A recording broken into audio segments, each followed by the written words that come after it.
tactic is to kill an entire country full of civilians, men, women, and children? An American president so that the Strait of Hormuz will be opened? It's just wrong. It's not hard to say it. It's not hard to recognize it. I wish he would stop doing this. Megyn Kelly, as is the case with other high-profile Republicans, had some pretty harsh words for President Donald Trump following his unhinged, lunatic threats against Iran, including a threat to wipe out their civilization and commit a Holocaust if they failed to play ball with Trump in opening the Strait of Hormuz. Now, luckily, Trump did not make good on that promise or that threat. And so what we actually got was a very fragile 2-week ceasefire. We'll see if that lasts. Nonetheless, it is well-deserved criticism coming from the likes of Tucker Carlson and, in this case, Megyn Kelly. But even Ro Khanna, I just want to give him credit because he very clearly is looking for ways to find unity, to work with people to actually get results for the American people. And in this next clip, he actually praises some of the Republican media figures who have been speaking out against Trump and believes it's what led to Trump's ceasefire agreement with Iran, however fragile it might be. Take a look. As a human being and as an American citizen, I am relieved that Donald Trump has accepted a ceasefire and withdrawn his threat to destroy Iranian civilization. But let's be clear, this did not happen because of Congress, which barely made a whimper. This happened because of the force of the American people, not just progressives and liberals, but conservatives like Tucker Carlson, Marjorie Taylor Greene, and even Ann Coulter spoke out against the horror of threatening genocide against another people. This tells me one thing. The only thing that will save this country, the only thing that will save our democracy is a broad populist social movement, anti-Epstein class, anti-war, pro-working class. Nigeria, where an army general and several soldiers have been killed in an overnight jihadist attack on a military base in the northeast of the country, highlighting a surge in militant violence targeting security forces. The army said the attack took place in Beni Sheikh in Borno State and that troops eventually repelled the assailants. In a statement, the military described the attackers as terrorists, the term it uses for Islamic militant groups. Now, this happened amid wider violence across northern Nigeria, with at least 90 civilians killed in recent days by jihadists and armed gangs. Let's go to our bureau chief, Amaka Okoye in Lagos. Welcome, Amaka. Bring us up to speed then with what happened with this attack in Borno and the significance of the killing of this brigadier general.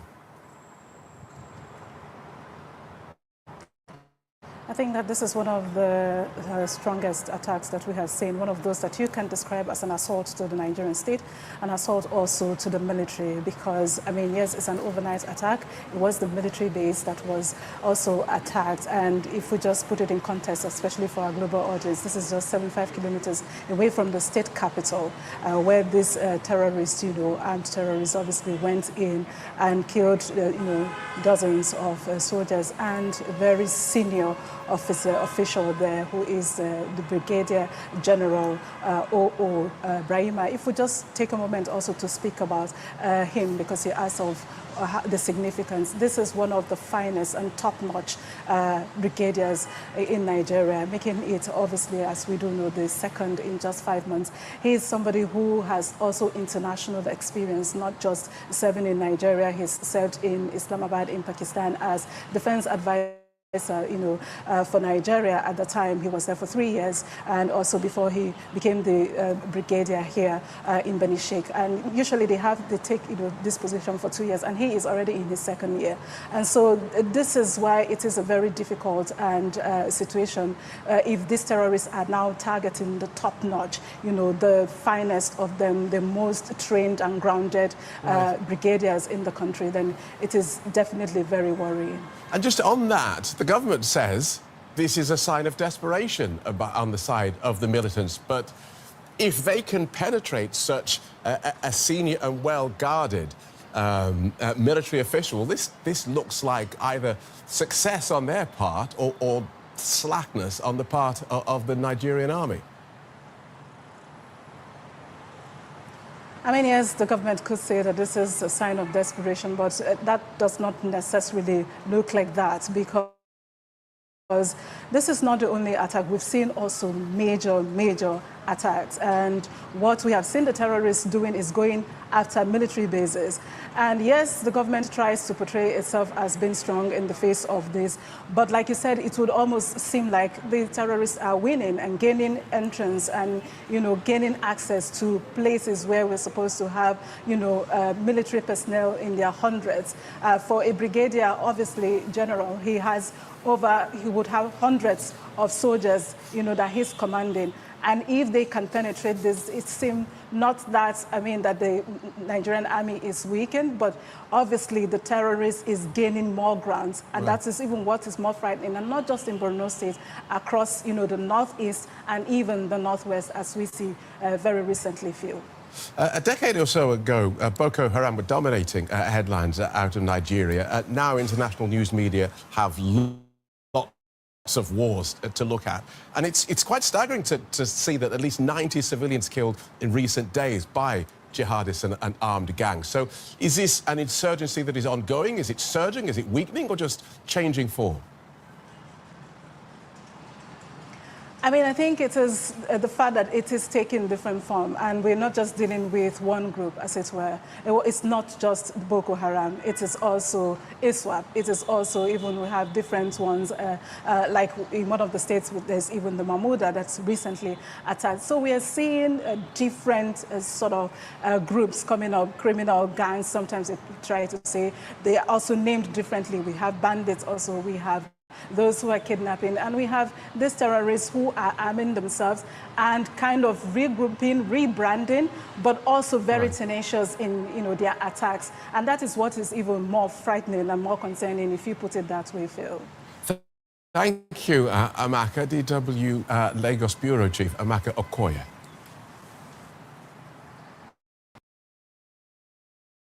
Means that we're going to strike anybody, nobody going to strike us. We're going to have a 2-week lull.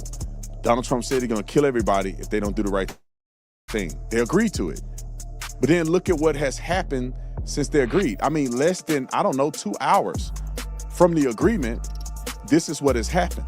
Just off the coast of Iran, a refinery there was reportedly hit in early morning attacks. We don't know which country is responsible for the strikes, but we do know it comes after the Iranians broke the ceasefire. Iran's news agency called the Fars are saying that oil tankers passing through the strait have been stopped because of Israel's ceasefire breach. I think this comes from a legitimate misunderstanding. I think the Iranians thought that the ceasefire included Lebanon, and it just didn't. We never made that promise. We never indicated that was going to be the case. Patriot Mobile is America's only Christian conservative wireless provider. This isn't just a phone company. They're activists for Christ, and they back that up by providing, if you're not already subscribed.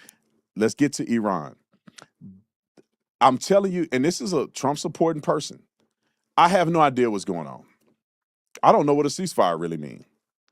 I thought a ceasefire means that people agreed to cease fire. That means that we're going to strike anybody, nobody going to strike us. We're going to have a 2-week lull. Donald Trump said he's going to kill everybody if they don't do the right thing. They agreed to it. But then look at what has happened since they agreed. Less than, 2 hours from the agreement, this is what has happened. And if Donald Trump decides today, and our administration decides today, that we're going to take punitive action, extreme action, to take over the Strait of Hormuz, I think that's the best move. We cannot continue to play with these suicidal, insane people who wants to leverage economic terrorism against the entire world. I don't know how we allow them to have the Strait of Hormuz anyway. It's affecting everybody all over the world. We need to take action. But look at what has happened since the ceasefire. Roll the clip. Harris, good morning. We start with breaking news. State media reports that Iran has halted the passage of oil tankers through the Strait of Hormuz after Israeli attacks on Hezbollah in Lebanon. Earlier today, we know 2 vessels were able to go through this passageway. But again, state media is reporting that the Iranians are choking off the strait. I just got off the phone with a senior Israeli official who was sounding the alarm about this action by the Iranians, saying only just a few hours into this ceasefire, the Iranians are already showing that they are trying to leverage their control over the strait and put pressure on global energy trade. And it also comes after reports overnight indicate that an Iranian attack hit Saudi Arabia's east-to-west oil pipeline, and there was significant damage that was currently being assessed. This is important because this pipeline is the only outlet for Saudi crude exports. And as the Iranians are putting pressure on the strait, they once again are trying to leverage this ability to put pressure on global energy exports. It comes after we got a new statement from President Trump this morning about Iran's nuclear in Tehran and Islamabad, but let's begin in Pakistan, where those talks are taking place with our correspondent, Osama bin Javed. So, Osama, the Americans and the Iranians are in the same room. They were, I understand, supposed to be in separate rooms, passing messages between each other. Do we know how exactly the change to face-to-face talks came about?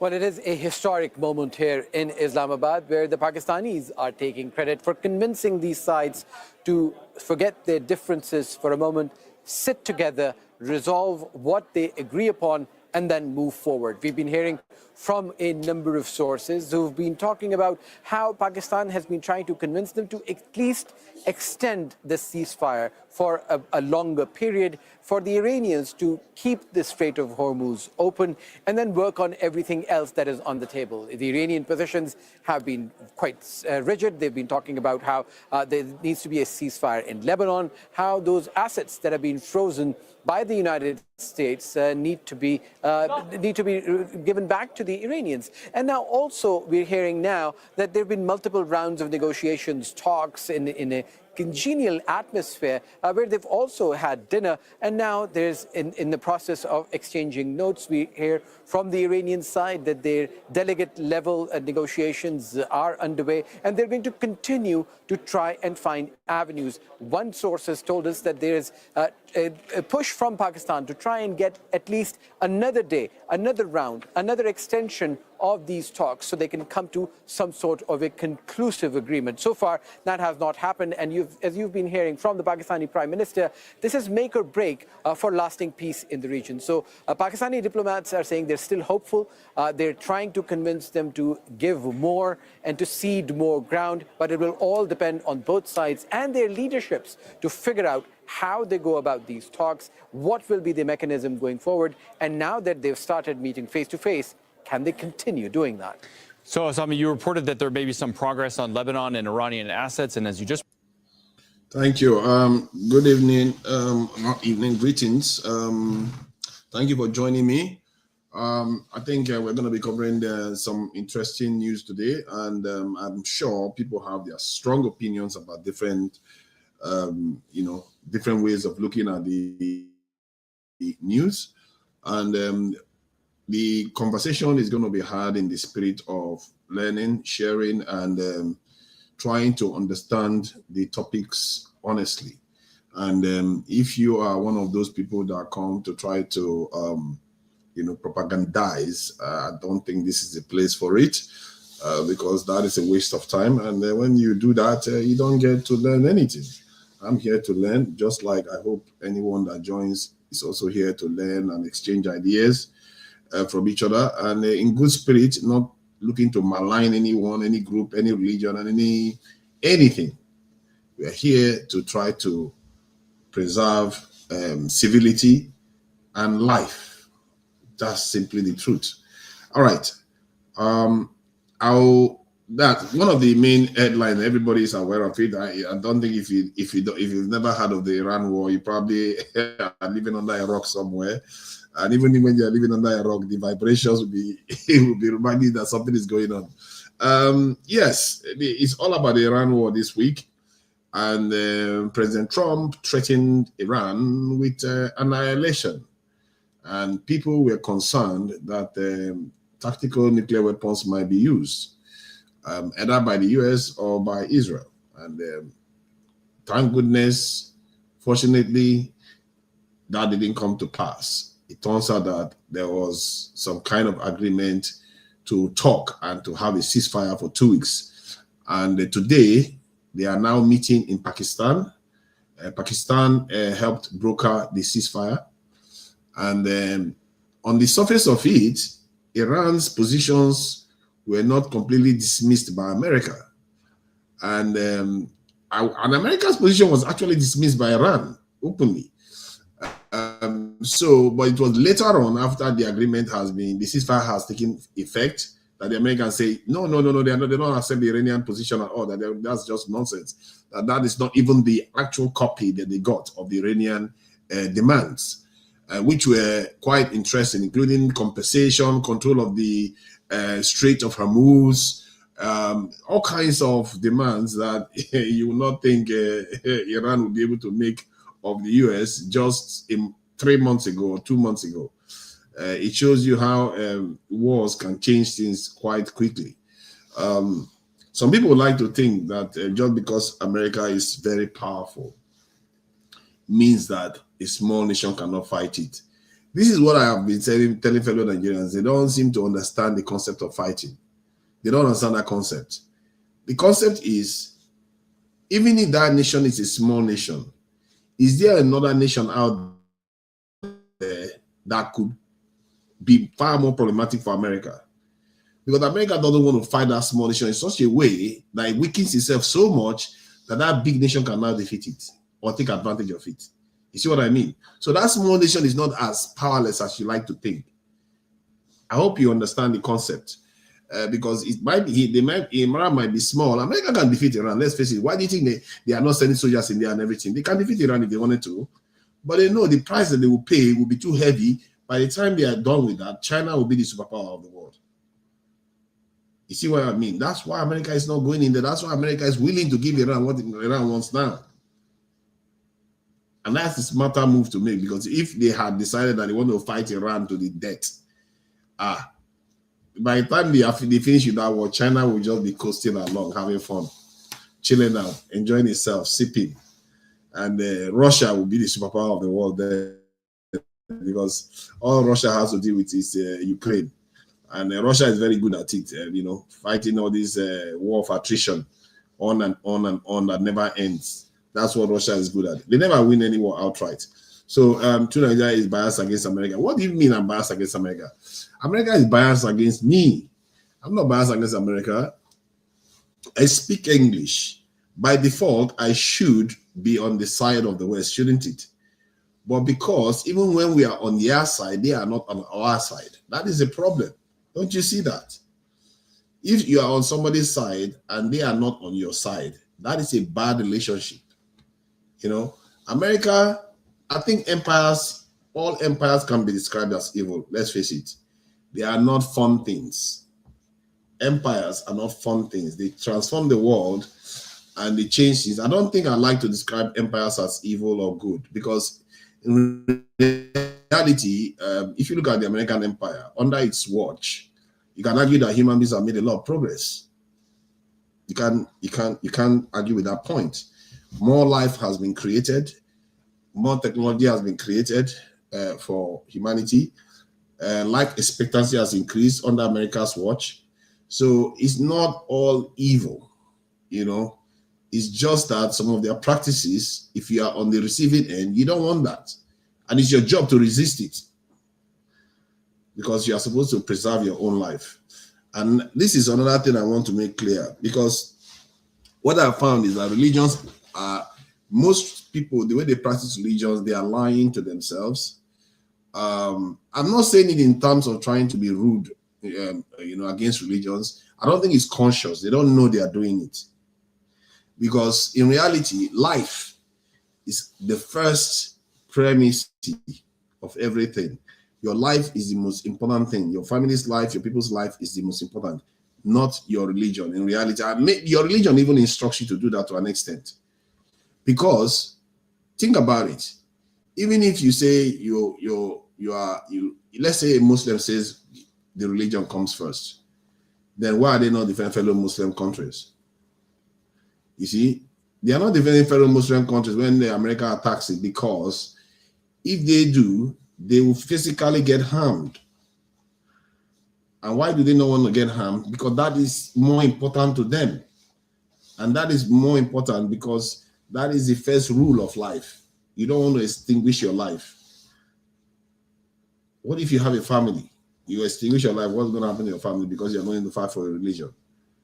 You see what I mean? And almost all religions do the same thing. They will say their religion comes first, but in reality, it's their own life that comes first.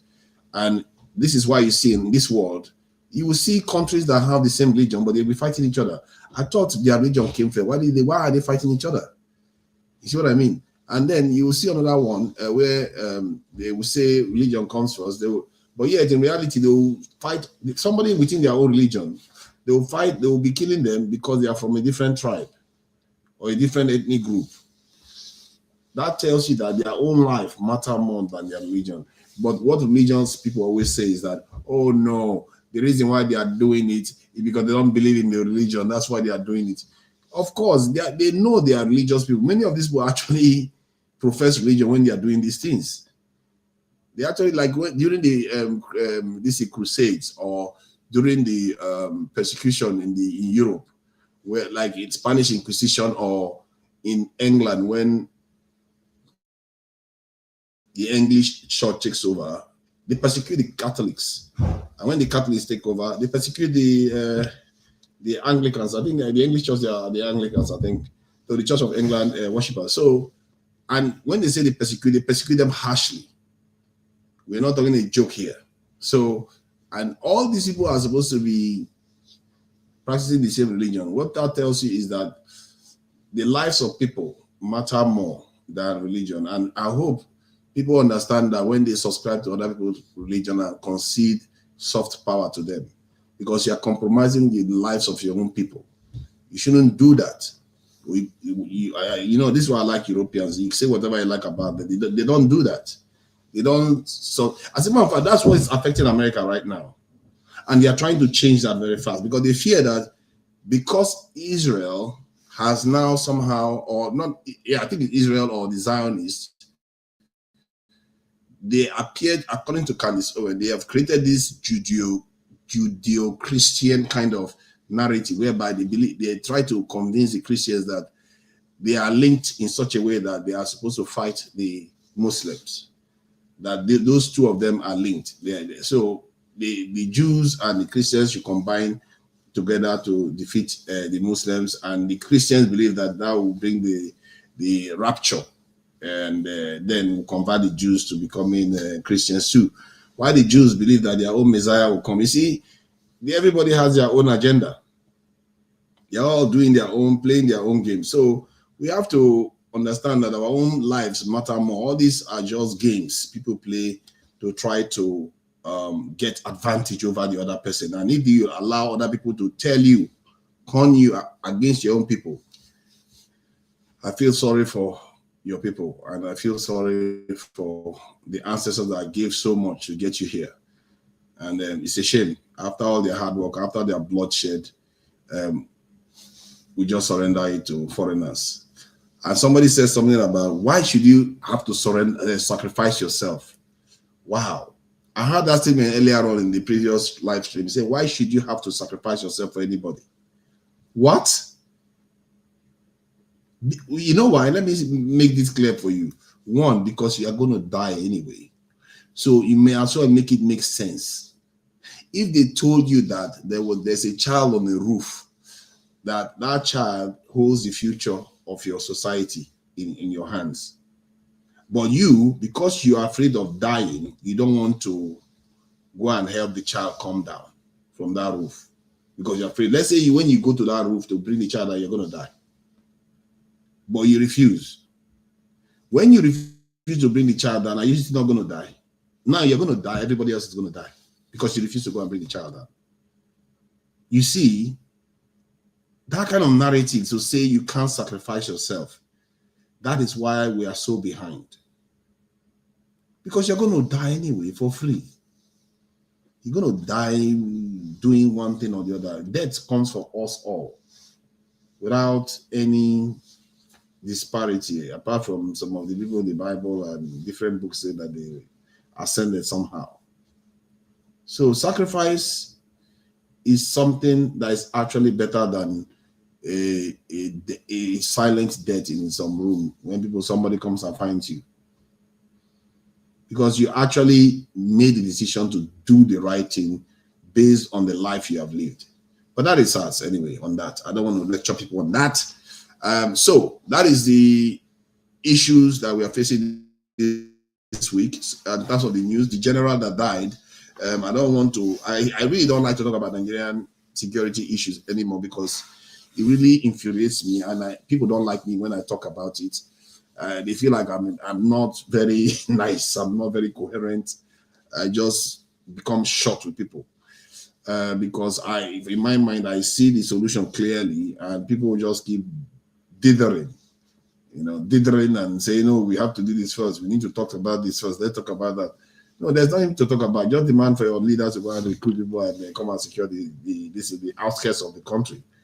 It's the outskirts. That's where this thing is happening. Even it's in a way, it's not it's not that hard.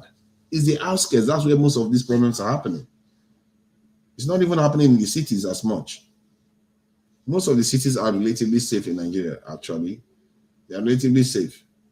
But that said, the threat that Trump made this week is something that could have transformed the world. I actually did a live here just to talk about it, because if that had gone ahead, God help us, this conversation we're having here would be a very, very, very, very, very, very, very, very, very different one. To be a very, very different one. And I thank my God it didn't happen. And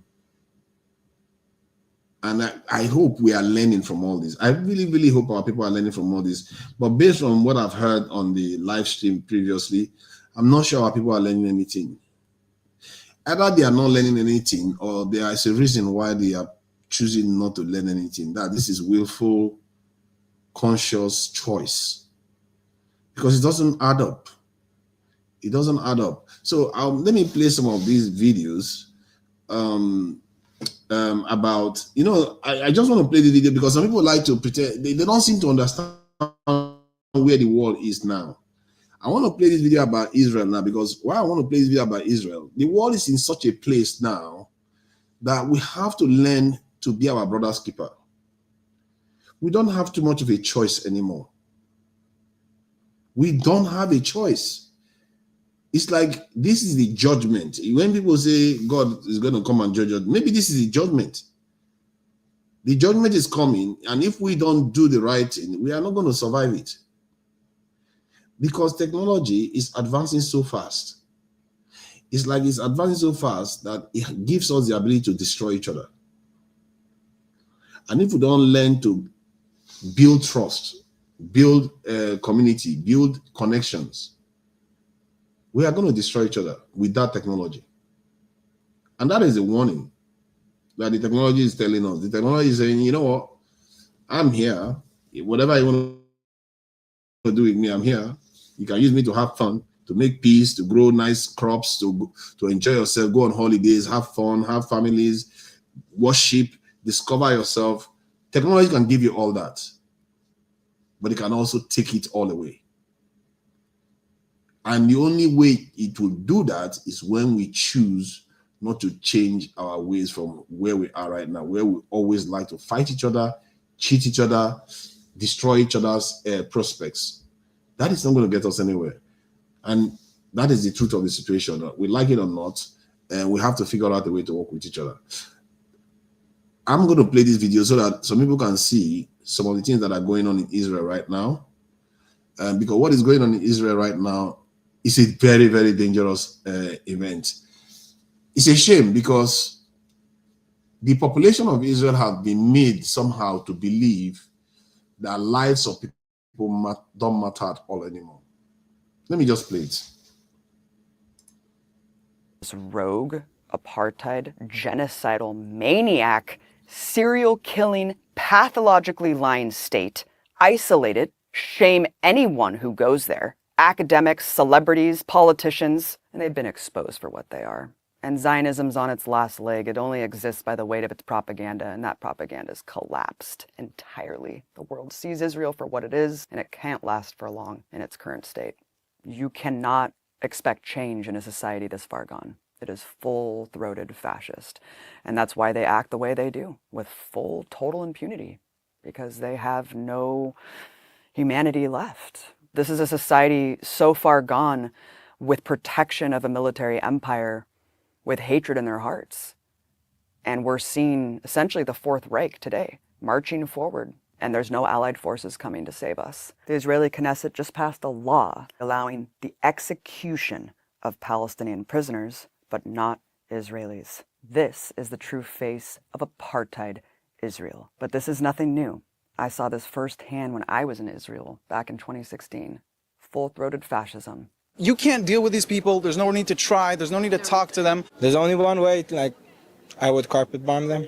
You would carpet bomb them? It's the only way you could deal with it. I didn't realize this. I didn't realize how viscerally, grotesquely genocidal Israelis were. How openly fascist they would be to anyone. Jews shouldn't marry Arabs. Shouldn't marry Arabs. Why do you feel strongly about that? Because Jews is a special nation that God gave it to the Jews. We don't want the Arabs to be here. They knew that they were on camera. That's what's so alarming to me too. I wasn't trying to hide. I wasn't doing gotcha journalism. I was going up with a camera and saying, generally, what do you think about the situation? I think Israelis have to take over and they have to kick them away. I was so horrified and alarmed at the genocidal rhetoric that was being espoused. Every single person, for every generation, every walk of life, they wanted ethnic cleansing. They said we should nuke them. One little girl laughing, we should kill all Arabs. Kill all Arabs. We need to kill Arabs. No. It shows you the impunity back then, the arrogance to just assume this is what you guys think too, right? You're an American, you agree with me. You guys have been doing the same thing. This is who we are. We're proud racists. We're proudly fascist. I felt like I was walking into Berlin in 1932. I really felt absolutely disgusted. I just couldn't believe what I was hearing. I mean, just walking a couple steps, and as white as I am, are you Arab? Are you Arab? And I'm like, what? I'm an American. Oh, good. We can talk about Arabs then. We can talk about how much we hate Palestinians.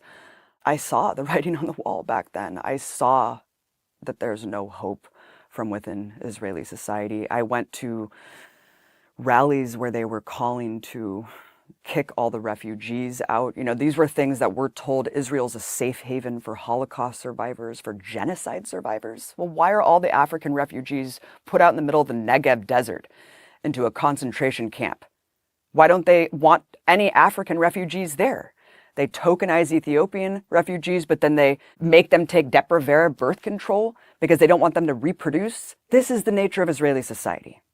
It's an ethno-state, and it's built on supremacy and hate, because that's what Zionism is. How many civilians have been killed in Gaza, from what you know?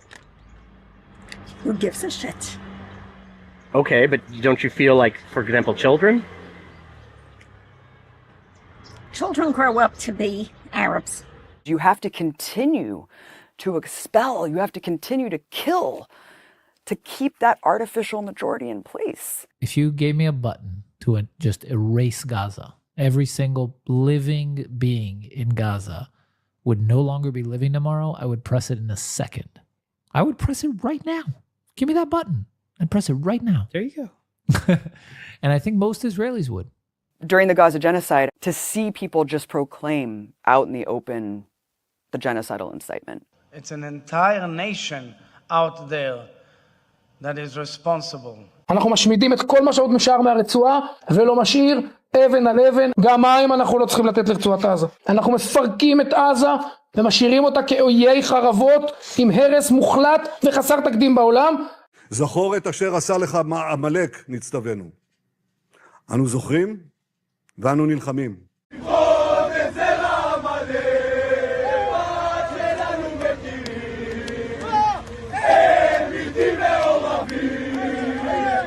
It was heinous and horrifying, but finally people saw Israel for what it is. It's all been exposed. They're not hiding anymore. כל ילד, כל תינוק בעזה הוא אויב.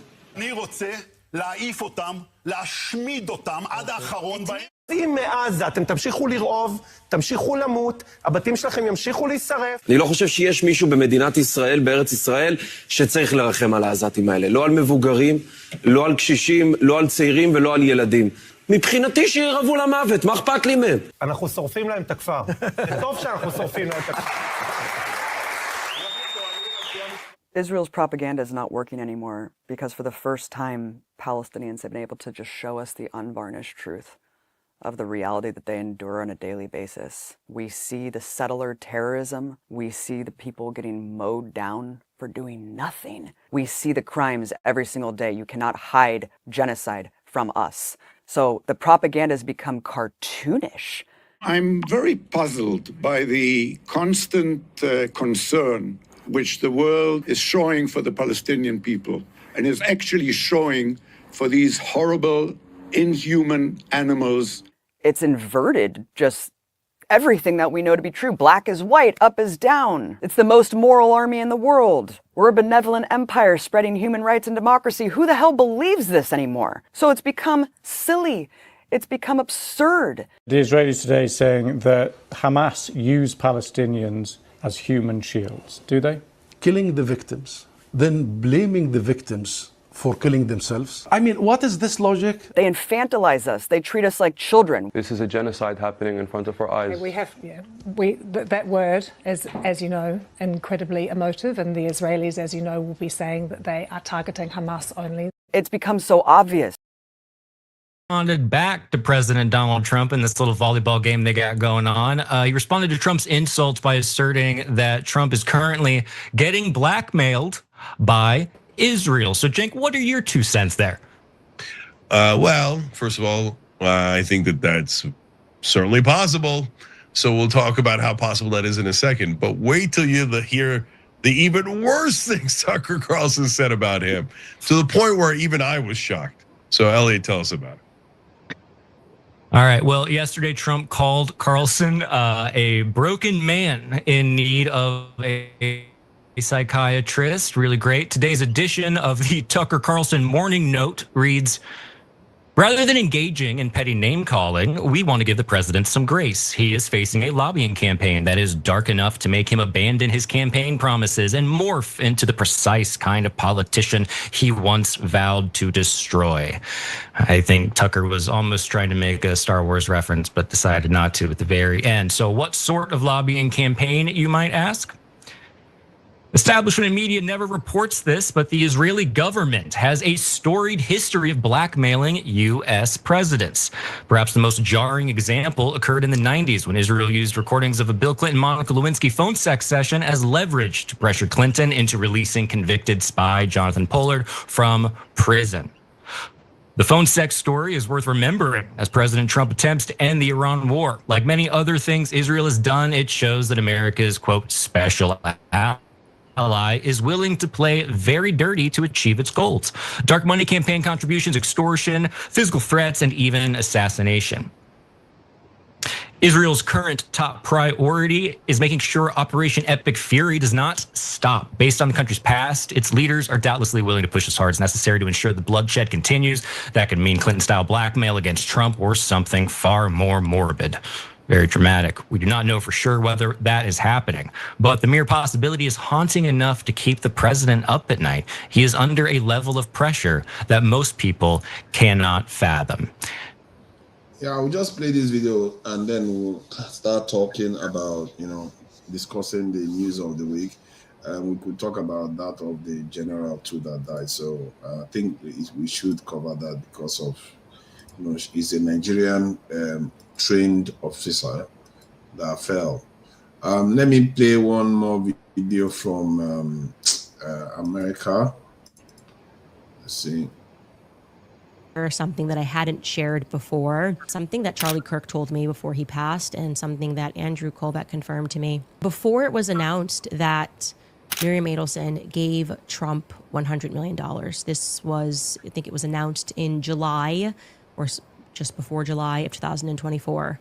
And I was told by Charlie that he and Andrew Colvett were present for that meeting with Donald Trump. So I knew that that money went through, and I knew what she wanted in exchange for $100 million. What Charlie and Andrew Colvett told me was that she said that she wanted in exchange for Trump to allow them to annex not Gaza, but the West Bank. After she said this to Trump, Trump went wherever Charlie was. Trump was adjusting his tie and looking in the mirror, and he said, "I'm going to take her money and then I'll F her over." Okay. I am hearing this from Charlie, who was there first person, and Andrew, who confirmed this. Andrew was also there. That nobody else was there but Andrew and Charlie when Trump said this. A few weeks later, there was the Butler attempted assassination. And I find it very strange that Donald Trump is not interested, or has appeared to be completely disinterested in determining who fired that shot. There were a lot of holes in that story. I didn't go down that rabbit hole. But I do know that once you assume office and you have the power to get more information and put more information out there, it's weird that he was satisfied just moving on from that.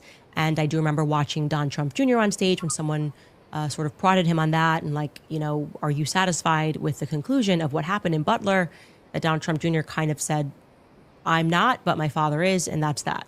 Like it just kind of got hushed up. And I had wondered in my mind if it got back to me that Trump said that, if it maybe got back to the Adelsons that Trump said that. You don't take $100 million from a family of, I would say, gangsters, right? You're in gambling. It's not exactly an industry. I'm talking about Sheldon. That's where they made the money on. You don't take that kind of money and then express to people that you're planning on just screwing the person over. I just have a lot of questions about that. And it all transpired very quickly. And I just wanted to share that, especially. All right. Thank you, gentlemen, and some of the best men. Masca, all the way from Nigeria. And apologies for the length of time it took for you to, contribute, because I know that it's not always easy. I can't. I found it very difficult to stream from Nigeria. I don't know how you do it. And welcome, Ike. Thank you for joining us. Saxonia, I see you there too. And Jide, you may want to come up. I see you there too. So, Masca, I think we can, depend on where you want to start. You can start from Nigeria, but I know that I covered a lot more of the small videos of these events of the week in terms of the Iraq war and Trump's drama. Even Melania Trump is now getting in on the Epstein issue. But this general that died, though, is this not becoming a little bit alarming in Nigeria that we are losing top brasses now? Like, is it the worst we've ever had it, where we've lost 2 to 3 generals within a short period of time? I'm still in Africa, and I'm a true African. I believe in modernity, but I am a traditional person. I know I'm also an old man, but I believe I would give me 2 or 3 years, so I would not feel comfortable. Your internet connection begs to differ. Your internet connection is very strong. It's very, very strong. Ike speak first. Okay, Ike, are you there?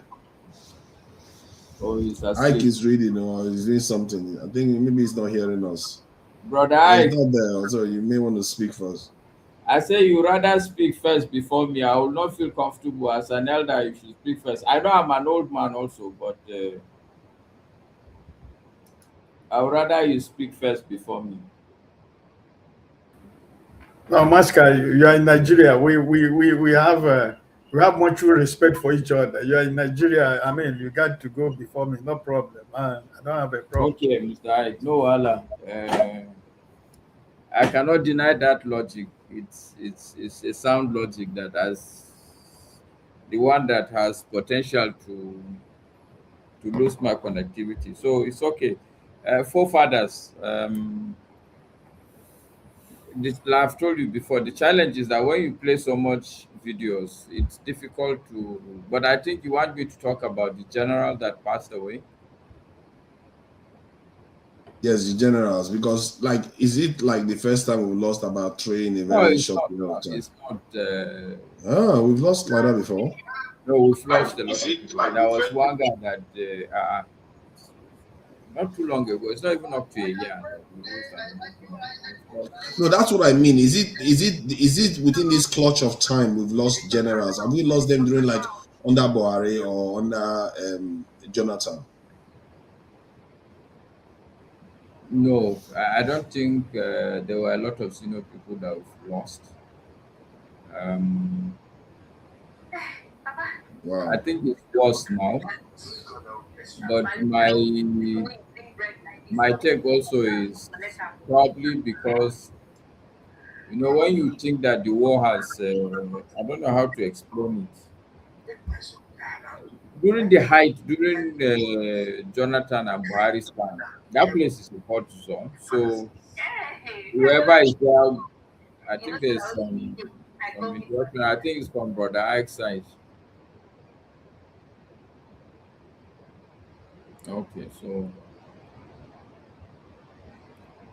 I honestly don't know why this high level losses is being sustained, but I'm only going to be speculating, which in a way it doesn't feel right. We've lost them, and you're right. It's within this clutch of time that we're having that. But my sense is because it looks like the Boko Haram war it's dwindling down. Okay. And so I think they are catching people unawares. It's unlike before when, look, this is a full-fledged war. You know, when you are attacking somebody and the person is on the run. But I think now people are generally complacent. This is what I put it to. But my suspicion also, something inside me is worried. Because I like to connect dots. Like I said during the main show, a lot of things that happen with people, and I've been at some good level of society where a couple of the things that I've seen in society is that you sit in a meeting. I was in a meeting where there was a discussion, and the next day when the results of when events unfolded, what I saw in the newspaper is completely like diabolically opposed to what the discussions were. And I begin to see that, okay, that's how societies really are. You cannot know what is truly happening until when you're really inside that inner room. What they will discuss in the inner room and what will come out in the press is completely, most times, different. So what I've learned is to begin to learn to connect the dots. If I'm not in the room, I don't take what people are telling me. And I give you a good example. Even in this Iran war, what I do, I have to go to Fox News, listen to what they are saying, and I know that, look, okay, these things are just, they are just going to, it sounds like a propaganda. You have to go to CNN, you have to go to Al Jazeera, and sometimes there's that frustration, like, why can't human beings be honest? Why is it that everything we see at this time, almost everything is a lie? So if I connect the dots I'm seeing now that are worrying me, for instance, now the Americans, they've taken out their staff of the embassy from Abuja. Are you with me? My house is not, you've been to my house. My house is not more than, it can't be more than 4 kilometers from the American embassy. Okay, so if they are removing all their staff, should I leave the country? What am I supposed to do? Do you understand what I'm saying? It looks like they know something that I don't. And then some generals are being killed. There's so much crisis in jobs. Are you with me? I'm connecting these dots. I'm asking myself, like, okay, I'm just going to pray. This is what I can say. This is the much I can say. As far as, I don't know what really is the explanation why in this small clutch of time we're losing a lot of our generals. Okay? But like I said, if I connect this, this is the picture I see, that I should be worried, and every Nigerian should be worried around this time. Because like I said, for me, my understanding is that the discussions that people will have inside rooms, you will never get to know until way down the road, like 5, 10, 20, 30 years.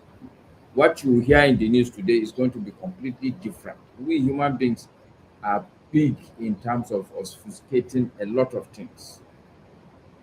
Take for instance now, like a classic example, this one that INEC has removed the list, the names of the principals of ADC. If in the public they will tell you it's because of court case, I can tell you that some people met in a room and decided the reason why this thing should happen. And me and you, they will never say that, oh, we've seen that this person, they've entered ADC, and therefore it's going to be a problem. So we've decided that the best way is to prevail on INEC. So INEC should remove this name. Will you ever see that report? No. But they will pick up something and tell you in the public. And if you're gullible, you believe it that, oh, this ADC self. Why? Somebody said that they are a lazy, what do you call it? Lazy opposition. Meaning that he bought the storyline that they are putting out in the newspaper. But I can tell you that I know that some people, this meeting happened in a room. You and I are not in that room. And it's probably 4 or 5 people, maybe even 3 people, and they will never come out and say this until after maybe 20 years. Somebody will on up and say, I was in that room. I've watched a video of a man, the people that killed this guy in DRC. What's the name of this guy? What's the name of that? Lumumba, you mean? Lumumba. It's almost 30 years after that somebody came out and agreed that, oh yes, they sent me, I came here, and this is what we did. We put his body inside the acid. Wow. But the story at that time would be that, oh, the man has done this, they are trying him, they are taking him somewhere, and maybe he has, you know. I have a question though. When America asked the embassy to evacuate some of their staff, was it after the ceasefire? No, I think this is about a week ago. I think it's before the ceasefire. I don't think it has anything to do with the Iranian ceasefire. They may be worried that there are some Shias in Nigeria. It's possible because they do have. It was on the 8th. So you see, look, forefathers, let's be a little bit. It happened on, I think, Friday. Okay, so even if that is true, that because they think there's a lot of shares, so wouldn't this have made sense when they know that they are going to attack Iran? Is it when you want to declare ceasefire that you now want to pull your embassy out? Think about it. Exactly, that's interesting. It's a fair point. That's a very good point, a question you asked there, because the truth also, what I've learned at this my age now, forefathers, is that I don't want to believe anybody. There's something that in Hausa we used to call the Zamanin and Nabishabu. It's the time of the prophet Eagle, meaning that, you know, Eagle is always who it will come in, he will pick the chicken bed and it will go away. This is the era we live. Everybody is looking for what to quickly pick and go and devour. And they are everybody is telling everybody lies, whether it's our government, whether it's everywhere. The people that, my big annoyance now, and this started like 3 years ago, I was so gullible that I used to believe that journalists were good people. It is later that I started realizing that they are the biggest scam, honestly. Go and just listen to Fox News, go and listen to CNN. You see that, look, these people, as if they are not talking about the same event. Yeah. And if you come to Nigeria also, once you come to that conclusion and understanding that everybody is just pushing his narrative. If you listen to NTA or you listen to, let's say, everybody, you would understand that they are all pushing an agenda. So the long and short, forefathers, honestly, I can't comment. I don't have a real answer to that, your question, that why are we having this thing to happen? The only answer I have is that I think I'm seeing dots that are not making me very comfortable, honestly. I'm just worried. Yeah, you should be, because it's really the entire thing. I don't even know, man. Like even when I was in Nigeria, it felt natural to be there like a human being. But at the same time, you're in Abuja, that is a kind of safe, relatively safe. But while a lot of people are literally leaving their ancestral homes and evacuating their towns because they are not safe. It's so strange to live in those two different worlds and in one country. And we don't get answers for why these things keep occurring and nobody wants to stop it. Now we have IDP camps inside Nigeria. What is this? This is so not normal stuff to be happening in a country like Nigeria. And our people, for some reason, within the country itself, they are not awake to it. It seems strange. If it was this country, oh my God, one IDP camp, no way, man. You're not going to move them. You're not going to move one village. You won't move one village. They will stop you. I don't know. I try to make sense of why Nigerians accept this. I don't, for some reason, I can't make sense. I don't know. Can you? Yeah, I know. That I can answer to you. I've also alluded to that today when I was talking. You see, it's funny how the human brain works, forefathers. See, when you start accepting small things, it's like when your son in the morning doesn't greet you. It's not a big deal. And the next time he saw you with load in your hand, you didn't even say anything. It's not a big deal. Gradually, you come in the seat you normally sit, you see him sitting down, you see you will not stand up. Trust me, the day that boy will slap you, you also take it. And people will be surprised, like, how is this boy slapping his father? But it was a build-up of a lot of small things, gradually, and you've been accepting it.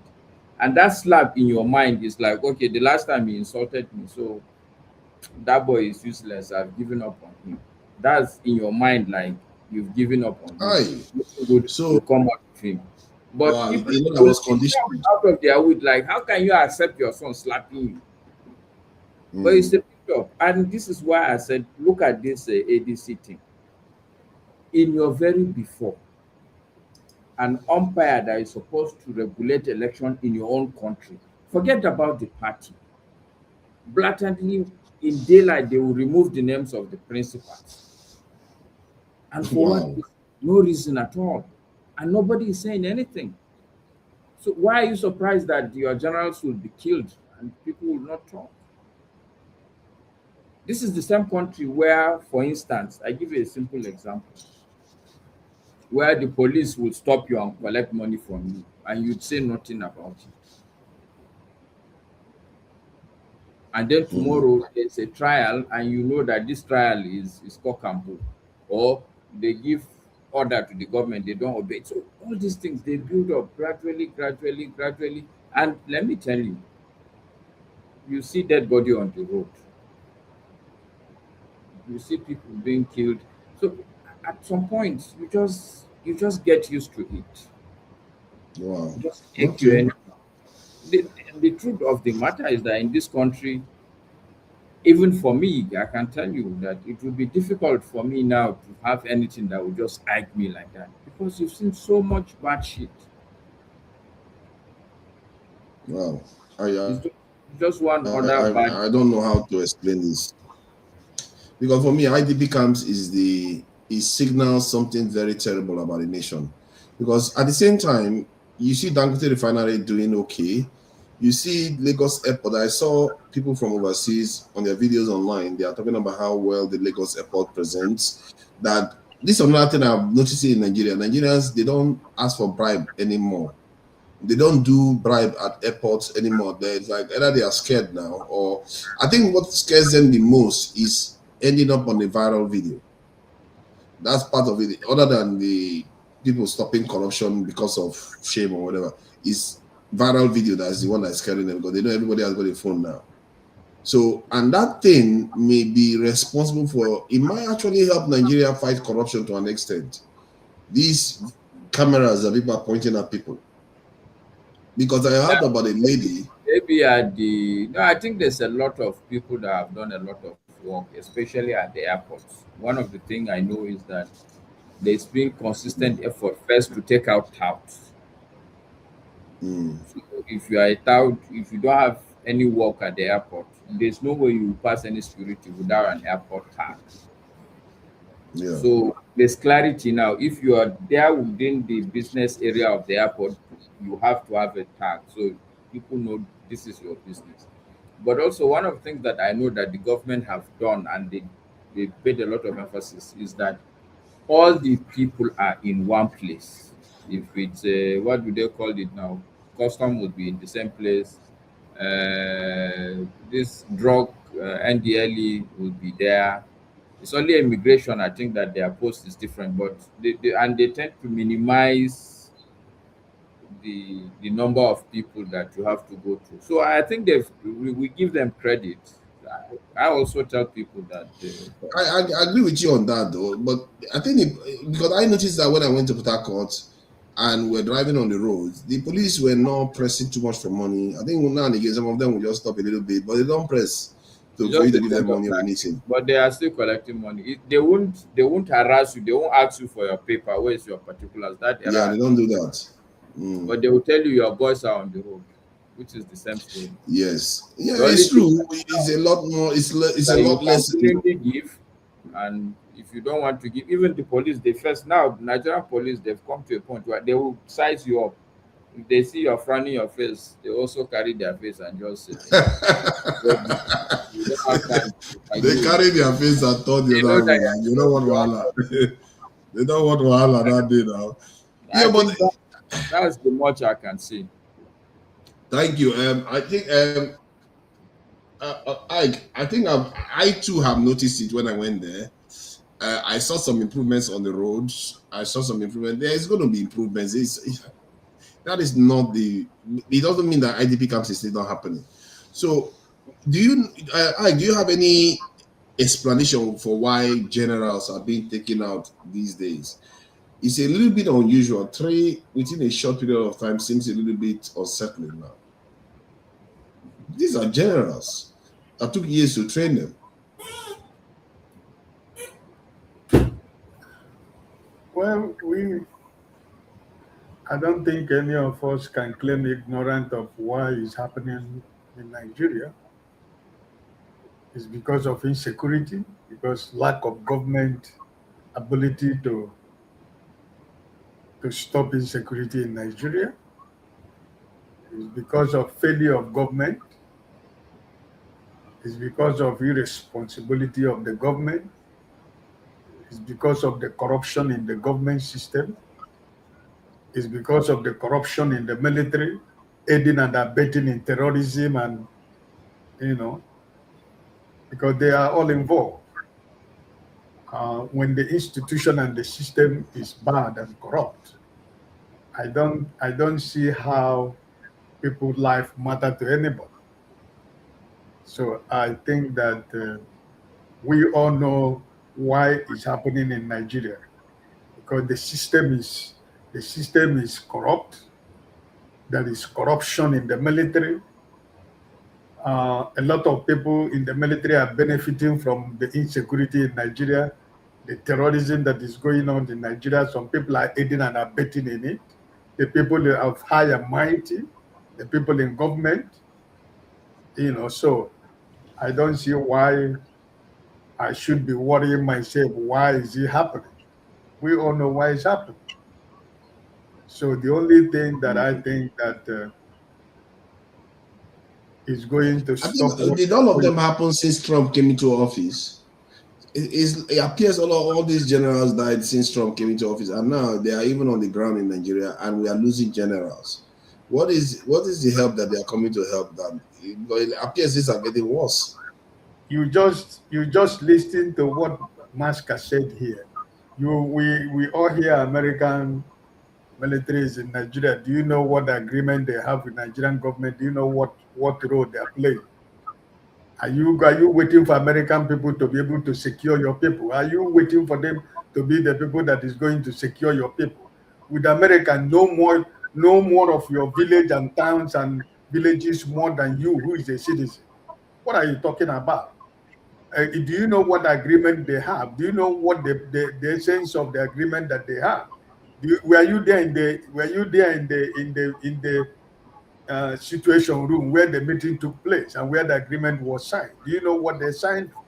So this idea of trying to Well, we are trying. What are we? What do I call ourselves? Panelists or whatever? I think sometimes our question looks stupid because inside you know why what is going on in Nigeria is going on, and the only thing that it takes for us to be bold enough to say this is why it's going. Well, this is why it's happening.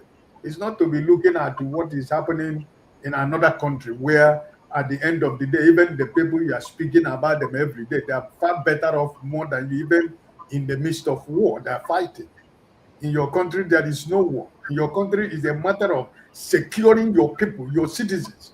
What is the principal aim and objective of government? To safeguard the life and properties of its people. What else is their primary assignment? What is the primary assignment of any government? And you want me now, or Musk or you, to say I am the person who have the solution to what is good, the insecurity in Nigeria? The oath they took, the constitution of Nigeria, what is their aim and objective? What is the primary responsibility of any government anywhere in the world?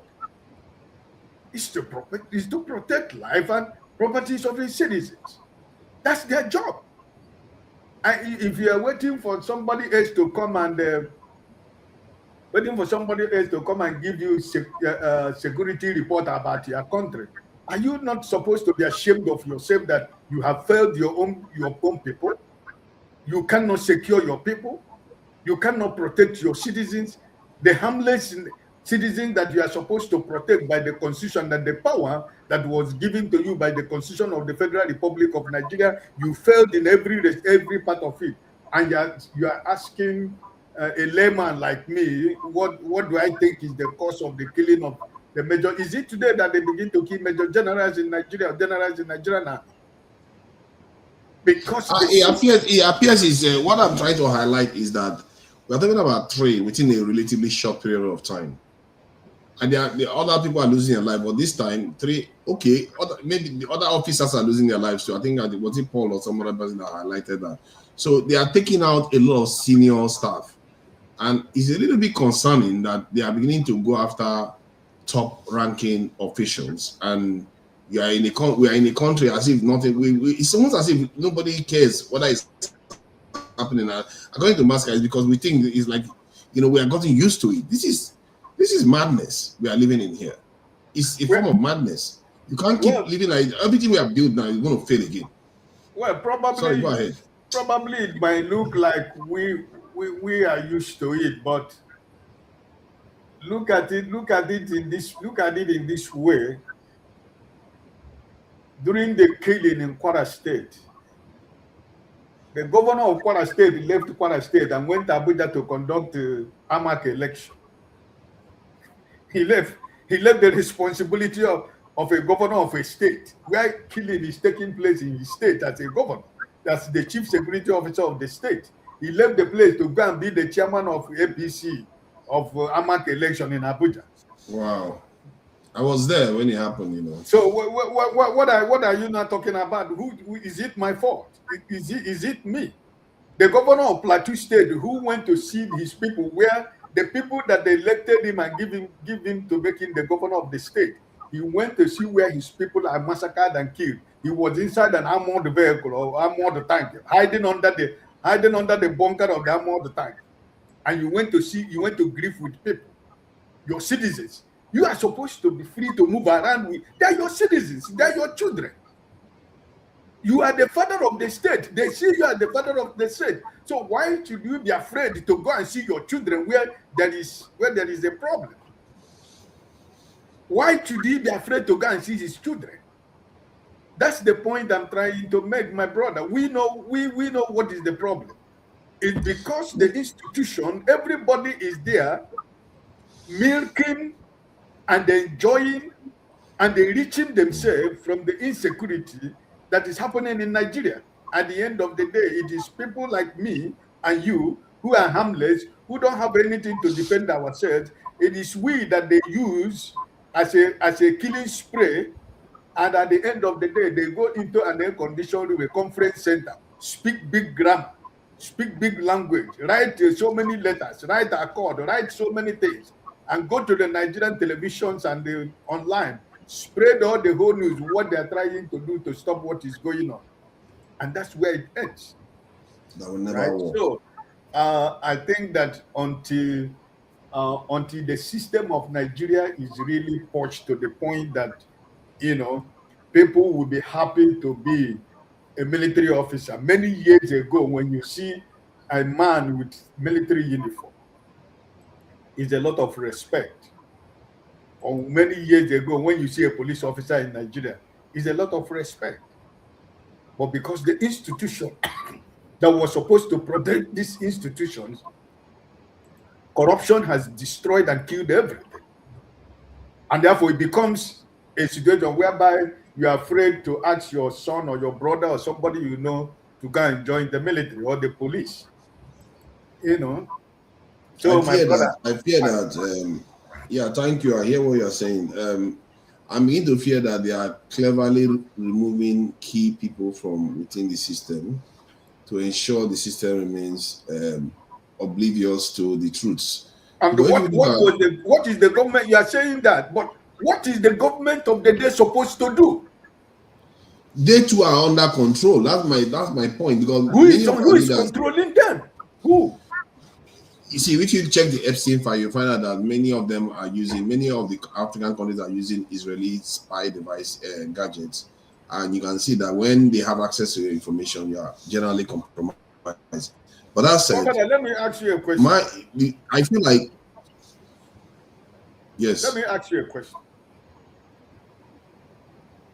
Since you become what you think you have become today, how many government officials in Nigeria have ever resigned from their position because of one thing or the other? I can't remember any of them. I remember one that said he was a little bit for health issue. I'm sure something else cost him. So this is my point. So what are you talking about?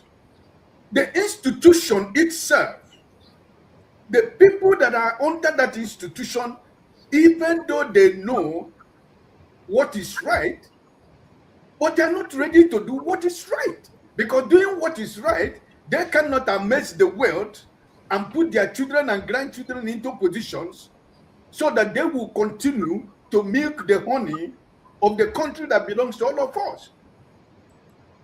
So if you are telling me now that... I think sorry, where I'm coming from is that you are right that those people themselves that don't resign and don't have integrity, they are the ones left in the system. That's the point I'm making. It's almost as if they are carefully removing the kind of people that will be responsible.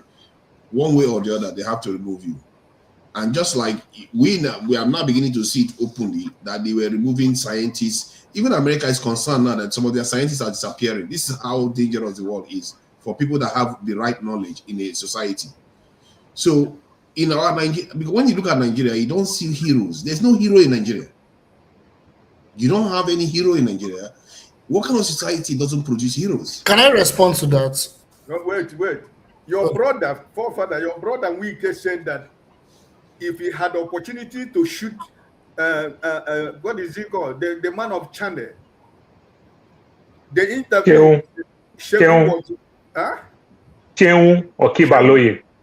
interview Shehu was handling, he said he was watching. That if he had the opportunity, he would have shot him from the screen. That's the Minister of Federal Capital Territory, the former governor of Rivers State, former Minister of State, the Minister of Education, former chairman of a local government. That's man who called himself a lawyer. And that is the same people that are running the affairs of your country. Are you telling me, if you are trying to be honest, are you telling me if a minister in London where you live could say something like that, that after 24 hours, that person is still in his office? Is it what you're telling me? It's a cultural thing. It's a cultural thing. That is what the institution has failed. Maska was just telling you now. Amopito, who is the new INEC chairman that we just appointed, that we are thinking, okay, let's give this man a chance. But in a twinkle of 3 weeks, He have destroyed even the little thing that we think that we have with INEC. The same institution that we are supposed to protect our election, that are supposed to be neutral on our election, was found out to be a supporter of APC when he was not the chairman of INEC. It's not bad that you support a political party, but when you have an appointment and people now find out, instead of you coming out in public on the national television and saying, listen, Nigerians, before I became INEC chairman, yes, I was a member of APC, I support APC. But now that I have been given this sensitive appointment, I am promising Nigerians that I'm going to be very neutral. I'm going to make sure that we have free and fair election. But what did he do? He went about trying to cover up, trying to cover what we have been found. And you want me now to trust that institution to conduct the election for me that is going to be free and fair. Mr. Ike, where is the cultural thing that we're talking about? So we fail in terms of cultural thing. We fail in terms of institution. The same you that is saying this thing. Some hours back, the same you said you love Nnamdi Kanu is one of your own. So Tinubu now go love one of his own that will protect him to make him win another election again. We see the same thing that Buhari did something like that with Loretta Onoche, who was his APC spokesperson, media person, Loretta Onoche. They want to send that to INEC. We see these things. You understand? When we bring this thing based on culture, based on religion, we don't understand the weight of what we are doing.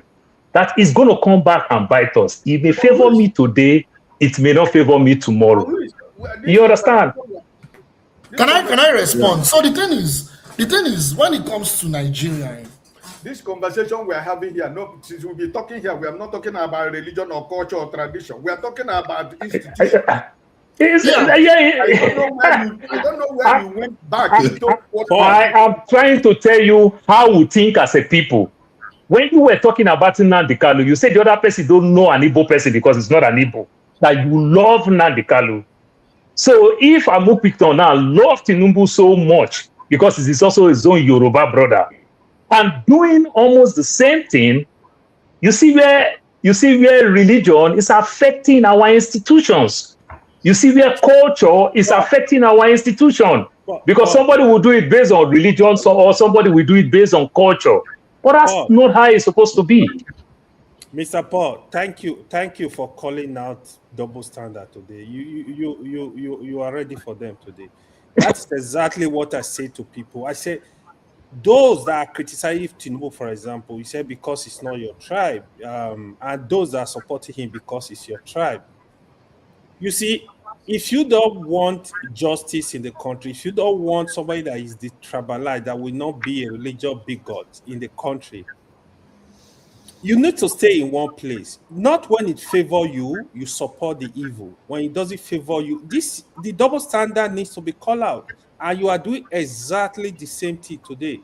Because it seems we are very unaware of the way we speak. We are very, sometimes we forget that people are listening. Can you maintain some structure in this conversation? No, hold on. We're calling you people out double standard. Try to keep it brief. Yeah. So basically, we need to stay in one place. We need to stay in one place where we make the argument. When I finish, you come in. You cannot support Trump invading a country. Okay, now take it. Stop. I just want to appreciate Paul for calling them out today. Thank you. Thank you, Paul. And let's carry on, Ike. Let him finish his submission. And my brother says, son, is it what? I can't see what is written on his. My brother. Which one? Saxonia? Saxonia, yes. I wanted to ask him a question before he left. Yeah. Okay, you were talking about the power of American president when he can declare war. Or discretionary powers of the president. Yes. You did mention something about, you said 24 hours or 48 hours. There was something you were speaking, I couldn't pick Right. I want to understand what you were trying to say that time. Okay, so it's not, hold on. It's not, there were different things I mentioned. I mentioned Article 2, right? Yes. And Article 2, okay, so let me start from this. Article 1 says you have to go to Congress. Article 2 gives the executive the discretion to unilaterally wage war if the country is being attacked. If America is being attacked. Imminent. Right. Yeah. Okay. If America is being attacked. Okay. That could also be his excuse. Say, there's, like you just said, there's an imminent threat. Okay. Right? But usually there's a caveat to that. Because you could also say, I'm not declaring war. You can call it, say, a police action, like Putin is doing right now in Ukraine. So he didn't declare war. I don't even think he has declared war yet. He called it a police or military action. And But he also called it a war multiple times. Well, he probably did now, but initially it wasn't a war. Initially, the action in Ukraine was not a war. Now, we have what is called the AUMF. The AUMF gives the president, is the authorization for the use of military force. So it gives the president discretion. If he wants to invade a foreign country, again, you don't necessarily have to call it a war. That is the way you bypass it. Now, if you go in, Go ahead. What you say? No, Right. So we also have the War Act of 1973, which is what most presidents use. And this one also says if you go in, you have to give Congress 24 to 48 hours notice after you've gone in. You've already invaded, but you give them 24 to 48 hours, but you also have to bring back the troops within, I think, 60 to 90 days. So while technically you are not allowed under the Constitution to go in without congressional approval, there are certain acts and certain caveats and certain clauses in the United States Constitution and the Military Uniform Code of Justice that allows the president to go in. So that was why I gave the Maduro example. So Maduro, he didn't declare war, and he used the Drug Enforcement Agency to extradite Maduro to the United States. So if they're going to charge Maduro, it's not going to be under a war act. It's going to be under the drug charge that they charged Maduro with. Okay. He seems to be copying Trump. He seems to be copying Putin, isn't he? He's copying Putin. Like something Putin. Is that not what Putin did with Ukraine? Say it's just an action and.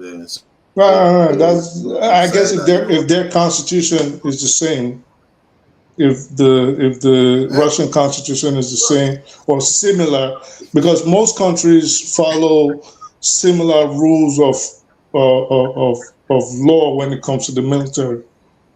How many times has the U.S. government and president used such method? Most times. No, I mean we used it. We used it in Korea. We used it in Vietnam.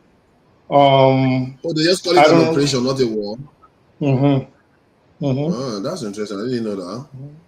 I mean, in the press they'll call it a war. In the press they'll call it a war, but officially it won't be labeled as a war.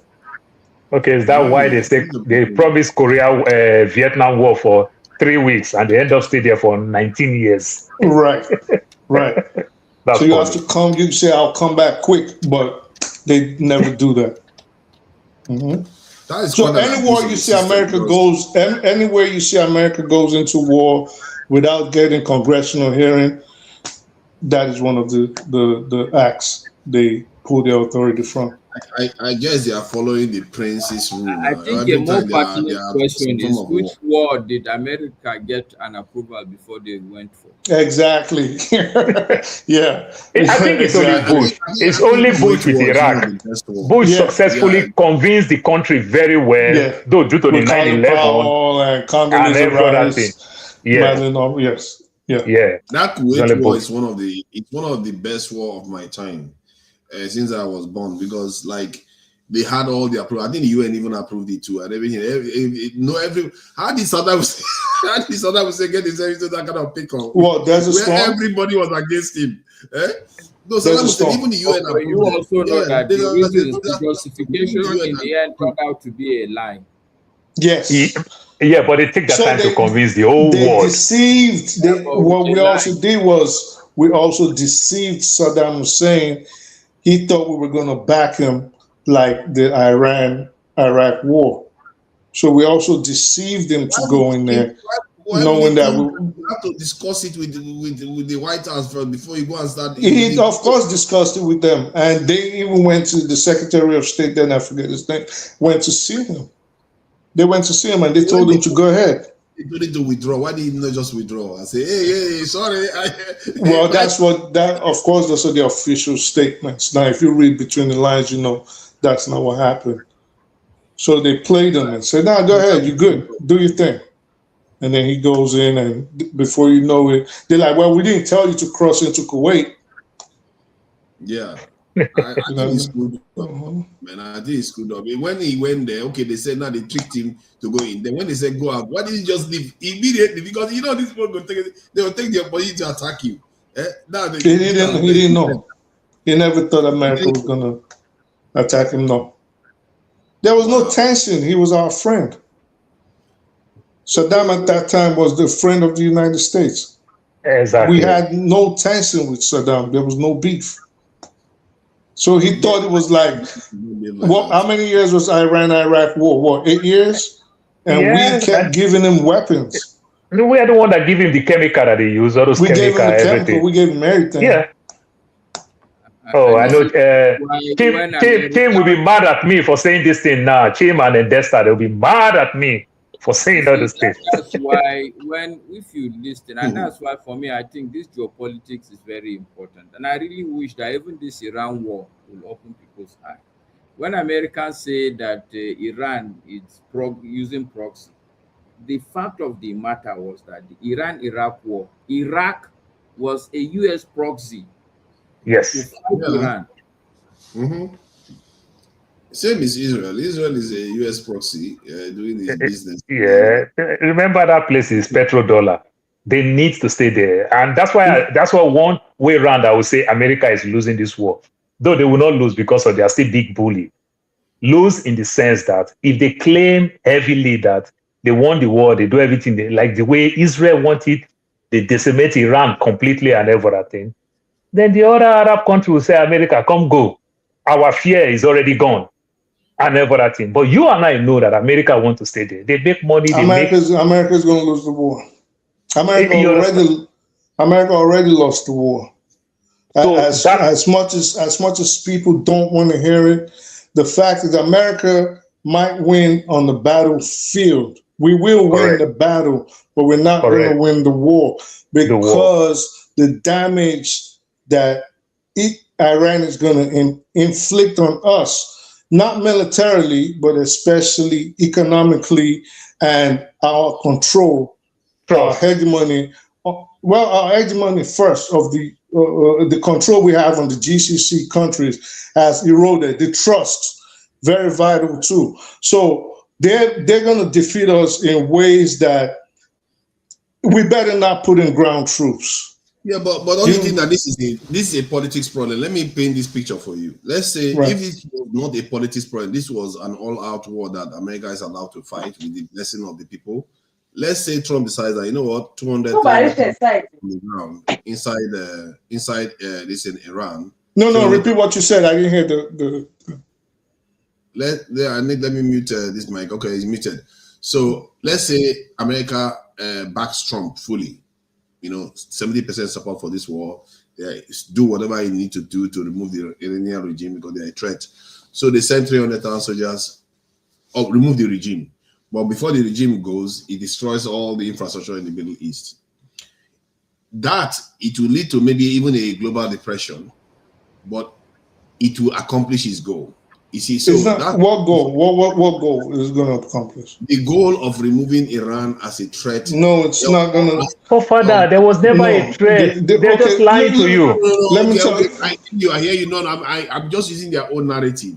Right. I'm saying for Israel to remove a rival for Israel, at the same time to take over the Iranian axis in the sense that they can also use it to control resources going to China. You see what I mean? It's not going to happen. Listen, and it's not going to achieve anything. The regime is not going anywhere, except you're telling us you're going to nuke the country. Iran is too big to be bombed into submission. It's too vast to be bombed into submission. They sent 300,000 soldiers in there. Well, if you send 300,000 soldiers into Iran is five times the size of Iraq, and they sent 250,000 soldiers to Iraq. If you send 300,000 soldiers to Iran right now, you are definitely guaranteeing the disgrace and the end of the United States of America as a world power.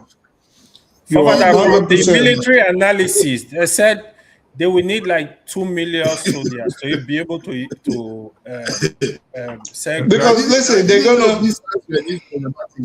Hold on, sorry. I didn't know missiles were this problematic because they said that Mishama, I think Dr. or Professor Mishama was saying John Mishama. Yeah, Mishama. So he was saying that Americans couldn't even bring their warship and aircraft carriers close to the Iranian. Close. Listen, let me. Look at what they're doing. How are you going to get people to go on the shore when you? It's not going to happen. This one, and I would hope everybody can try to follow me. We're sending the MU units, right? Those are the Marine Expeditionary Units. Those units, first of all, in the military, are not for combat. They are for extricating people and securing positions. So after an objective has been completed, the MU goes in, it's an amphibious unit, they go in to secure the place. These are the people they wanted to send to Cock Island. If you remember the first 2,500 soldiers they kept talking about, those are the MUs, the Marine Expeditionary the ones from Units. Florida. Right. But guess what's going to happen? If you send them into Iran, because their training does not require, don't get it wrong. Of course, if they have to defend themselves, if they're called to action, they can. But that is not their expertise. They're going to get mowed down. They're going to get clocked down. They're going to all die.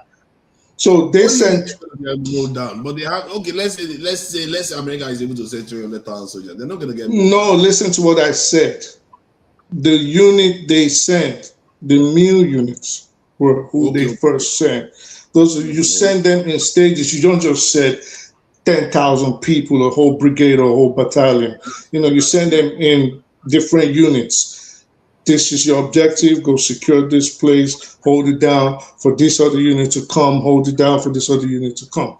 If they send the first MU, and this is why America also called for a ceasefire, they try to increase it from 2,500. They increase it to 5,000. So 2 units. They said another group, it became 7,500, but still it wasn't enough because all the generals, obviously, of course I'm not in the war room, but it was certain that they were telling Trump that this is going to be a disaster. But what did they do when they told them? They fired all of them.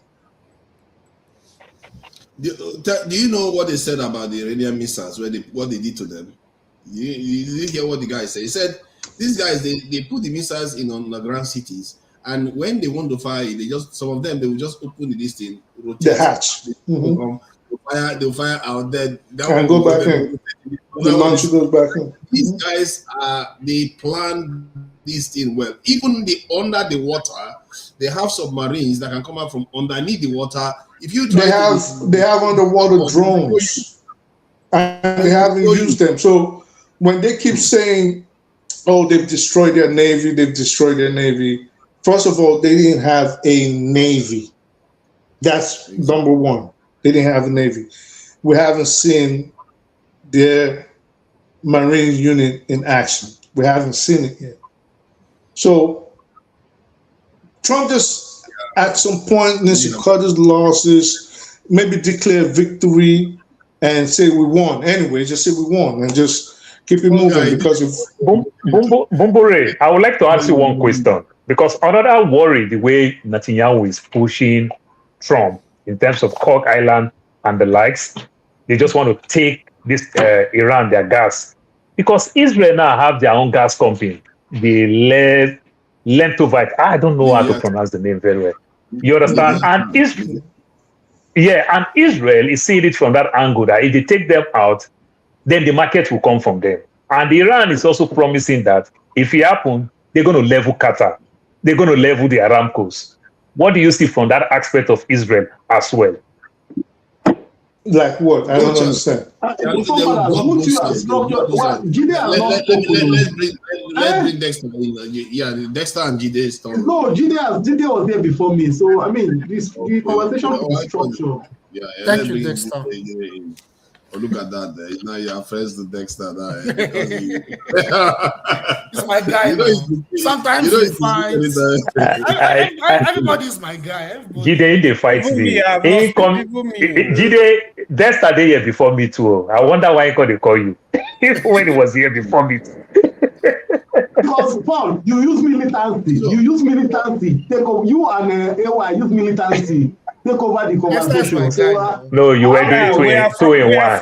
You were working. You are working, Dexter. Paul, we are from the resource control. That's what we do. Yeah, you're right. You know why? See, this is when I studied politics. When I started watching news, and what I discovered was that politics is one thing, economics is one thing, but security is on a different level. And it's something I understood from, as a matter of fact, maybe from watching Israel, because Israel is a crazy country. They understood the importance of power. Every way you leverage it, and they've always been like that. Like whenever they go to war, they want to kill everything. They behave as if they are still in the Old Testament. That's their attitude. So they've always been like that, and that's why Trump is copying them now. If you look at some of the things they do, that's what Trump is copying. They just from the video you have played, forefathers, from the video of the lady you played, clearly, I think they are overreaching, because once you lose the narrative war, when people begin to think that overreaching, yes. So then they are overreaching. So I wanted to put it to Jide that this security aspect of societies is so important that, like, even Americans are worried that their scientists are disappearing now. Israel goes out of its way to be targeting Iranian scientists because they know these people are the reasons why the nation is going to progress.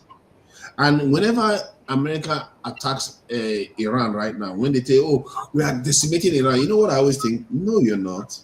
As long as they have those brains there, they will rebuild them again. It's like they are alive. The brains are the important thing. So we as a people, we don't seem to even think on this way. We think all these things are disconnected. We don't understand they are connected. You have to have brains and you have to protect them. They are your national asset. They are like buildings. You use them to build and sustain your nation. But we don't think like that. I don't even think we ever even bother to protect our national assets and brains like that. So, and we are losing generals now. We just lost 3 in a relatively short period of time. And not to mention all the officers surrounding them. And God knows how many other brains that we are losing in Nigeria that we don't even pay attention to. We just think, oh, this one died of headache, this one died of this. We don't know what is removing them. Because when you want to control a citizen, this is how they do it. They just remove key people that are going to ensure that country never progresses. Or sometimes they just send them overseas because our people now, we are very happy to serve. We'll send them overseas. So what do you make of these generals that we are losing? Because I think Basker painted a picture that made me a little bit concerned, actually, saying, Americans remove their staff from embassy, all those sort of things. And now we are losing top officials. I don't know what you make of it, because for me, I don't like to talk about it. I begin to move away from Nigerian security issue, because every time I see it, I know the solution. And when it tell Nigerians, they fight me. So I'm tired of fighting Nigerians until their eye clear. Maybe they will do it themselves. So, but what do you make of it? Do you see any other pattern with these top officials that are being knocked off towards an election? Yeah, that's a very good question, forefathers. Like you mentioned, the professionals in any nation, they are the pillars of that nation. The doctors, the scientists, the nurses, even the security architecture, all those generals, the military specialists, the intelligence agencies, they are the pillar of your country. Because when your country is under threat, these are the people that will be required. These are the people that will be relied upon. And when they are being targeted, that means the people that are targeting those people, they actually intend on genociding your nation. Because the first people they need to attack are those specialists, are those professionals. When you attack those professionals, your country becomes weaker. When your country becomes weaker, it becomes vulnerable. When your country becomes vulnerable, it can be further exploited and conquered. That's what, I don't want to go into talking about even the slave trade. Who are the people that were enslaved, right? They were the architects. They were the people that were the artists, right? The carpenters. Those are the people that were enslaved. The people that were specialized in what they did in Africa. That was why, even when they came to colonize us, apart from the fact that they had technology superiority, also because we lacked the specialized men that could defend those empires, that was why they could easily colonize us. Now, talking about this, you see, the terrorism in Nigeria, it didn't have to get to this point. The reason why it has gotten to this point, and I'm afraid, I'm very sad to say this, it may get even worse than this. I've been saying that it's going to get worse, and it's getting worse. I'm not happy about it, but this is the reality. Because our professionals in Nigeria, our Nigerian professionals, they have failed to do what they are supposed to do. These killings have been going on for a very long time, and it didn't have to get to this point, right? The Nigerian professionals have been complicit in the sense that they've not taken the right action to, like, civic resistance, boycotts. They've not done any of this. So now what you have is, because of that, the government, apart from their complicity or their incompetence, the terrorists can do further. And it did not help matters with the fact that the Nigerians themselves, they are not united on this issue. When you talk about Christian genocide, should the American military come into Nigeria to help Nigeria fight terrorism? There was a divide. There was no unity that, we have a threat, both from foreign powers and from terrorists. There was no united front. And like I said, any resistance to any terror, any form of insecurity, the professionals are always the one on the line to stand for the people, in cahoots with the people. But what you have with the Nigerian states, that is honestly a dysfunctional, failing country, is our professionals have been co-opted into the Nigerian government. They've been compromised. So all they think about is their interests, including the security architecture. Because an average Nigerian, including the professionals, they are not willing to sacrifice. You're talking about sacrifice earlier when you were making your monologue. Our people are not willing to sacrifice. Likewise, our professionals, they are not also willing to sacrifice everything they have to fight for our national. But Jide, you see, that's the thing though. Because even when Lord Lugard was describing us, he said something, apart from all the negative things, he said, we have bravery within us. And what I noticed is that, like, if you see some of all these people that live in Biafra, they are willing to sacrifice. So they will sacrifice. All these jihadis, they are sacrificing. So we have people that can sacrifice. It's just that we are willing to sacrifice for the things that don't give us a lot of returns, not for the things that are actually important, that is going to actually protect, like the nation. Because if you sacrifice to protect the nation's interests, everybody is better off for it, isn't it? The outcome. I feel like maybe that is what we are missing, because we see them in the southeast. They are fighting. The Niger Delta boys were fighting the Nigerian soldiers like crazy, And look at the bandits are going after generals now. Yes. So there must be some bravery there. And they will keep crossing the line. That's how it is, right?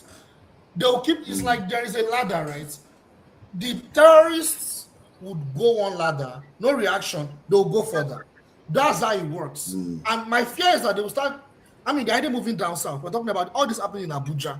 Abuja, the capital. So they will start moving down south. Even Lagos. I'm afraid of Lagos right now. So this is how the pattern is. Who says they cannot target the president even? This is dangerous. It could get dangerous. So it's very dangerous. It's very concerning. So you are talking about that missing link. The missing link is because Nigeria was founded based on lack of ideology. There was no ideology, any nationalistic ideology that led to the formation of Nigeria. You know what I mean? Because even when we got our so-called independence, it was through negotiation. It was on a platter of gold. So there is no sense of sacrifice. If you meet an average Algerian, if you talk about their history of how they got independence, they say their forefathers fought. They fought with their BLOOD. We can't say the same thing for our people. We can't say the same thing for Nigeria. We would say Nnamdi Azikiwe, Obafemi Awolowo, they were nationalists. They negotiated with people that oppressed us.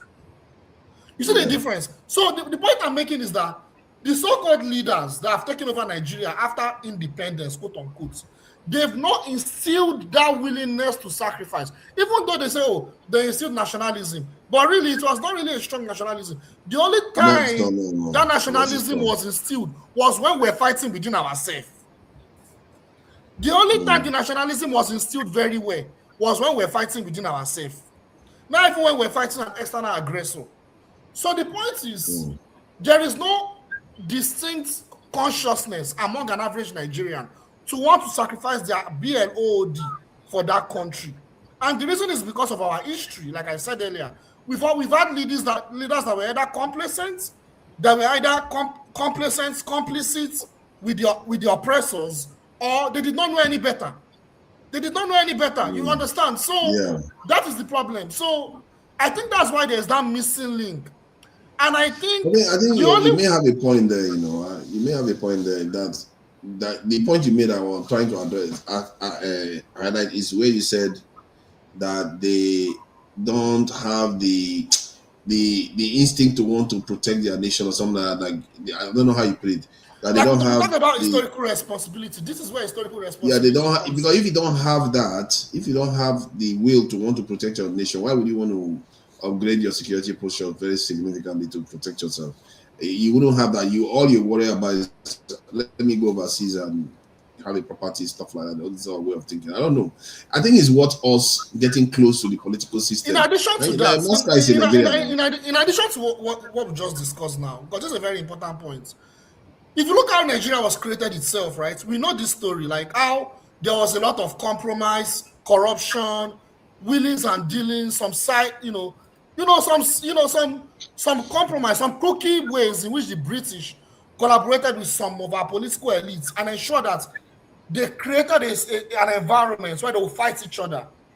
So even from the start, there was no unity, like how they gave North so much power and how they found a way to isolate the East, right? That led to the precedent of the coups and the civil war. So you see that Nigeria was not even created on the right foundation. It was not created on the right foundation because even when they even negotiated, the so-called founders, they did not even negotiate well. You understand? They did not negotiate well. And I've said it on this show. You cannot negotiate with the imperialists. They are the most evil. They are more evil when you negotiate with them. You have to spill and sacrifice your BLOOD to fight them before you negotiate with them, before they come to terms with you. That's how they are. You cannot just go and negotiate with them. That is how the imperialists. I think you may have a point there, because I remember when Ahmadu Bello, that video that everybody likes to play about Ahmadu Bello talking about Southeasterners. If they negotiated our independence very well, that wouldn't have been an issue. You could have just said, you know what, we have a confederation that has a level of separation of governance. Yes. You know, a level of separation. There shouldn't be any need of a Southeasterner to be there. And, you know, everybody stay in their region, do their own thing, administer their own areas. And then in the center, they cooperate in the center, not in the different regions. So that they could have But done that. sorry, I don't know how they didn't do because that. let me just make a clarification, because I think Jide made a mistake. I didn't want to correct him, but I can see you've leveraged on it and you're going to go further astray. If you look at the First Republic, the fact of the matter is that the North and the Southeast are the ones that were together.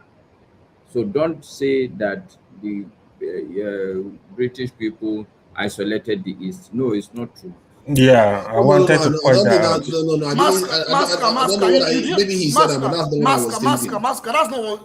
That was not how I interpret. I think you misunderstood me. What No, I'm no, saying no. is AY there had was you. no AY coercive. also had when you I wanted said, to point out similar thing. Yeah, but Actually, if you look the at East were more in charge even than the North have. But if you look at the First Republic before the coup, if you look at the coup, what you mean, that's okay, so that we can move forward. Okay. The point of the matter is that whoever is isolated or not, the point is Nigeria was not a cohesive country when they left us to form our own nation. Nigeria was not cohesive. We all agree on that. So that's what matters, right? So that's my point. And now the responsibility now lies in the hands of the professionals. It lies in the hands of the professionals, because even how we got that little independence, it was the professionals that were responsible. When I come again and I talk, I'll talk about how the role of professionals in this crisis that we are in, how they can play a role. But when the next time I talk, I'll talk about it. Thank you for that, Dexter. So I think he took it to somewhere that is interesting, because I myself, I found that video that they play repeatedly interesting, because if they founded the country very well, they all should have negotiated that, you know what, I'm in the Southeast, I do Southeast things, no Yoruba person has to come to my area, and if we go, it's like we are crossing a kind of mini border, but no visa requirement and all the rest. But you don't work as part of the government institution in any other region. Like if I'm from the Southeast now, I don't go to this North and start working in northern government this institution, because it's their own part of the country. So, but the fact that Ahmadu Bello was saying that during that time means they didn't create that kind of separation, because it meant that one side is always worried about the other side coming over to take over their thing. You see what I mean? So, and now we are here today in a country that has, because of all this division, left us weaker for it, and generals are being, shoveled off as if it's nothing, and people don't feel. I think there's a point they made. They don't feel the need to protect the country. Everybody just feels like I'll protect my own. Do you know how many times I've had people say, we are not like you. We are not like you in Nigeria. It's like we are like Yoruba person will be saying, me and Igbo people are not the same. We are not the same. Who said you are a Yoruba person? But the moment you have a passport together now in Nigeria, you have an identity together. It doesn't necessarily mean you are the same as in terms of tribe.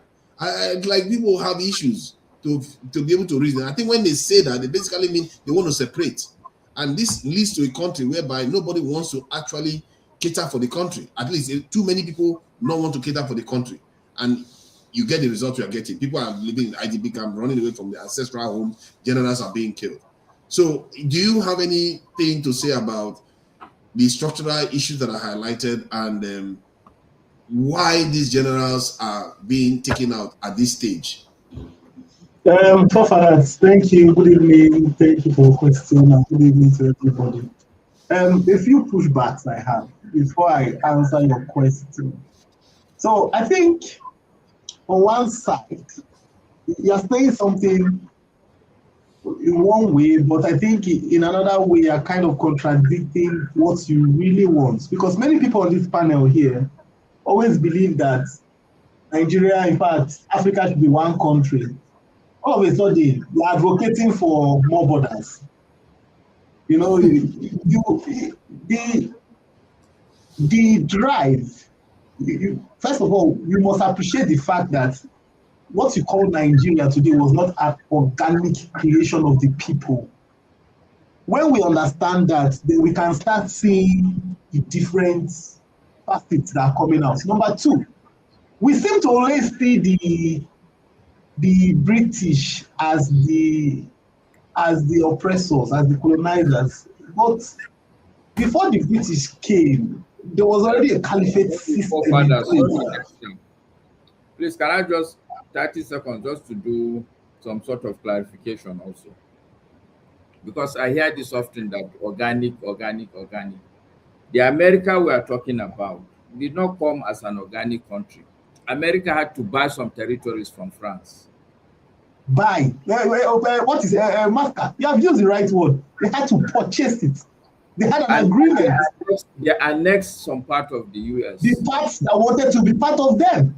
No, not really. Not really. Go and read history, Dexter. No country grew organically. Like I said, just 30 seconds just to put it on record. Yeah, that's fine. The idea that a people will sit down and say we want to be a country is not actually also correct. No, Master, at a point in time, the Americans put a constitution to govern themselves that will work for them. It was the people's constitution. America didn't grow organically. It was so the point I'm trying to make, Master, we can decide to put conjectures there and conjectures there. The point is this: forefathers is talking about boundaries. Oh, why didn't they? In fact, why is it not that the person that is in the southeast, he will have his own paper, and then if you will not be able to go to the southwest. Imagine that's a primitive. That's primitive thinking. First of all, that's to even think that you have to. Let me clarify what I'm saying so that you understand. Let me clarify. See, what the point I'm making is that the point I was making was that for stability's sake, because you know how relationships, when you're in a relationship, sometimes boundaries help keep stability. Like Maska was saying, without boundaries, you see the child will slap the dad one day, because you have to set boundaries so that there will be stability. There will be less chance of suspicion. Because that statement, that video is saying that they are suspicious of another group of Nigerians and they don't have any means to stop it. And in the end, we had the tragedy of, we all know the history. So that's my point. Stability is important for a nation. I'm not saying that you should just have real borders. No, you should be able to move around the country. But I think in terms of states, the states, the regions, because they were different, most of them were Muslim, others were Christian, so they should have negotiated it then, instead of after they became they became part of Nigeria, then they start complaining. That means that they didn't do a very good negotiation. Fathers, what you are saying, what you are saying will make matters worse. In fact, what you are saying will just disintegrate it. That is just a way to disintegrate the country straight away. Because forefathers, there's no place in the world where there's no socio-economic imbalance. Everywhere there is a socio-economic imbalance. Whether you like it or not, the way human beings go to school, everybody don't perform at the same level. That's a socio-economic imbalance. Yeah, but this is different though. These are between nations. Forefathers, what was one of the biggest problems? Amadou Bello, the video where you have somebody saying, I don't want people from this particular place I want to even stop them from coming to work. Why? Some part of Nigeria invented... Because that is my point. You are not listening because he doesn't trust the fact that you are going to treat them equitably in their own land. So you have to respect that. It was not about treating equitably. That was not the issue. That was not the issue. What was it about? It was never about treating equitably. It was about the opportunities that this man wanted to drive. He wanted his own people. He was educated. Now, lots of his people were not educated. And it meant that the opportunities for education will go to the people that were ready for it. A part of Nigeria was... So it is that what you are saying is not... That was an investment. And forefathers, things have not changed. We have moved on how many years ago? Desta, do you agree that easily we can change that narrative? Do you agree that easily, if we put our mind to it, we can change it? Paul, somebody made a comment over 50 years ago till today, the northern part of Nigeria has the highest number of out-of-school children. So Dexter, I am that young boy in Lagos where we see every Lagosian, everybody in Lagos celebrate Brigadier Buba Marwa when he was Lagos State Administrator. And even when he left, at the time we were even asking, people were asking for him to come contest as a governor in Lagos State. So all I'm saying is that if we have one good leader, one Hausa man, who will bring massive transformation in Southeast, one Igbo man who is a president, who will bring massive transformation in the North, this narrative will just change. We might get one negative one, but one positive one that will stand the test of time can change the narrative. Even in America, it also happened with the South, you understand, where people don't even know that they already have freedom. Paul, what you are saying is very good and fine. Yeah, very in an ideal situation is very good and fine. Paul, when Goodluck Jonathan was building schools in the northern part of Nigeria, what was the aim? What do you think? Let us tell ourselves the truth. Goodluck Jonathan was doing everything because of the problem he was facing. Goodluck Jonathan, as a president, he didn't deliver. You understand? Everybody find their own, just like the way an army general is coming out to say, let us give this Boko Haram amnesty. You understand? Because probably maybe you understand that if we want to fight these people, we will not go anywhere. That's what Goodluck Jonathan too was doing. But in excess of it is that there is great poverty in the land. Father asked one question. I will just, let me deviate a little bit. Father asked, why are they killing these top military guys and everything? It's as simple as any other thing. Because also another top military guys is also working with these bad guys. So they know how to take them down. So these are not miscreants who is doing all these things. Some of the guys who carry out these threats, these things and everything, they are equally well trained. And they also know the military too, also have their shortcomings. You understand? The ordinary man in street where we get scared of these guys, you understand? We fear them, we respect them. But the man who is an insider know that, oh boy, there's a whole lot of loopholes everywhere. Look, let me tell you one funny thing. I'll tell you one funny thing. Sorry, let me just land with this. Interjecting, let him finish his submission. Let me just land with this, please, I beg you. Many years ago, when we were having that problem in Warri, that Warri crisis and everything, today, military is still in Warri. Over 25 years plus, military is still in Warri today. But do you know the funny part? Father, when they were kidnapping and everything, when they bring these military guys to come mount all this place, all these oil companies and everything, they give them 15,000 naira as allowance. And this is what they give to them. Their boss who give them this, who allocate these things, sometimes maybe they give them like 1,500. They seize their money, their allowance. And before you know, that was the era where this Mercedes-Benz 190 under Accord ran very well. These guys will just come back from base. They come back, they put them there 2-3 months, and they bring them back. They all start buying cars and everything because they are part of the kidnap. You understand? They kidnap, they share money. Everybody is just doing the same thing. That is the same thing with the military today.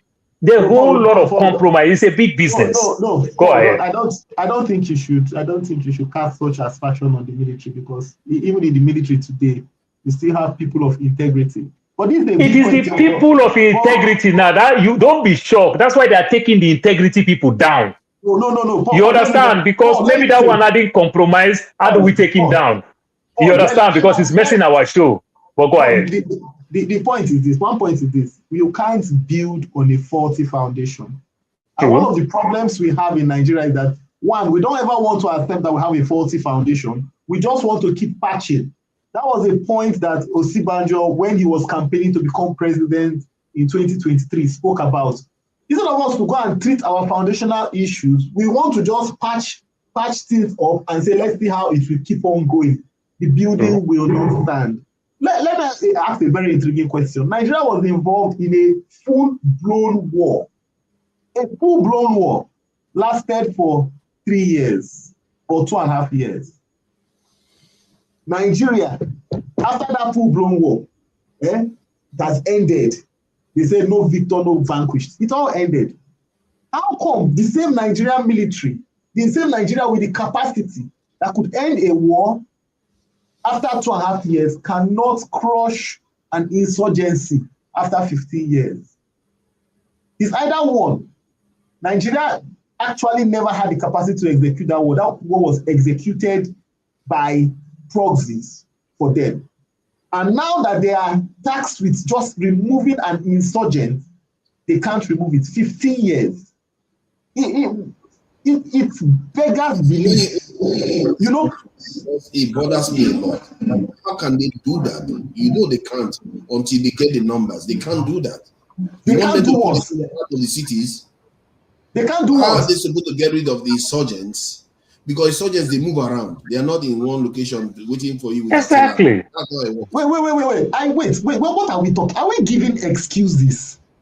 Are we giving excuses? What I'm highlighting is that your mentality is the reason why they are not recruiting into the security forces, because you still think somehow what you have right now can solve the problem. That is the problem. I hope you know, forefathers, I hope you know that military are actually tasked with protecting the territories of a country. You don't the military is not tasked with. Let me tell you something. In Nigeria today, you have military setting up checkpoints everywhere between Lagos and Ore, between Lagos and Benin. The whole thing is a pollution. You have military people that are not supposed to be in places they're not supposed to be. Let me give you an example. Paul was talking about what happens in Delta State.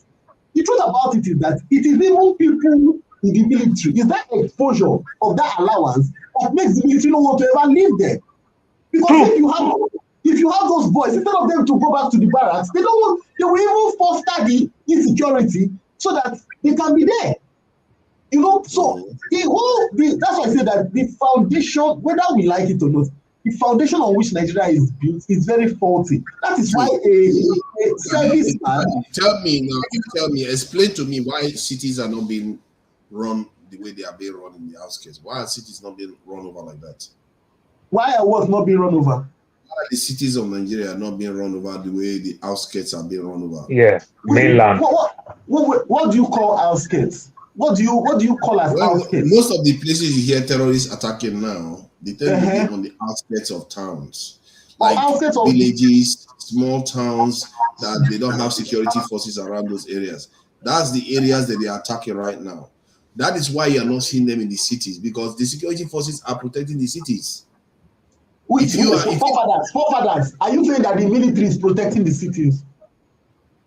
Yeah, if you didn't know that now. That is not the job, forefathers. It is the police. It is not the job of the military to go and protect the cities. Dexter, I think the two of you are just being, both you and forefathers are being disingenuous to perpetrate the position you adamantly want to portray.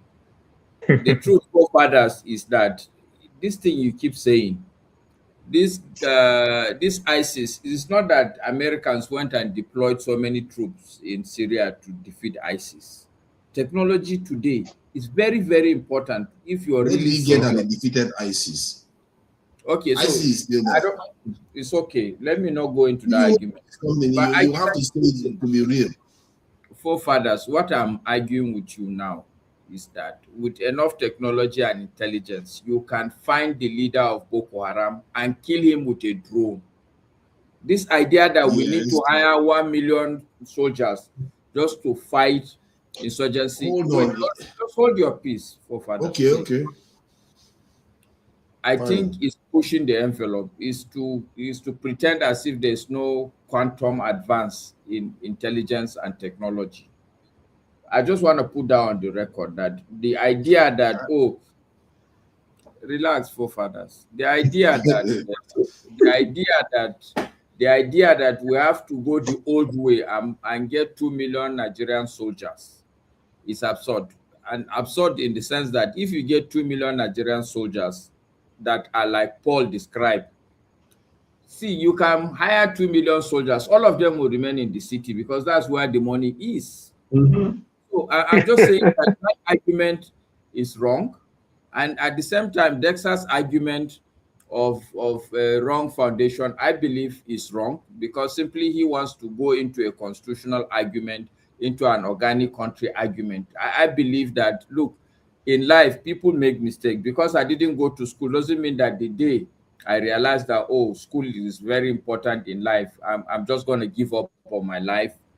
Yeah, I may go and do some night school, which is not exactly the same with proper school, but there can be resolutions to a problem. The idea that simply we didn't sign a constitution at some point, that therefore Nigeria can survive, I think also is faulty, because that argument is ignoring the same thing Paul says, that some of the problems we have in this country is fundamentally corruption.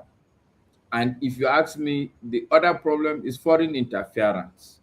Because the fact of the matter is that the people who set up the country in the first instance, even if we had signed a constitution, there is enough evidence that they are constantly fiddling with the arrangement. If we look like we're going to grow, they will remove something or put something extra.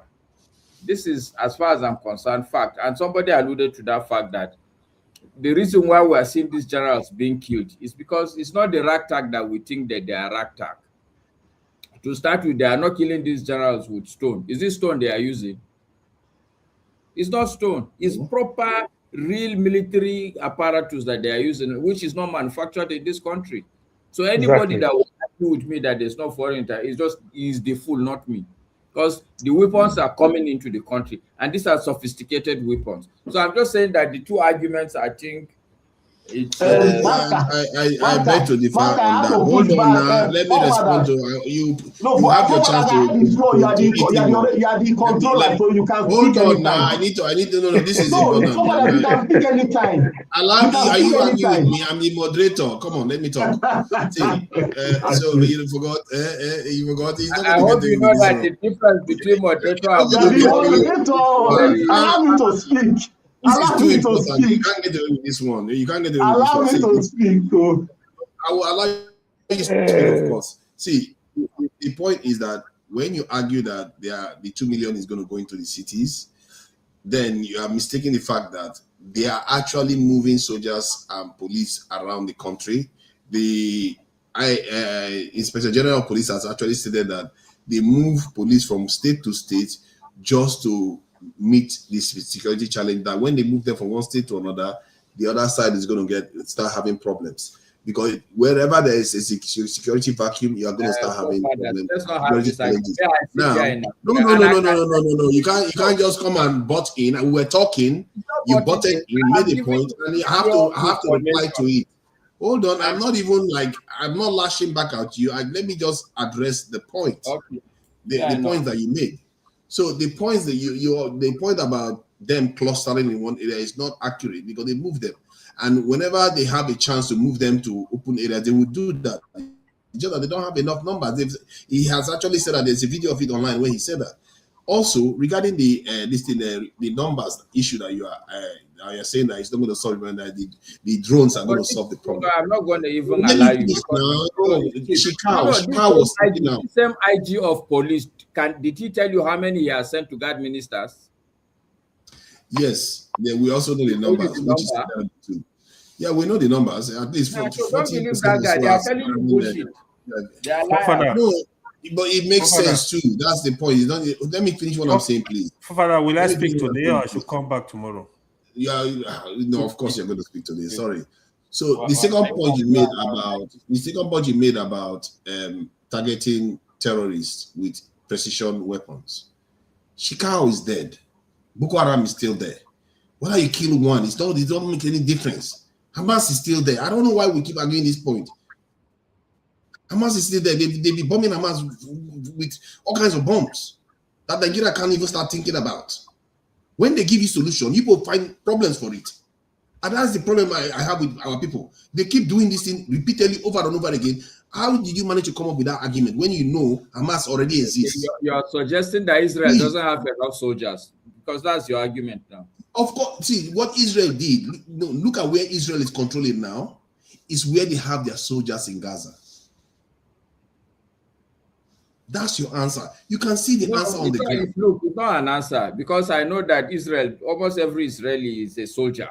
and they haven't solved the problem. So the number of soldiers cannot be the answer. No.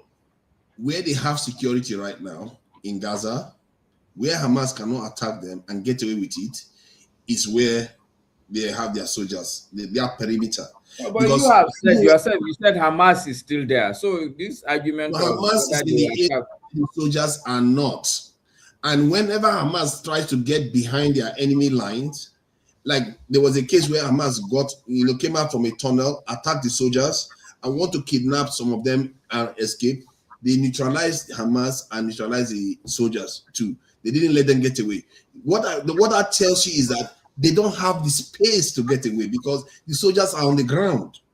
But if the soldiers try to venture into areas that Hamas controls, they will have problems. Okay. See what I mean? So, but that is that anyway. Let me address.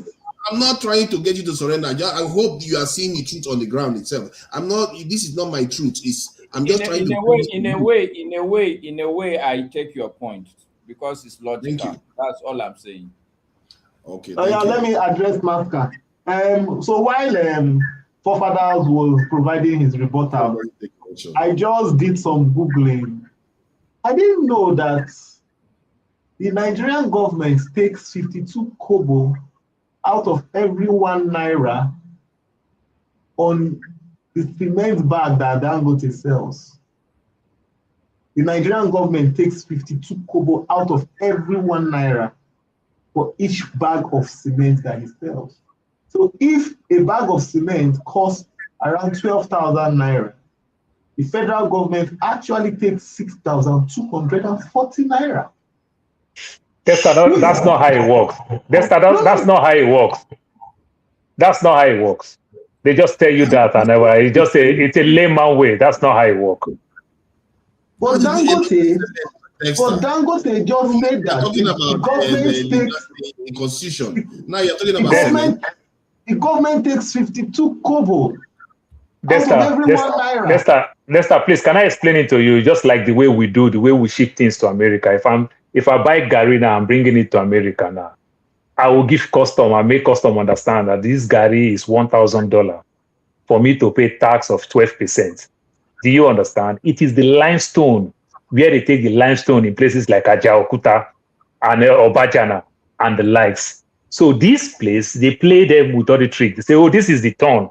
Just like we don't know how much oil we take. We don't have any gauge to measure these things. So sometimes they can take 3,000 tons of oil a day, crude oil a day, and say we do 1.8. It is the limestone, not the finished product.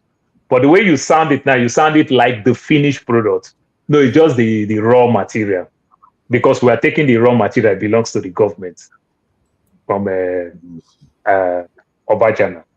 You understand? So they might say, oh, we take 1,000 tons. And maybe by the time they finish that 1,000 tons, it may even give up to 10,000 tons. They still play around it. What is the point the government is taking this thing? What is the issue with that? If the government is taking money from tax? No. Because we are complaining here. You see, these are the ways countries provide subsidies for their citizens. If we are complaining here that the price of cement is very high, it means there's something the government can do because that resource is a natural resource. And the people that are mining it with their own equipment, with their own facility, with their own workers. So the government can afford to say, okay, since you are mining it and our citizens are going through a hard time, we'll reduce our costs so that the products can be sold at a cheaper price for citizens. But what happens? The government don't care. The government don't care. It's the same thing with Dangote complaining about crude oil. He doesn't get stock. He's requiring, I think he's supposed to get 12 stock. Is it 12 stock every week? He gets only 5. And then they'll tell him to go and buy the same crude that left Nigeria. A third party will sell it to him at increased rates above the standard rate. You know, these are things that are supposed to be strict. Look, Mafka, You are talking about Master. Dexter, let me also say some things now because sorry, let me address Master Paul. Let me just address AY Master's hasn't point. said anything. I don't want him to get. Let me address Master. AY is being a gentleman. I listened to. I was listening to some commentary today. I think it was on Arise News or so. They said, you know, one of the biggest things anybody from the north, that one of the things they don't want to hear is anything that will fracture Nigeria. You know, the northerners are big on, you see this unity. Nigeria is one indivisible entity. So anything that looks like it wants to fracture Nigeria, it becomes a little bit, they become very edgy. You know, and that's one of the reasons why. That's a lot now. You want to connect to Niger? No. That's one of the reasons why the northerners, you know, the Kano seem to be a little bit. This guy wants to fracture the nation. But Master, I'm not preaching for the nation to be fractured, you know. But what I'm saying is that we must realize the fault lines, and we must actively do the things that will mend it. And we should do paper over the cracks. Like you said, if you didn't get education and you found out that you needed it, you can go to night school. Yes, you can do that so that you can progress. But we can't stay in a situation whereby we say, it doesn't matter. Oh, I didn't get the education and it doesn't matter. Let's just keep on moving like that. I won't make any improvements. I won't change anything. I'll just keep moving like that, which appears to be what we are doing in Nigeria. Oh, because maybe it's working for me, I'm satisfied with where I am now, let's just keep moving. No, we have to make an effort. If these things were not done, if this contract was not properly drafted in the beginning and it's not favorable, let's sit down on the table and let's redraft it. Let's be honest with each other. Now we have knowledge. So it's not about, you are right. No situation is perfect, like nothing came out ideal, but it's what we make of it. Unfortunately, we are not making anything good out of what we were given. What we were given, we have only made it worse. The responsibility is for you and I to say, yes, we were given this thing, we know that it was not perfect, but what can we do so that the next generation that will come will see that we have tried to put things in place, so that the challenges that they face will not be the ones we face. I hope so. We're not saying different things, okay? Thank you. Thank you. I appreciate that. AY, I think it's your turn. Long time waiting turn, and I really appreciate your patience here. Fair point, Dexter. Fair point. Yeah, you see, I like the way Masca is engaging. You see, I hope Dexter, you are taking notes. You know, some of you, your head is stronger than that of Paul. You guys don't take correction, or you come here tomorrow, you still repeat the same errors again. I have not spoken. No. We and AY, who came first? I think AY came first. AY. Paul is on fire today, man. AY, no cause trouble. AY, I don't get power. Paul is on fire because he seems to be speaking what you want to hear. If he was here before AY, if he has been here before AY. No, if he just coming. See. No, if he get VIP, that for forefather hand now. Yeah. She's free to say anytime she wants. That's for sure. You can't misbehave. So yeah, AY, this general business, and where do you see Nigerians? You know, do you think there's any point in the next 6 months, 1 year, Nigeria is actually going to buckle up in terms of in national security and start actually moving in the right direction? Yeah, before I move to that your point, right? I need to address the last point you were praising Dexter. Dexter is not fair. You see, well, he's saying let's tell ourselves the truth. See, we have to look at what is called national unity. If we cannot have that, I don't have issue if you want to split the country in some way that it will work for the people. My interest is about the people. But when people at Dexter come speak like that, Then when you say, oh, okay, let's divide the country, then he's going to go and grab South-South. We say there is nothing like South-South. South-South belongs to them. These are the problem. So it shows that you don't hate injustice. It's just that you are not the one doing it. That's why you are complaining. No, hold on. Let me finish. No, this is my time. This is my turn. I won't allow you go on with false narratives. Hold on. It's my turn. So you need to stay. Hold on. When you want justice, don't be selective. Retract your statement. Don't come with gaslighting. Repeatedly. That's why don't come with gaslighting. So it's not gaslighting. This is a fact. Okay. Then the other team, hold on. This is not your time. It's not to hold on. You can't come and say false things. I need to speak on the security. The other thing, Mr. Ike, every time you come, you are attacking people, the country where you live, why are you complaining, blah, blah, blah. You are holding a Nigerian passport. Every time you come here bashing the country, you are ready for the country to burn into a cheese. You don't have problem with that. That is the double standard Paul was calling out today. Even the core Americans, they are actually criticizing what the government are doing, what Trump is doing. I'm telling you, the white Americans, not even the black.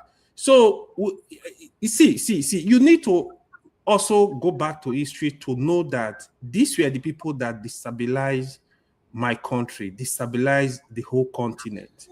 They looted our country dry. This is history. Not only that, I mean, I work in Warri at some point. If you go to the Niger Delta, the white people are still there. They didn't leave us alone. They are still stealing from us.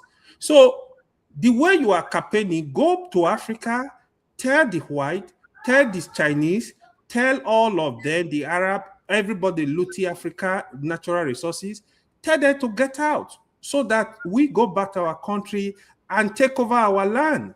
So these were the people that did everything to destabilize our forefather. In fact, you know history of the slave trade.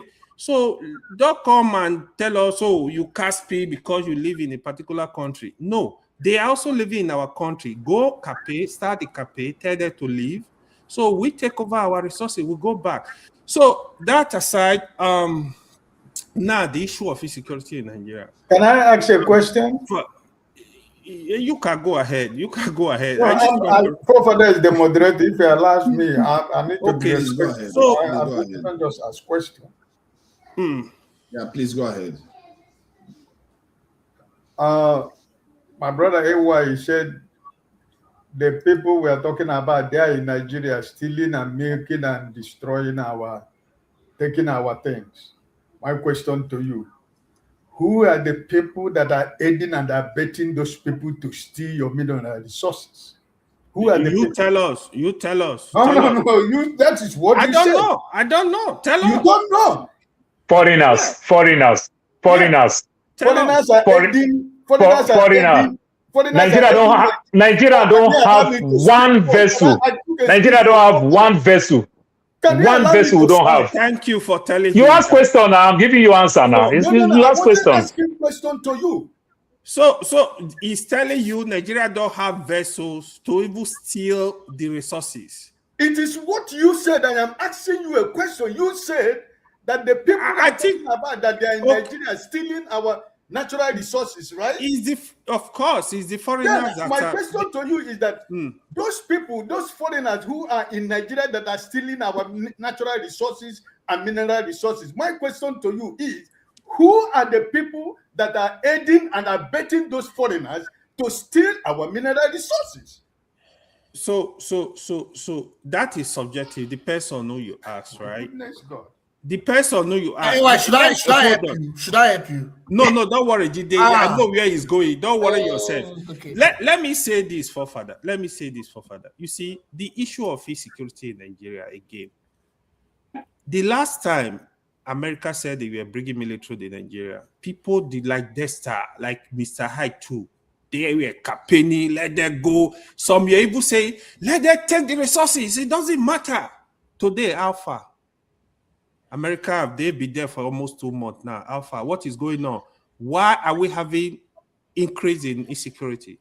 America are moving their staff away from Abuja. What is going on? Alpha. So, you see, we know we have issues. We have insecurity problems. You can't deny it. We need to hold the government accountable. We need to tell them to do what is right. Fourth solution here has been canvassing, employ more people, get people into the military, which is an idea I also support. I feel we need more people, more security personnel to secure the country. But people that want to sell out the country, you think these people, they are coming to solve your problem? They will never solve your problem. This is also a lesson for us to understand that our problem, we need to look for solution for it by ourselves. However, the insecurity going on in Nigeria is scary. I think Jide said something about it's going to get worse. This is also my belief. The way we are going, the government, they are not responsible. I don't think they are doing enough. The energy they've put in for the past 3+ years to be doing campaign, political campaign, on your mandate we stand. If they've been putting that energy on securities, probably by now we will have a headway. But right now, it's scary. I'm just, because look at the way our general, we just lost 3 general in the space of 3-4 months. That's even during Nigeria Civil War. I don't think we even lost a general. I'm not sure. Maybe.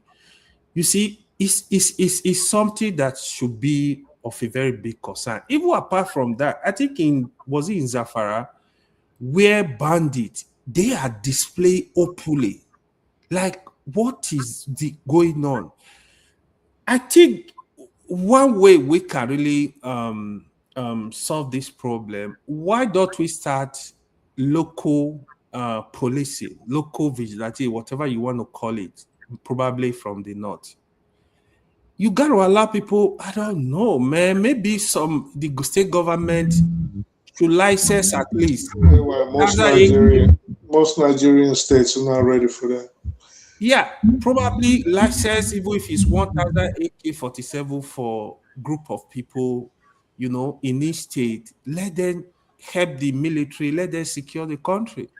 Because the insecurity obviously is worse in the north now. Yeah, it's not that we don't have issue of kidnapping, we don't have issue of insecurity, but I think the problem is from the north. It's seriously from the north right now. You see, Mr. Sola was talking about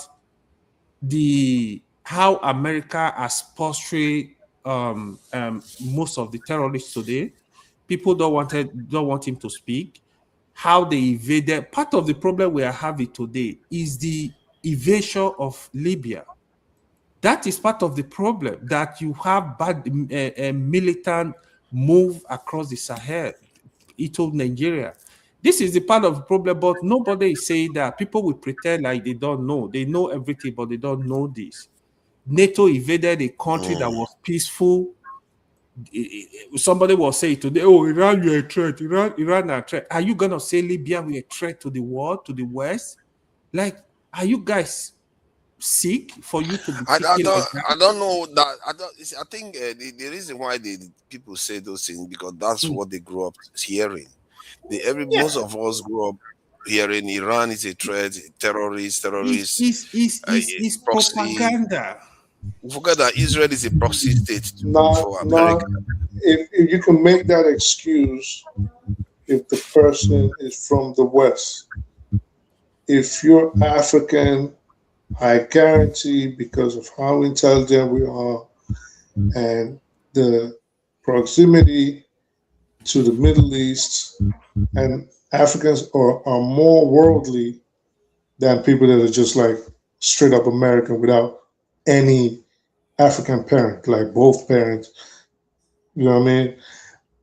When you make a statement like that as an African, it only leads to one thing. You're not an idiot.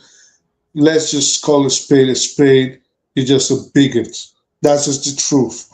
You know the truth, like AY said, but you just decide to be willfully ignorant. That's all it is. So you know, but you look at it from a religious lens, and then you blind yourself from the truth, and then you pretend like, you know, I don't know.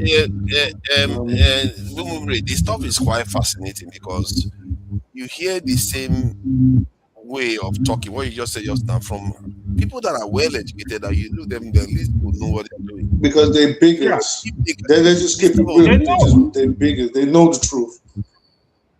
I mean, come on. Oh yeah, 100%. 100%. Like at this point, listen. For example, notice KJ says something often. He says, "Oh, what do you want them?" When you brought up that I don't know, it was Paul. Either you or Paul that said, "Well, they're killing kids. How would you look at that? That's not fair. They're killing kids."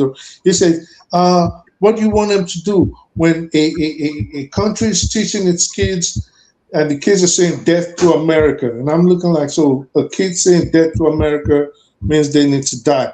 Maybe you need to go look at what the Jews, Israel, teach their own kids of the same age. Maybe you look at what they teach them, what they discuss in the Knesset. They just passed a bill last week that and you played a video relating to that when you were starting your show, where they're allowed to kill Israeli prisoners for no reason. And Simon Ben-Gvir was there popping champagne. You know, they were all happy. You know, so it's not like they don't know. They know. I mean, they've been dying before. It's nothing new. 99.9 something percent guilty in that court. Conviction rate. Sincerely, you need to see. That's what today. Can I play this video? Then I'll ask the viewers what they see in the video, because it's one of those videos that we don't see the same video. This is I found it very fascinating. I hope this video is not too raw for quite a lot for people. So let us also watch this. Read the text.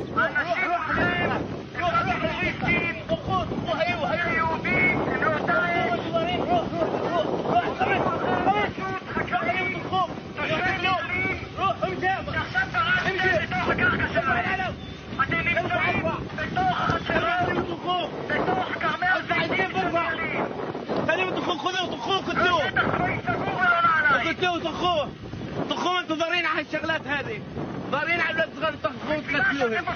هيو طخه، اجيب لك ثانيين؟ الا شو كاشر لبيتخون؟ غلط يمقى. بس استني كليب هالدنيا بنشوف شو بتسوي. استني كليب. طخوه قتلوه. هذا بقى اخي شو ارفع العلم ولا ترفع؟ اتخمش. ايوه حجر. اضرب حجر. اضرب. تستكلوا مع اخوكم. اضرب. اضرب. תגגות האדומים האלה מאחוריכם.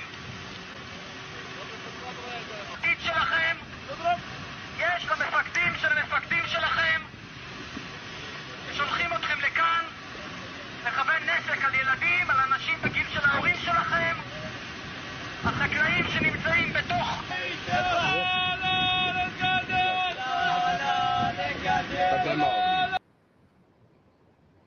So the question is, let me take this off, because I find this quite fascinating to an extent, even if it's gravely serious in how we perceive things. So I will ask you exactly. Why would somebody send a kid there? Why would somebody do that in the first instance? Hold on, exactly. So the question you have to ask yourself is, I think was it AY? So what do you see there, AY? Completely. Let's say somebody says to you, look what they are doing to their children. They are teaching their children how to hate, and they send their children out there. So I don't know whether you read the text slowly, you got all the text, but if you did, what did you see there? Honestly, you see, one thing you need to know though, that region you see, people are not behaving normal. Some of these children, not even children, even like 40-year-old grown-up men, 50-year-old, they grow up other occupation. They've seen oppression. They see war. The kids, they see war, both sides, both Israel and Palestine. So they see life differently from us. We think they think normal. They don't think normal. They don't There's think nothing like this. There is no way you can carry a kid and tell him to go and raise a Yeah. flag. That one, obviously, I'm coming there. If you grow up, what is that? That is totally unacceptable. Yeah. I'm coming there. So what he did is obviously wrong, right? You cannot push kids because this Israeli soldier, they actually shoot kids, man. So you can't subject kids into such behavior, you know, to if a form of going to harm's using way. them to putting them in harm's way, going them to disrespect. Did anybody read this text on the screen? Did they capture I read this this text one. when it was read? Okay. I So read this when one. you read that text, what did you make out of that text? What did you understand from the text? I thought he was telling the soldier man more like kill him. You are good at killing children, something like that. More like, oh, should I bring my I don't know. Little girl. I think he was talking on the other side now. If they should bring their little children too, you are also good at killing children, something like that. I think he himself is willing to die, but why kill yourself in the eyes of your daughter? Because that's how I see it. The first line implies that either he has seen children killed or he has lost a child already. And it also seems like he's feeling like at this point, you have made me suffer. Exactly, there's nothing left. True. Yeah, that's basically what I was saying. The environment is very hostile. It's called the apartheid in South Africa. They are learning from the environment where these people live. That's what people don't even know. That's why people they even want to die than live.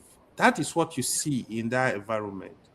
But unfortunately, if you've never experienced war, you've never experienced such a hostile environment, it's easy for us to pass judgment. You know, that's just the honest truth. People that have experienced war is different the way they think. This is one thing we need to actually know, you know. It's actually awful experience, especially given it's not even war, it's a continuous torture. Yeah, it's continuous. That's why I said it was the apartheid. But it's easy. People don't know. Just like when people talk about October 7, I remember talking to my friend. They think October 7, everybody was calm, everybody was sleeping. Like one of my friends said there was a ceasefire. I said, no, I just kept quiet because it's hard for people to understand because she didn't really understand what was going on. The problem is worse than what you can think. Like, if you know the kind of life these people live prior to even October 7, you don't have freedom, you can't. Who is gonna live like that? That's why their thinking is like, oh, I better die than live this kind of life. This is actually the truth. There are two things there now, because clearly exposing your child to danger is all wrong. It's something anybody will frown at. But if he has lost a child, or either his own or someone, because he says, should I also bring the little one, the little girl? So you can see that he's like, okay, if you want to kill all of us, kill all of us. Yeah. There's no point. It's the mindset. So forefathers, if you are a proper person and you have your own child and they come to kill, won't you put yourself between that man and the child? You would. Won't you be in between? Of course, I would. That would happen. Masker, many years ago, I lost my immediate elder sister. It was so painful. So we're staying at home. My mom collapsed. It was tough on us. Some of my friends came to the house. I was there. Only for me to see my father the way I never see my father in my life. My father just accused this lady. Get out of my house. Go. Get out. Get out. Don't come tell us, hey, this person will die. God will give them take. Get out of my house. It was like shocking. We don't know where my dad is coming from. You understand? That's how people, you understand, see things. Unknowingly for my father went out to go buy some drugs and every other thing. He was coming back. Saw these two people cursing my mom. You understand? Cursing my mom. She has not said what she's doing because my mom sell food in my father works in MPA, who sell food in Port Canteen, make a lot of money as young boys, who steal my mom money like crazy, all in the name of we're working, we dress good, we do all these things. So the natural thing when you make all this money, they say the woman never talk what you take it, what you put in hand. Now only they sell food, which kind of food did they sell? When they make all this money. After these people mock my mom like crazy, they start robbing my mom. Say God will give. My dad just, you understand? Everybody was mad at my dad. It take time for like almost 2-3 weeks before my dad could say his own side of it. You understand? So for father, I blame that man too. But when you say the other side of it, it just relates me back to almost 30 years ago when it happened in my household. Yeah, it's like that. I think viscerally, the moment you see it, say, why would you do anything like that? You see, But then when okay, you so start let me looking tell at the you my circumstances position they are for in, fathers. Look, we can all excuse everything that you see. America will give you perfect excuse for what they are doing in Iran. Every person that is doing the wrong thing will give you every excuse. The issue with life, and this is where I stand. Even when I know I'm doing the wrong, at least let me acknowledge within myself that okay, this thing is wrong. I cannot excuse it based on circumstance. Oh, because I'm broke, so I'm stealing money. Does that make stealing correct? No. Yeah, I'm hungry. My children are hungry. It's okay. I'm actually stealing, but that cannot excuse stealing to be correct. No. I think what we are talking about here is diminished responsibility because his psychological state is not stable anymore. It's not. You are not, in your own situation. It's not you anymore because And okay, your so reasoning if is flown let out me of the push window. this argument small for fathers. If this is your elder brother, you agree that okay, he's not stable. Will you allow his children to be with you? Why would I? No, never.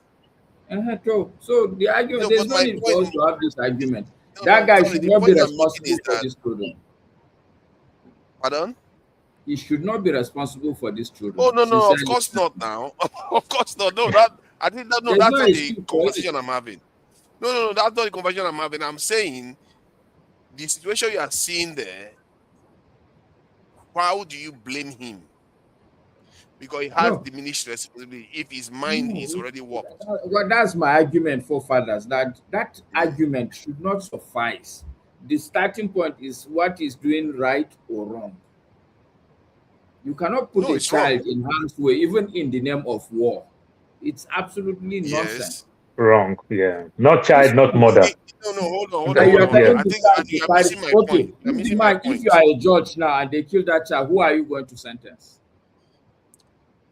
You're not going to sentence him if he's mad. If have you heard of a crime of passion? Gentlemen, I beg good night, make her go sleep. This one now. Oh, Father, let me Yeah. finish. Let me finish my Sometimes this I thing. think sometimes Masca just becomes a little bit stiff. Like Oh, Father, give me there is 1 minute. Let cases me where finish my. there is crime of passion, Oh, and Father. sometimes there's a reason why the court recognizes it that this person has diminished. Even manslaughter is diminished responsibility because it's not murder. It's not something you planned because your mind is not in the right place. Accidents happen. So in the Oh, case Father. of that man, I felt like he's like, okay, sorry, go ahead if you want to say something. There's no. No, For no, like I'm for going to like 1 agree minute, you know, if with you are that. comrade, the more you are waiting, so you Yeah, Amori just is take waiting. all I the know time. Amori doesn't. You When he see, comes now, What's wrong with you, Ewa? Is it that you don't like Ife? who Ife?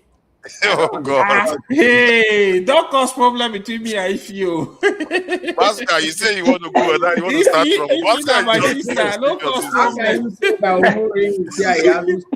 Now if you are forefather be best of friend, there don't be me. No cause problem. If they just start now, I go. I may go. I'm already waiting now before it's not abusing me. No, after me, Sifi. So finally, right, you see, I have really emphasized on humanity. I don't really understand why a lot of us, humanity, we don't really have it, we don't give it, especially when it relates to tribe, religion. We need to put humanity first, everything we do, everything. You see, this period, I look at Pope, what is it, Pope Leo? How he has been speaking out about the issues going on in the Middle East. He's an American. Do you know Trump was even threatening him? Trump threatening everybody right now. So Pope has been speaking up like, no, you are not fighting for Christian, because this evangelical Christian in America, which most of this group belong, which some of our brothers, they are underground, the Pentecostal in Nigeria, some of them that come, they speak in some way. That is their thinking too. They take along that line.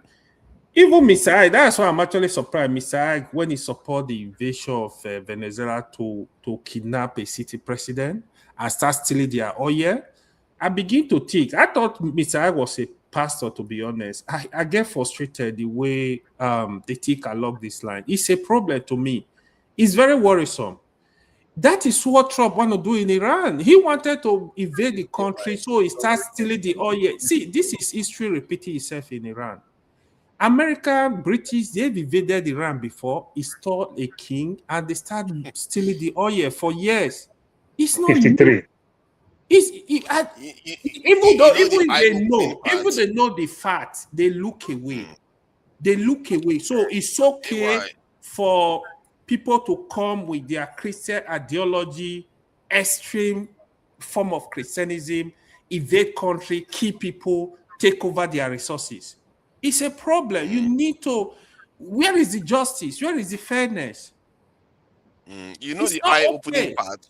AY, do you know the eye-opening part when Trump said he wanted to wipe the civilization off, who died tonight? Even the supporters of Trump, you know, the Iranians that were supporting Trump to go and invade Iran, like he clear for the eye. He clear for the eye. You see, he clear for the eye. People on this channel today, see, some people are very. I don't know. I don't know what is exactly what I was telling them here. I was telling them here when they were saying they should come and attack Nigeria. There is one that was I was watching this afternoon. There is one that was supporting that foolishness with excuse the reason America went to throw when they nuke Nagasaki and Hiroshima. What was he says? Oh, the Japanese were killing a lot of American soldiers. Say no, this is not correct. Actually, what actually happened? America used brutal force to be killing Japanese, killing them, telling them to surrender. They were forcing them to surrender. They insisted they are going to fight on till the last man standing. That was the reason why America said, no, this war is not. It's not going to go easy. No, it was actually no. Actually, the Imperial Majesty of Japan had sent a cable through their ambassador to the United States, to Patton, and they said they were willing to surrender. Yeah. And America refused to accept. America refused to accept their surrender. They tried to surrender for more than 3 months, and America was still trying to figure out how to use that bomb to see if it worked. It's not even new. Libya, Gaddafi gave everything, put everything on the table. Okay, take, don't invade my country. Even Maduro. I invaded him. So what is Maduro too. Anyway, Libya, it is the same thing that Netanyahu want for Iran, so that he will not put a puppet there. You see the problem now, the way they are blaming the Hezbollah when it comes to Lebanon. because the Lebanon president is a puppet. He can't do anything. Yeah. Now they're going to blame him for not doing anything. That's what they're doing. Yeah, go ahead. At some point, the world is going to realize that the Black American was not bugging. The world, especially Africans, do not understand the white man. They do not understand his nature. They do not understand his capabilities and how vicious, ruthless, and evil he can be. On a personal level, on an individual basis, the Caucasian could be a good person on an individual basis. On a general basis, on a group basis, collectively, when you look at their history, when you look at their nature, remember, these people, they are not like yourself, the pure human, the pure African. These people are part Neanderthal. They are vicious. Even in the cave era, they were very, very vicious. This is why one day, and I know that day is coming soon, somehow I hope it, I don't wish for a crisis, but because of the way certain Africans place the Caucasian on the pedestal and look down on their kind, like someone like KJ, I'll tell him, or Kenny, or Chim, or Dexter, go to Vidor, Texas after 7 p.m. If you know, you're wicked, you're really wicked. Yeah, go to Vidor, Texas after 7 p.m. Go to Allen, Texas after 7. Freaking double dare you. Even with your double MAGA, go. You are still not welcome. Go.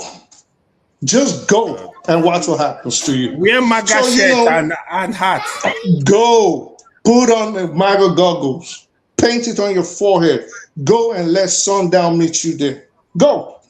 Let's see what happens to you. Just welcome him, you know. They might he might be hanging from a tree before 7 in the morning. You try. So your skin is just your color. And I do understand that people tend. Sorry, I actually interrupted. I apologize.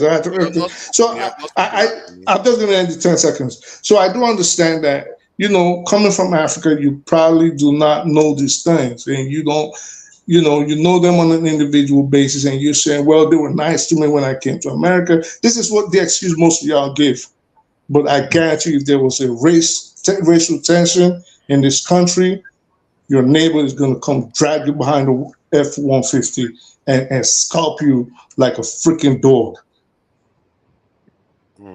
It's very fascinating how you Bumbure, let me tell you one funny thing. Do you know? Father, please, I don't want to forget. It's just a 30 seconds. When will you even be my turn too? When will you even be my turn? I thought you bring me up to talk. When will you? It's just a 30 seconds. I have for turn Omori and KJ. Okay. Yeah, have your talk. KJ jump me. How can KJ jump? If he. Okay. KJ jumped you. No, KJ is the last man. KJ just came. Forefather, do you know how funny it is? Do you know I live in a neighborhood? I just buy American flag and put in front of my house. These people start asking me questions. Why did you put that flag there? Traditional thing that everybody do. That now Nigerian flag, an American flag, and I put it in my house. But because they know that it's a black man, they ask me questions. Like this. So even when I'm trying to say, okay, I'm one of you, I embrace, because they say we hate them, we take all our money home. Now I'm saying I'm one of you, I like you, I believe your kind of ideology. They keep asking me questions. That's exactly what Bumbure is telling you. You understand? Somebody tell me when I moved down to Phoenix, Arizona, 2015 or so, I was living in a small apartment. You know, the way the apartment, the vents and everything. This guy just confronted me and said, what are you guys cooking there? That is that smell. of course, now, you know, our fufuna, our fish and whatever. And everything. Oh, I tell the guy, oh, I'm so sorry. I don't know. He said, yeah, it stinks like shit, that, this and that. Then I asked the guy too, I said, what do you smoke? I said, what do you smoke? That thing stinks so bad. What kind of, is that weed or something? And the guy was with his girlfriend. The guy felt bad. This guy keep apologizing to me for almost like 2 weeks. Oh, I'm sorry. I didn't even know. I'm sorry. You know, I'm naturally skinny. My eyes are red and everything. So I look like one of them who smoke. I never smoke in my life. You understand? The guy said, do you smoke? What do you smoke? I said, I don't smoke. I never smoke. So now he felt bad to make you understand that you can inconvenience me like I can inconvenience you. You understand? But they can't take it. When people who are not like them do things that they don't like, they can't take it at all. But some of us who happen to be like these gatekeepers and every other thing, we can take anything, all in the name of because of you find yourself here, you build house for your mother who live in a room and parlor, one mattress for 30 years before you come to America. I'm a landlord child in Nigeria. You understand? I have influence in Nigeria. In fact, if I want to use my bragging rights, my own elder sister, when her daughter is getting married, it was vice president that joined them together. 5 governors were there. That's the home that I come from. If I want to use my bragging right, I can lock some of these people in Nigeria. I have that connections. You understand? I'm in state of power. But that's not how things work. Yeah.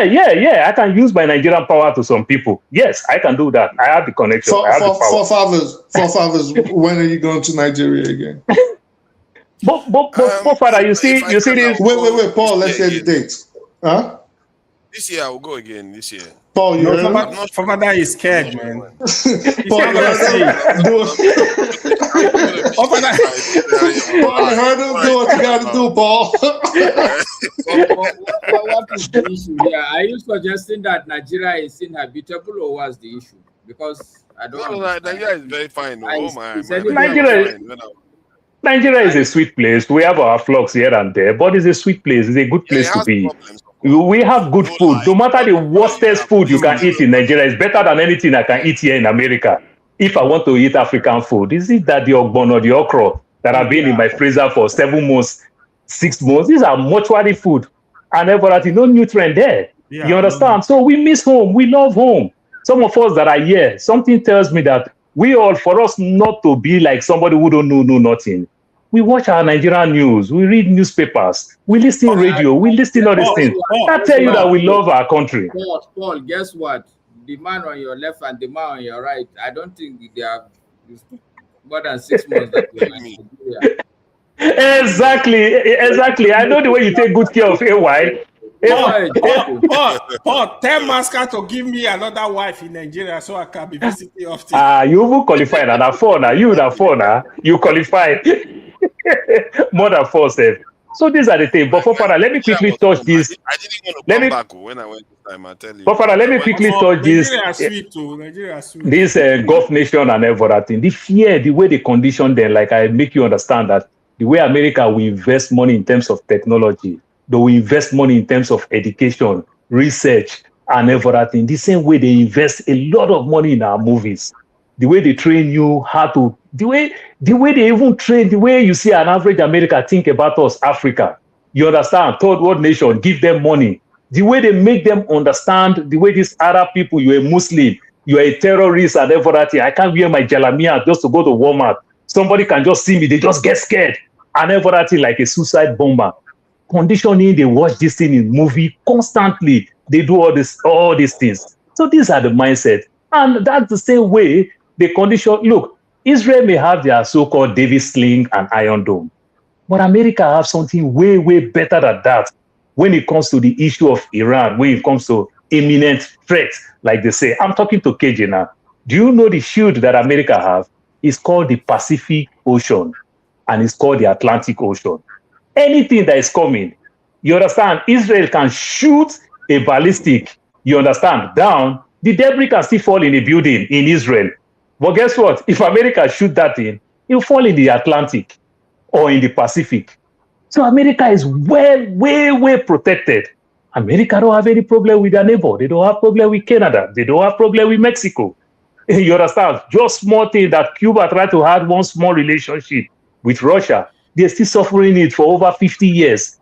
So that's how America is protected. So when I hear this funny thing called imminent threat, that's a lie. The petrodollar, America may do all those things to make money off all these other Gulf nations and everything. They might do all those things. But well, it's the strategy to make money because any technology America have today, it may be too expensive apart from the military hardware and the likes. Any other technology, we go elsewhere to go buy it. American things in terms of you want to buy machines, industrial machines, and who comes to America to come buy all these things? Nobody goes there.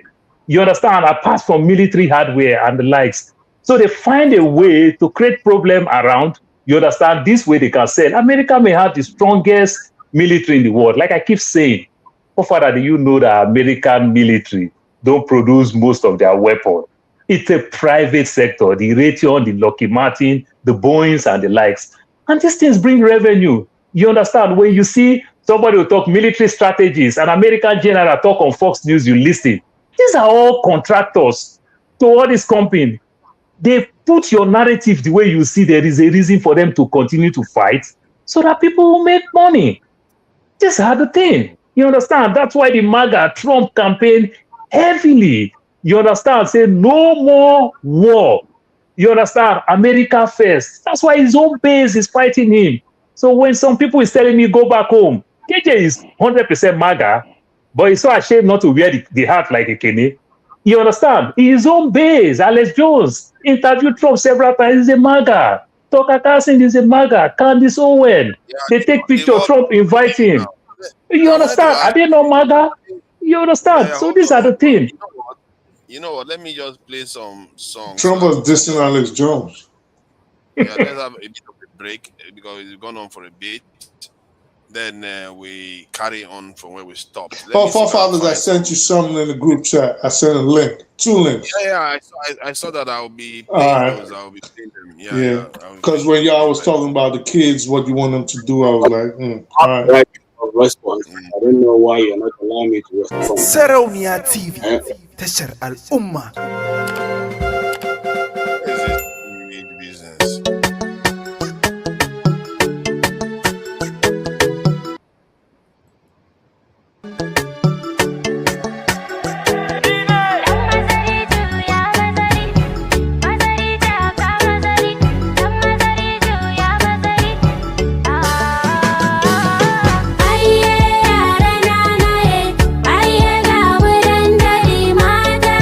Gurau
Elijah Sokwabia, Gideon Sokwabia, Namu Abraham, Isaiah Onyamuma, Tito Putenken Sukabo, Anile Supa, Anto, Alva, and we're on your map, Ida, we're on your baby. Come on, and your bano, yeah, you have a canoe, and you do it, yeah, you kill him, kill him, kill him, yeah, you kill him, yeah, you kill him.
Is to kill an entire country full of civilians, men, women, and children? An American president so that the Strait of Hormuz will be opened? It's just wrong. It's not hard to say it. It's not hard to recognize it. I wish he would stop doing this.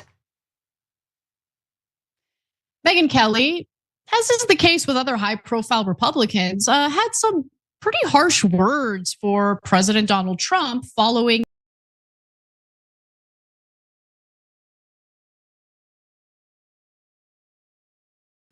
lunatic threats against Iran, including a threat to wipe out their civilization and commit a Holocaust if they failed to play ball with Trump in opening. I had to get that out of the way. Look at that. Thank you. Thank you for your patience. I'm sorry for all the people that have been waiting a lot longer. We just had to have a bit of a break. Mostly for me, really. You know how selfish I am. So it's just what it is. So thank you for joining us. Who is next? I think Paul, you want to address. You want to Paul again? Forefather. KJ is here. If he I'm is here, I'm trying to rig it now. I'm trying to rig it. Nobody needs I have a right to respond, Forefather. And that's why I came in. Please, let me talk. Did he mention you? Okay, he mentioned you, huh? He mentioned you. Forefather, you're not hearing what I'm saying. I can hear what you are saying. Did anybody mention you? Let me deal with the seller of that. I don't know. Do you have to? You don't know anybody mentioned me, and you hosting the program?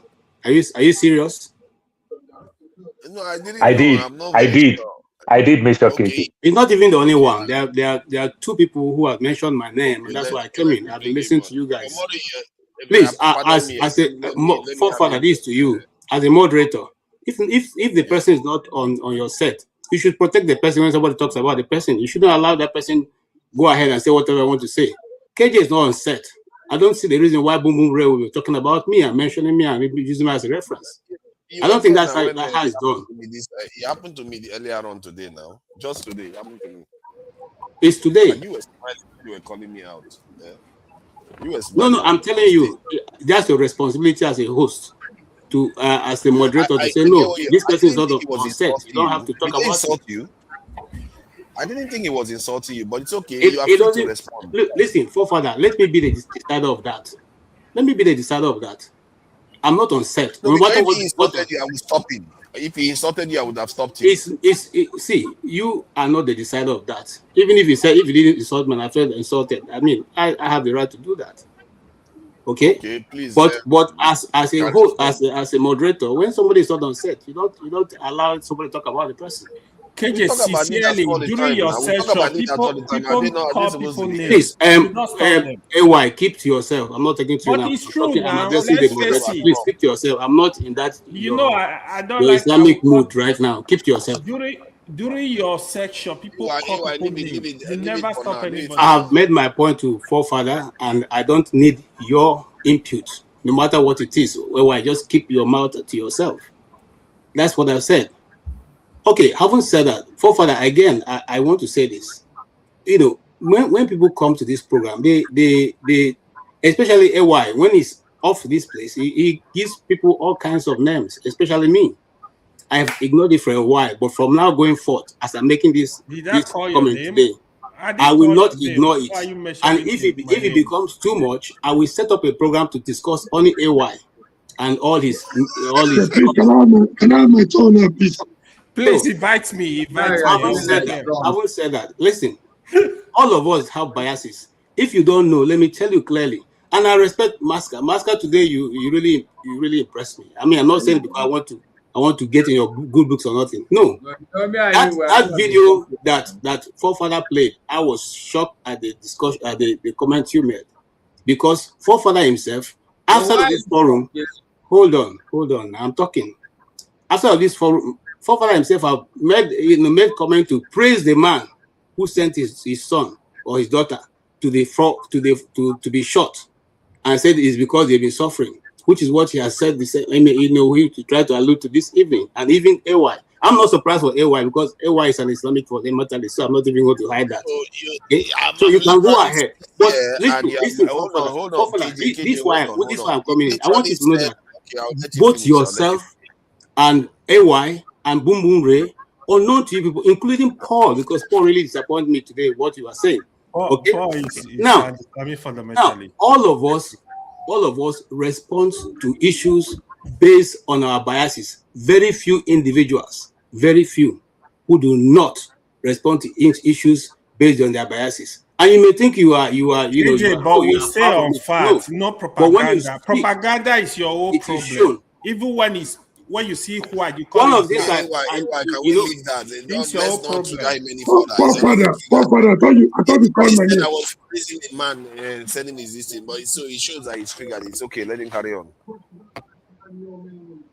Let me say something, Forefather. And like I said, I came to address that. Please, when somebody is not on set, tell your guest or people who are in the panel not to address the person. That is one of the first level of journalistic hosting. As a journalist, as you host, you don't let people talk about another person on your channel. What is wrong with this boy now? What's wrong with this boy? What's wrong with this boy? Don't do double standard here. That's my problem. What's wrong with you, AY? Hold on, we talk about people all the time. Your channel every time. Yeah. Unfortunately, you never call anybody out. Unfortunately, is that not hypocrisy? I don't want to mix issues with you, because if you had a bit more intelligent, I would probably say let us engage, but you can't. So KJ, you are not a man. When you call intelligent, you don't understand. It is propaganda intelligent. Intelligent of any form. You are not a man. He's not in a good mood. He's not in a good mood. You are way older than me. When it comes to intelligence, you are a little boy. I'm telling you. Just like I said to any topic you want, and we'll sit on it. Me and you. Choose any topic. You can't even discuss issues, propaganda. You can't even address issues. It's lie. You don't have facts. How will I argue with you? You are full of lies. You don't have facts. Father, what are we doing here? Are you in charge? Are you in charge or not? Calling it black. That's how bad it is. Father, are you in charge or not? Who did you work for in Nigeria? Tell us. Let's go. Why should I tell you? You were a cameraman. You were never a journalist. Why should I tell you? Cameraman is not a journalist. You were a cameraman. Why should I tell you? Even both of you are going to go backstage now if you don't stop. You are very funny, and AY, even if I was a floor manager, I'm a journalist. Okay? Even if I did not study theater at school. You need to know that. Since when do you normally react? Be careful. Because how is disrespectful to you? You can't come here. You blame it. You cannot even manage anything. Listen to me again. I repeat. You know, reach anything. You can't. Yes, people like you worked under me. You can't. Are you in charge or not? Okay. No. It's not only one person that have the right to talk. All of us can get to the gutter. Okay? I will not even employ you to work under me, to be honest. Who are you? Who are you? First of all, go school now. Maybe go correct yourself. Who are you? Who are you? You know, when you come, you pick your topic. You claim to know. No, Forefather, and I'm serious about it. What's the meaning of this nonsense? What kind of nonsense are you doing?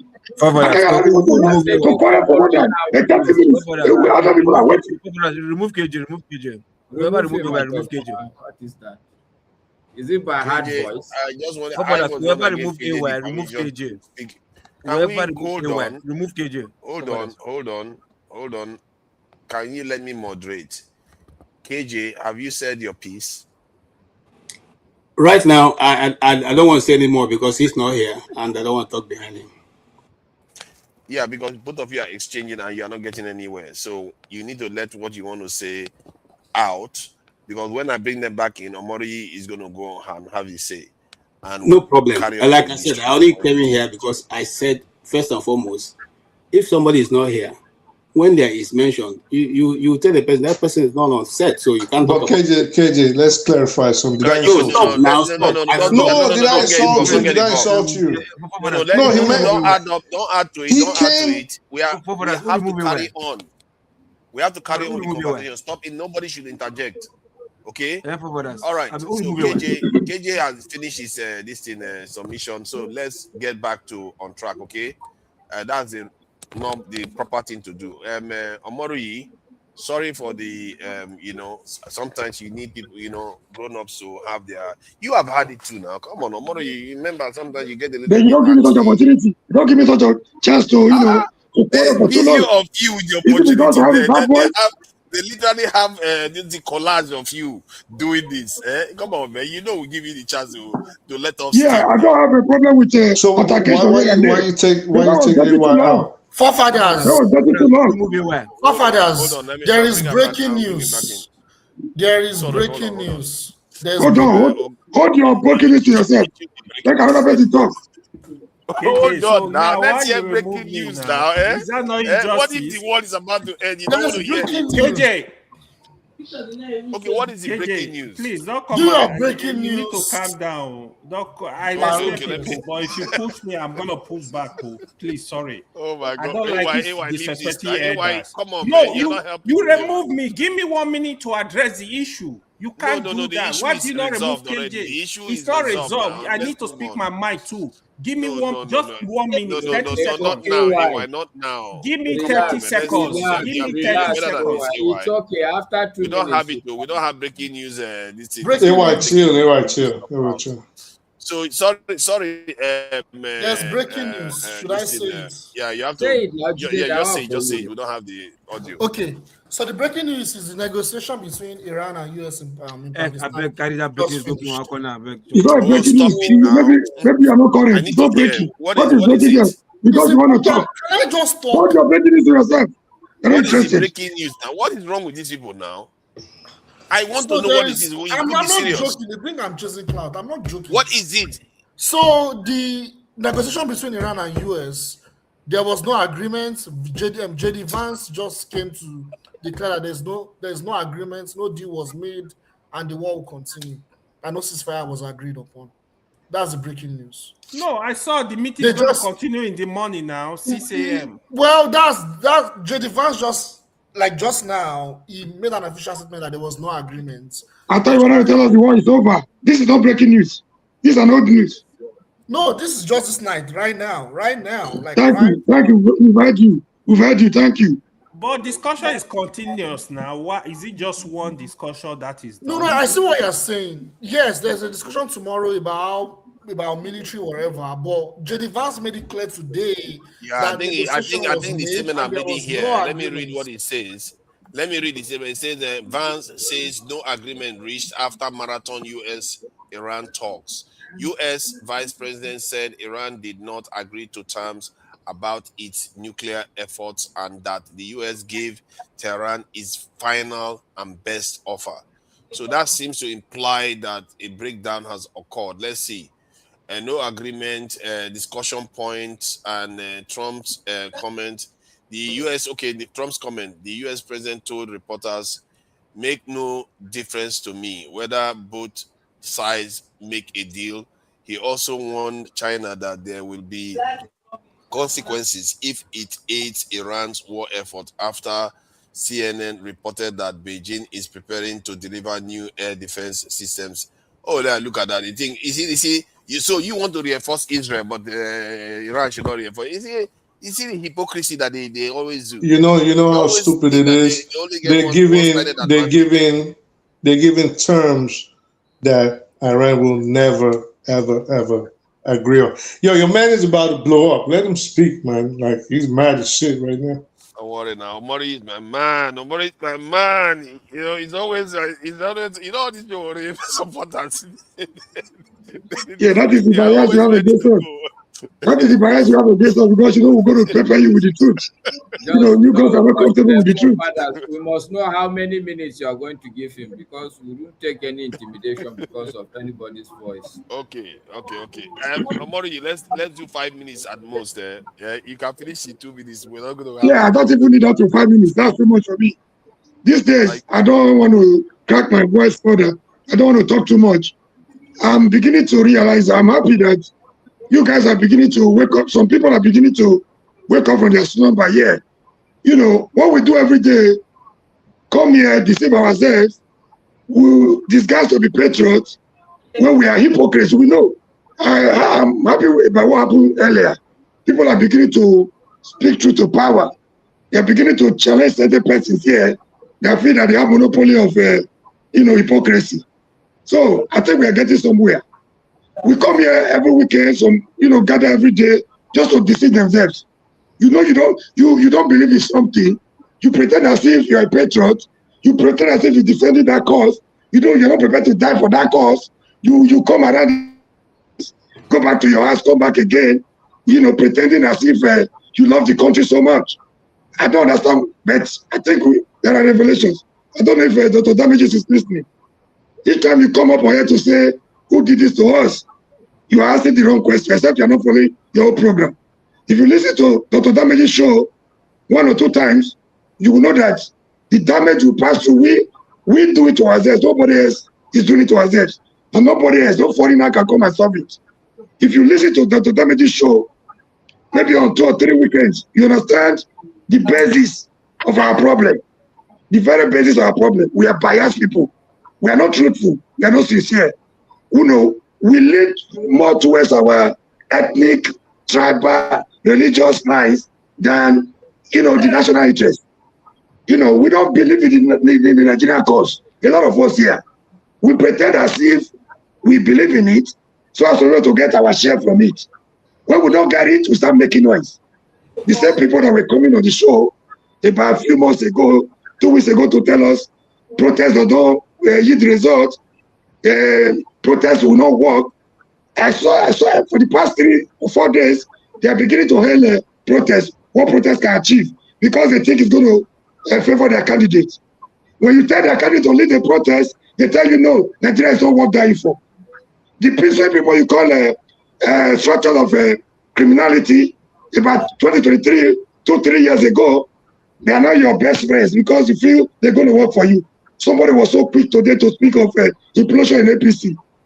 You without telling us what will happen to ADC after their primaries. If it's OB or nothing will happen. But if it's not OB, something, their own implosion is waiting for them right there at their own door. So we are not sincere people.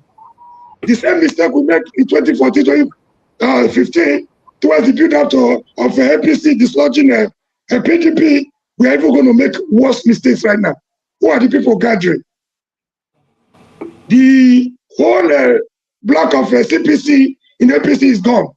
So they are the best. This is our beautiful political prize today because we think they are here to support one of us. Man, we are both of jokers. I don't think we are serious. When APC came, they said they were coming with change. 2014, 2015, the change we got, we have not learned anything.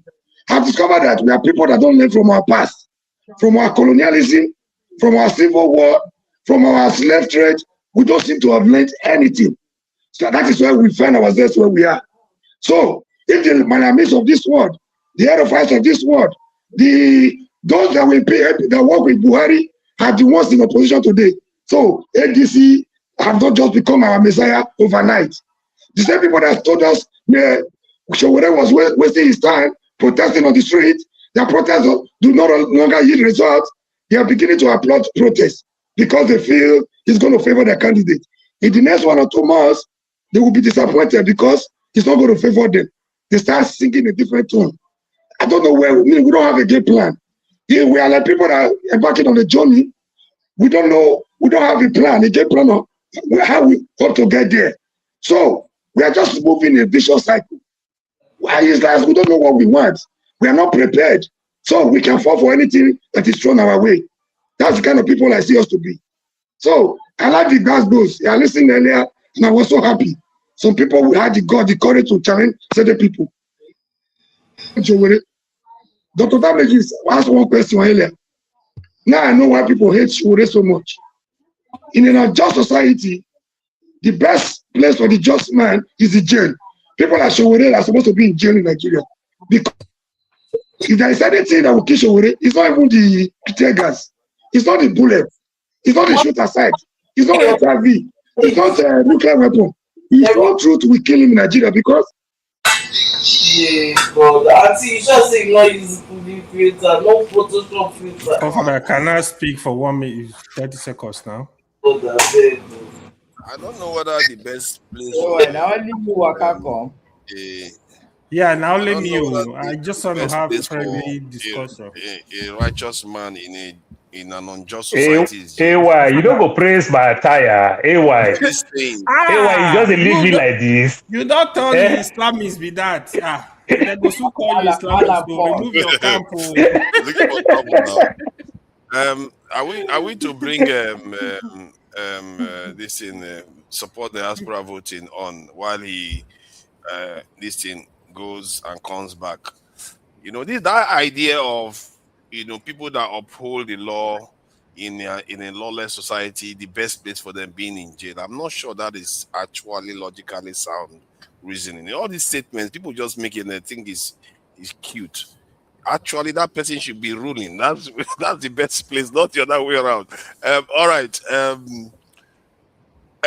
Support the diaspora voting. I don't know whether I don't know what you make of the conversation because this. Did you hear about Netanyahu sitting toe to toe with Trump when they were deciding on this to attack Israel? He convinced Trump, and his own team, like even Vice President, told him this is a bad idea. He refused. That's Netanyahu was sitting at the head of the chair when they were making that decision, and Trump was in the situation room. Yeah, in the situation room. And from what I've gathered, that has never happened before. Never. To a president, that something very unusual is going on here. Trump put his generals on the spot. So what do you see? What do you expect him to talk when they know that Trump bowed for Netanyahu? You understand? Then they put his own generals on the spot. I think I should have asked this of an American, actually. This one that is a proper Britico guy. They support the diaspora voting guy. I know you are going to go to Nigeria. But these generals that are dying, I think maybe that's where you prefer to talk. Because I don't like to talk about overseas stuff. These generals that are dying in Nigeria right now, 3 of them in a relatively short period of time. Sure. I'm beginning to clock on. I'm beginning to clock on to the kind of things you prepare to talk about. But these generals that just fall just now, what do you make of it? Is it okay? Let me just ask you: where do you see the Nigerian security direction going? Do you see Tinubu trying to correct it, or do you think this is going to carry on until something significant happens for us to actually change course? Well, hello everybody. But at least now you know that your more boots on ground will not solve Nigeria's problem. Where did you get that one from? You now employ 1 million people will not solve Nigeria's problem. Now, where did you get that submission that doing that will not solve it? No, now you are seeing it now. At least that you can see the way they're killing, as in they're killing the generals now. Like the ones in the office are throwing the ones on the field under the bus. You understand, by ill-equipping them. You understand, and by not giving them proper assistance.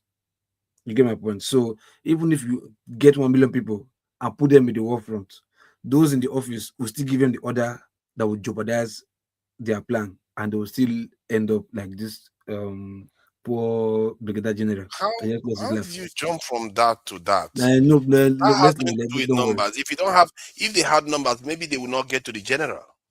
Maybe now, if they had the numbers, so if they have numbers, they will get to the general, yeah.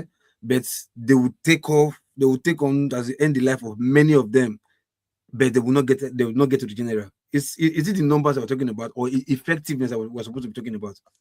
Effectiveness so comes like, from having numbers. no, it doesn't come from it comes from tactics. Tactics. You get my point? It comes Tactics from plays a tactics. role.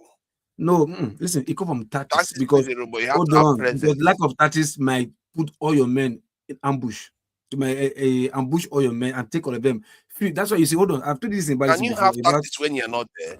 no, hold on now. I've told you this about look, in normal Sena clan, You be you see, spirit. Are you going to have tactics when you're not there? if what? Can you have tactics when you're not present? How can you fight? Hold when you're on not now. even there? Hold on. I've used this just this rule of thumb for you. I tell you that like when you see missionaries, they are 5 in numbers. They can take out a whole battalion. Like I'm telling you, number God. is not the problem. It's tactics. That is Listen to false. me now. It's tactics and intelligence are always is number is just an added advantage. But tactics, you understand, and whatever is the main thing there, when it comes to battle. You need all of them. Give me okay, hold on. You know what? Okay, see, give me the example. I will pin you down on this. You have to prove it with the real world. Because see, that's why I like what AY did today. People have to be held accountable. They can't be coming here and saying stuff. Okay, now, let me ask prove you it to the real world. Okay, hold on. Now hold on. Have you seen videos of let me not say X-Men, because X-Men are recent. Before the emergence of X-Men, you understand? Have you seen videos of soldiers? Sci-fi programs, adventure programs. Is what you're Are you about. serious? I say X-Men, Jesus Christ. Are you talking about security? You don't know of X-Men when it comes to security? I don't know what it's X-Men. Okay. No problem. Somebody will answer you. At least the videos of X-Men are just emergence recently. You get my point? But you see videos of even men that were still in the force that are kept in shabby places, no proper infrastructure for them to even stay as camp. They are complaining. The one they burnt recently, that the general lost his life. Did you see how the place was before they burned the place? Like even sometimes trained animal can even stay there.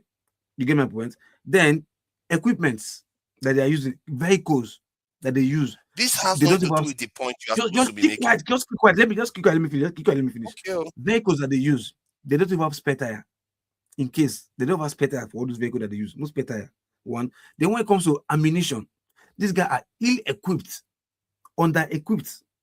You get my point? When it comes to morale, these people are the ones who are using their salary, allowance that are not even paid for 2 or 3 months. They still manage to use their salary, whatever they are giving to them, to buy unit to kit themselves. From the hard helmet to the boots, they kit themselves. You get my point? And when it comes to tactics, they don't have proper tactics, in the sense that the ones in the office that eat their money always don't allow these people to plan for themselves, send them to ambush. After not having better equipment, better ammunition, send them where they can ambush all of them with a lack of intelligence, probably giving intelligence to the bandits or terrorists, and they ambush them and wipe many of them out seamlessly. Not even in a gun duel to say, okay, at least we're able to kill all of them. For what you are saying, you're just spewing stuff that has zero even evidence. Even after this last massacre, the lone survivor, even made a video. Go and watch the full video. Made a video explaining what happened. The lone survivor that videoed the place and posted it. Go and ask. Do you have a link to that video so we'll play it here? I don't have it now, but I can find it. I don't have it now. I didn't save it. If you can find it, we'll play that video here. Let's hear what that. And he told like this is the only person. Look at what they've done to them. Now hold on. And apart from that, we've had series of even soldiers before they became ex. You understand?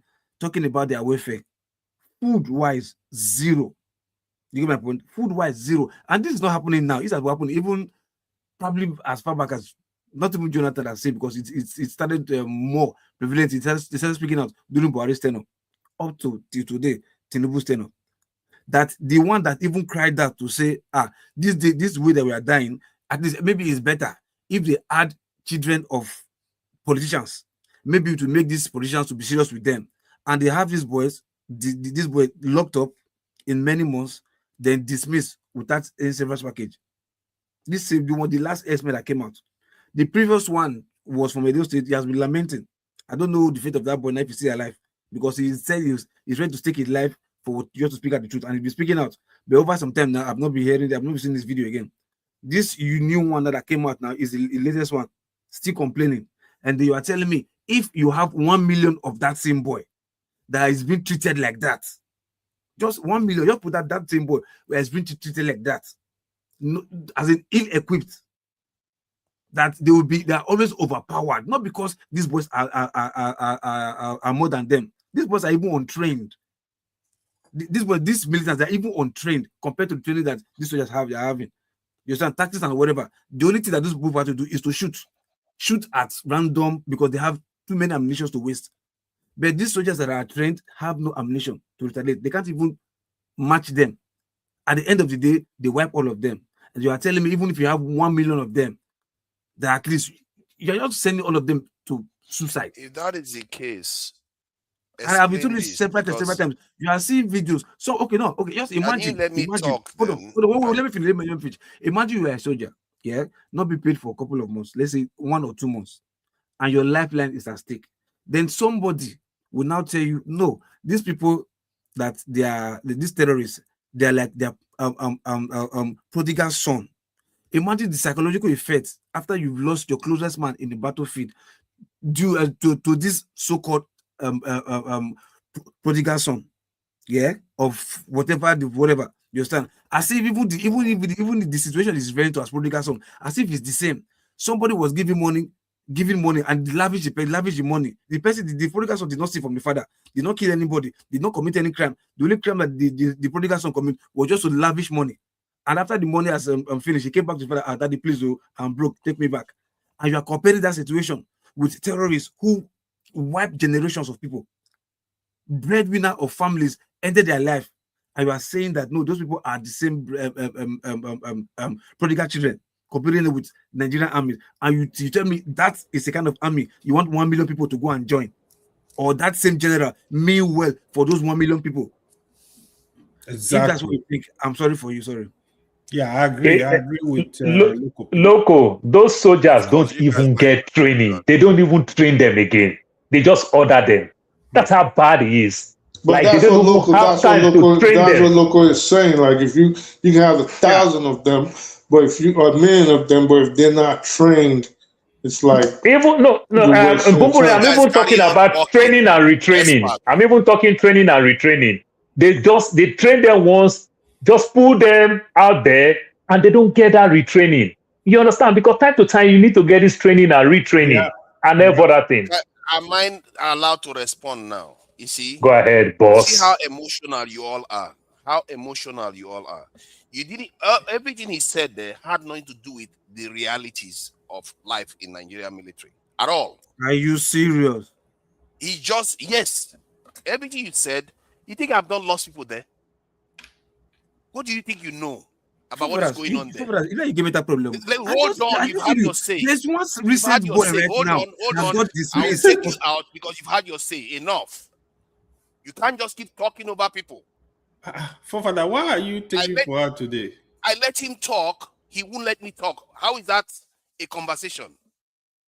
If you want to have conversation, you go 2 ways. You talk and you let some other person talk. Not just interrupt them and stop them from talking. I tried to interrupt. Let me ask you, and I stopped. Let me ask you, why did you dismiss his last point? That's a very vital point, actually. He dismissed mine. So is that why you dismissed it? Yes, he dismissed mine. I should be able to dismiss his and explain why. Concrete evidence. I will listen to you. I thought we were here to exchange knowledge. Bring him back. You can't take people out. Of course, I'll bring it back. I will bring it back, but you should not stop me from talking. You get better problem. I swear to God. You get better problem. I let you talk.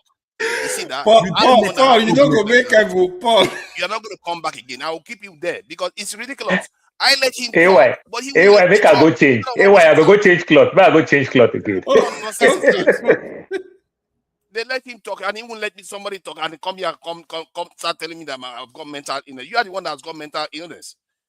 What kind of situation whereby you just want to keep talking, and you don't allow somebody to respond to you. What kind of attitude is that? What is wrong with you?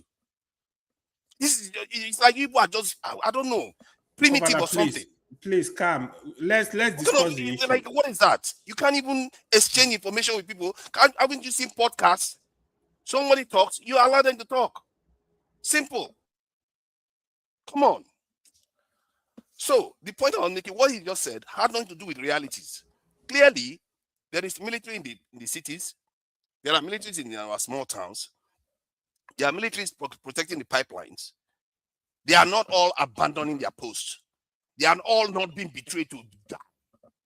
Like you all like to pretend that that's what's happening all the time.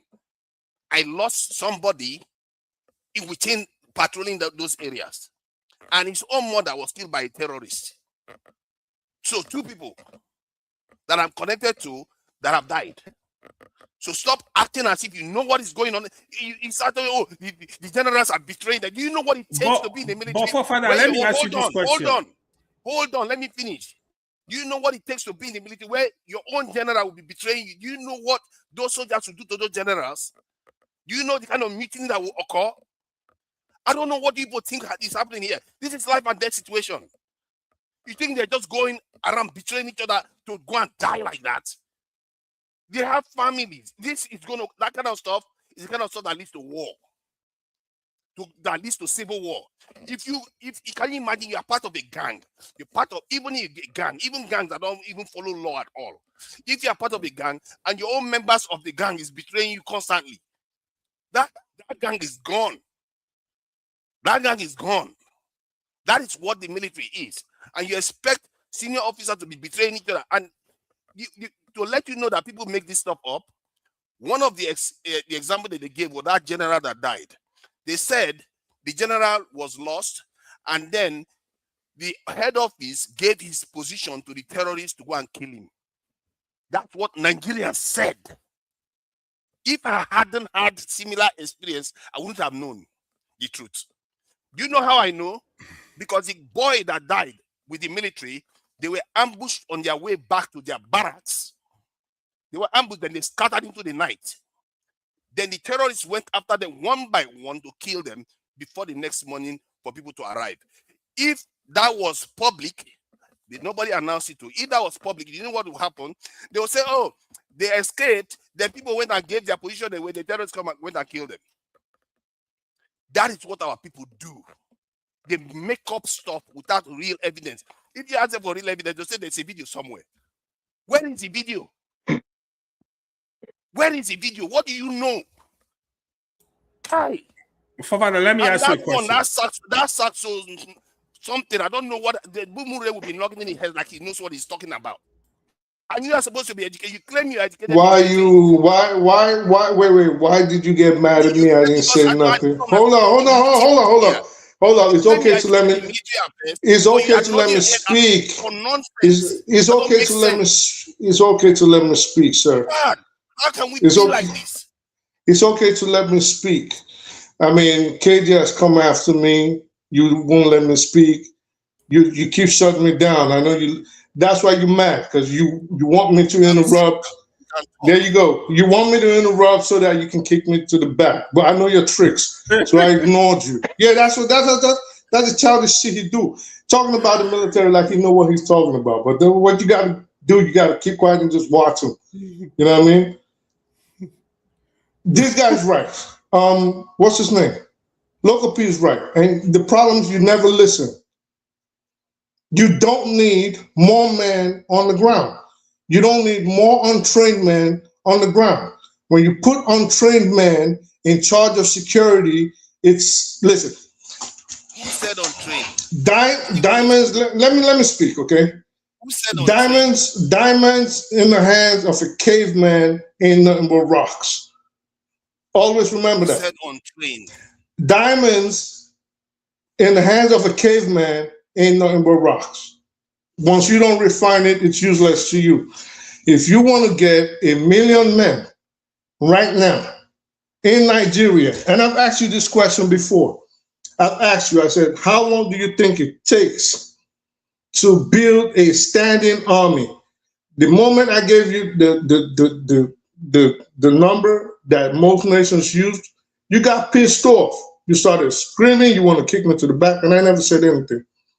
So they are going to be untrained. Hold on, let me. They are going to be untrained. You're not going to get 1 million trained men from anywhere. Are they going to be untrained? They're going to be untrained. So that means it takes time. Train them. That means it takes time to train them before you put them on the front or put them. So what are you talking about? They're not going to be untrained. So what the fuck are you talking about, bro? I need to explain this to you guys. So they are going to be untrained. So you get 1 million men. Number one, you cannot, and I've asked you, this is because you don't listen, and a lot of y'all like to pretend you know what you're talking about. So even if you had 1 million freaking men right now, how long do you think it would take to train 1 million men into the army before they become specialized in their duties? 1 million freaking men. How long do you think how long is it going to take to train 1 million men? Are you actually asking the question? Yes, I'm asking you a question. How long do you think, especially a broke country like Nigeria that has a decrepit military, how long do you think it's going to take to train 1 million men to put them on the front? How much do you think it costs to recruit? That's not what I asked you. How long will it take to train 1 million men before? First, you're going to have to find 1 million men. First, you're going to have to find 1 million men. How long do you think it's going to train 1 million men to put them in the front? You want me to answer or not? Depend on how. Go ahead and answer. Don't start telling us a freaking story. Let me slow this down for you. Like, you can take them on through the NYSC program. You start the training from that structure, and you build the infrastructure for training. Like, the president recently wanted to recruit 20,000, and he decided that they're going to use some new infrastructure that they built in the southeast to start training. If you want to build to train, you can build to train. There are buildings in Nigeria. I don't understand why we pretend as if it doesn't exist. Why Israel can just hundreds of thousands and Russians can just these hundreds of thousands. Let me ask you. They can't do that. Hold on, hold on. Oh, it's different. No. You asked something that you obviously do not. They already have basic training. Hold on. I know that. They have a reserve. So what do you mean they just call them up? You think they just plug them from the tree? Calm down. See, my point is, when you have the money, you can train. It takes 6 months to train a soldier. Then for them to specialize, obviously it's going to take longer than that. Nobody is saying that overnight is going to just transform turn the Nigerian military into a 1 million man army. But what it's going to do is let me give you a simple example that you can understand. You see how Trump wanted to transform the border. He didn't have to send all those border agents there before migrants coming to the border reduced, because what is felt was that their time of coming through the border is at an end because the momentum is against them. So by the time he builds all the infrastructure to stop that migration from coming in, maybe it will take him 4 or 5 years to do that. But by that time, wait. Hold on. Hold on 1 second. So you think this dude, you're mad, is hilarious. Let me ask both of you. So hold on 1 second. So you think CBP did not increase manpower on the southern edge of the border? You think there was no increase in manpower? Even Texas Rangers got involved. Even state police from like North Carolina got involved.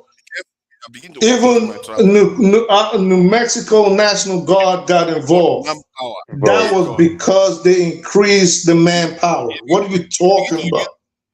Bumburi, 30,000 bonus incentive if you apply to get the job. What are you talking about, sir? They give you $30,000 incentive, up to 50,000. Yeah. Father, you don't see that kind of money for UK.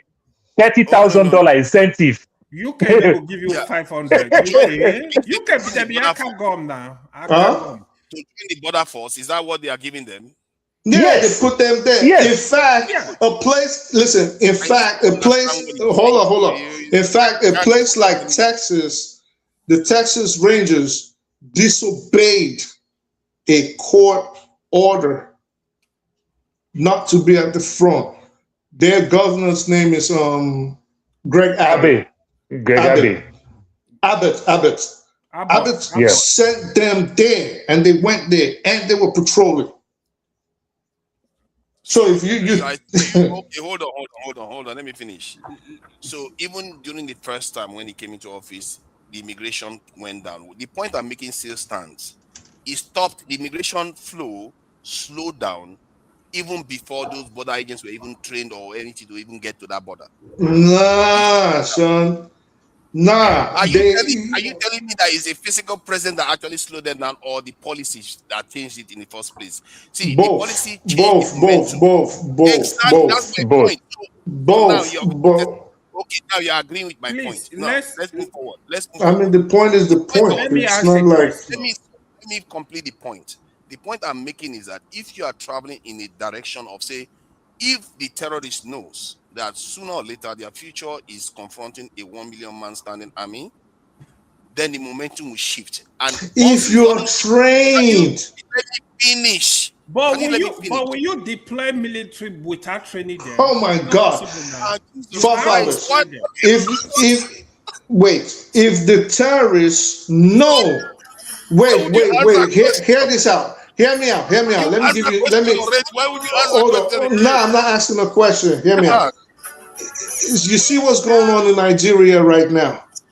The only reason Nigeria keeps suffering, who's playing reggae music or whatever? The only reason Nigeria keeps suffering losses, the Nigerian military now, whereby they can kill a brigadier general, go in his office and smoke him, is because they know that there's nothing that's going to stop them. And we're going to go in there and we're going to murk everybody there. If you put 1 million people there, the moment they kill 1, 2, 3, 4, 5 units of men and they capture some and they keep asking them, they're going to torture them and ask them, how long have you been in the army? Just hear me out. Just hear me out before you start arguing. They're going to ask them. They're going to glean information from them. They're going to ask them, how long have you been here? Oh, they just got me from my village. I only been here 2 weeks. 2 weeks? All right. They catch another one states away, 3 weeks. They know we're going to kill everybody here. Everybody's going to die. They're all going to die if they're untrained. What are you talking about? Even though with the massive recruitment, the so-called bad guys too, we still plan some agents, part of the recruitment again. That's one aspect of it. Trained Nigerian army. They're killing everybody like they're nothing. What do you think is going to happen to the untrained people? Let me ask you at Forefather this question. This is untrained. Hold on, guys. Hold on. Let me ask both of you this question. This is where my issues. Hold on, Forefather. Forefather, this question is for you and Bobure. With what is going on in Nigeria, because you ask yourself, how many people, how many soldiers we train these guys? How many soldiers we train these guys? No. I mean, like Boko Haram. What is the total number of Boko Haram members, for example? What is total number of Israel? What I think is the big problem in Nigeria, I think is intelligence, because the kind of operation these men are carrying out, these terrorists, you will know it's an inside job. They have some kind of information. It is an inside job. So I think the military, they've not done enough in terms of recruitment, do a lot of background check, I think they've not done enough. I think they need to curb the whole system. Actually, I think that's what I'm so sorry, because if you listen to people that know what is going on, the kind of attack they carry out, you will know it's not ordinary. It seems they have people giving them information. So I think we should look at pointing reasoning I've ever heard. Yeah, it's okay. But Forefather, how come the military acts very well in the southeast? Almost 2 years ago, they killed some soldier in Delta State, in Okoloba, in Delta State. Yeah. The military cordoned the whole place, even humiliate the king and everything. How come they do very well? But why, if it gets to the north, the military are so weak? You see the way they act in the southeast, the way they act in Delta State almost 2 years ago. Why in the north they can't do anything? One of the reasons. So if you watch the I hope you guys agree with yourself and solve your security problem. It's not going to solve. Paul, it's not going to work. So what is the solution? Just finish talking. No, he asked a question, bro. See, there you go. Please bring Local P back, please. Paul, one of the reasons is the terrain. The terrain matters. Can I say something? Different terrain. 100%. Which means intelligent. I agree. 100%. Let me say something, forefathers. It doesn't get lost. Let me respond to that point so it doesn't get lost. Because the point he made was about this thing. I think something about what was that again? What was the point you made again? You see, this is the problem. They kill military men in Delta State, and the military cordoned the whole place. AY I was responding to actually. Okay. AY's point was about intelligence. The issue that they're having, intelligence. Clearly, you are not thinking about it from the bigger picture of what terrorism represents. You are looking at it like it's just Nigeria. You see that it's in Mali. You see that it's in Burkina Faso. You see that it's in Niger. You see that it's somewhere in the Middle East. It was plaguing the Algerians and it was plaguing the Egyptians. And they solved it. And you have seen, even in Gaza, right now, the only areas is if Hamas wants to attack, they cannot operate fully, is behind the Israeli line. The only way you deny them, you deny terrorists their freedom to operate, the way they are operating in Nigeria, the way they just go and spend 10 hours somewhere, is to make sure they don't have time. Response time is very, very important. And you all should know that at the core of security is response time. And anytime, and I've seen it, when Nigerian police and Nigerian military is able to respond, they tend to defeat them. They are not very strong, but they show up where they are not. Our military are not. Let me ask you a question. Show up somewhere else. Can I say something? KJ, please, just one question I want to ask him, please. Thank you. Are you more inclined to stop the terrorism before it forms and festers and goes into action? Or are you just always going to wait until after they attack you so you can respond? You want me to? Of course, it makes sense to. You can do both. No. Hear me out again. Okay. These are the choices. You can stop it. The aim of you want to stop terrorism before it claims any victims, before it wreaks havoc, human, material, or otherwise. This would be the most important objective. But what you're proposing, which I think you're not seeing, is you're saying, well, they hit me, I'll hit back, I'll respond. Which do you think is more important? Stopping it before it starts? Stopping it before it starts. See, actually today, I think I just read today that the Nigerian intelligence is actually quite good. The problem is that you can know what is happening, but you can't be there. You are not a ghost. Well, obviously, the intelligence obviously is not that good if they are not. They're not hidden. That's why they know that they're going to attack town. They do know, but they are not always based on rumors that individuals tell us. Can I say something? It will actually help us all if you just ask us the question. Let's not do back and forth. Excuse me. Now, having said that, I want to start from the beginning. We don't have spoken. We don't have. Yes, I haven't spoken at all. Ike hasn't spoken. He said, "Okay, let me open it up. This is an open panel now. You know, people can come back." Father, bring local people back, please. The Nigerian government. Come on. Do not have the political will to stop us. Don't fire you, fathers. I'm going to beg you. As long as fire you. Don't fire you. You don't know me. Look at that. Yeah, You started it. You started it. Forefather, today you were very hungry. Oh. I've never seen you with this angry. I'm not very angry. Nonsense, man. You would deny I don't say like no. people who are wanting Keep quiet. Let me conversation. finish. They don't want You say no. I don't think you backstage. You remember? All of you will be like. If you are KJ, we are together, I could have said maybe you guys were drunk. You do it all the time. I tell you the last time you deny Elvin, I say I don't think you backstage. No, I can't take you backstage. You do it several times. You argue to my face that you don't do that. I say you do that all the time. Now you don't have to be. I said even now. I told you now that the reason why I backstage because you are not letting me talk. Go and lick your wounds. Go and lick your wounds, my friend. Go and lick your wounds. The way these two moderators have behaved today, it's like you guys were our special alcohol. Yeah, why? I think you have taken something. Stop it today. Why? I think you.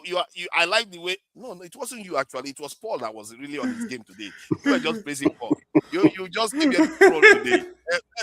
He gave you the role today. Paul was the man today actually. Forefather, can I speak? Because somebody said I should type it if people allow me to speak. Okay, listen. This is what I'm saying. The Nigerian military is very good, but we don't have the political will to execute what is going on. It's not about the number, forefathers. It's not about the number. Remember that the political, bigwigs had said earlier that these are our people who are coming from outside. Now, let me circle back to the last chief of defense staff, what he said. He said these are prodigal sons of Nigeria, and therefore they should be forgiven. Before that time, another army redneck officer said something. He said that the soldiers should only shoot to defend themselves, not shoot to kill. Now, the last general that died, I heard somebody say the vehicle was demobilized. No, they didn't have, because if the army is claiming or they're claiming it doesn't have fuel, then what did they use in burning it? Because it was burnt, and it's not firewood they use in burning the armor tank. So there must have been fuel inside that was used to burn it.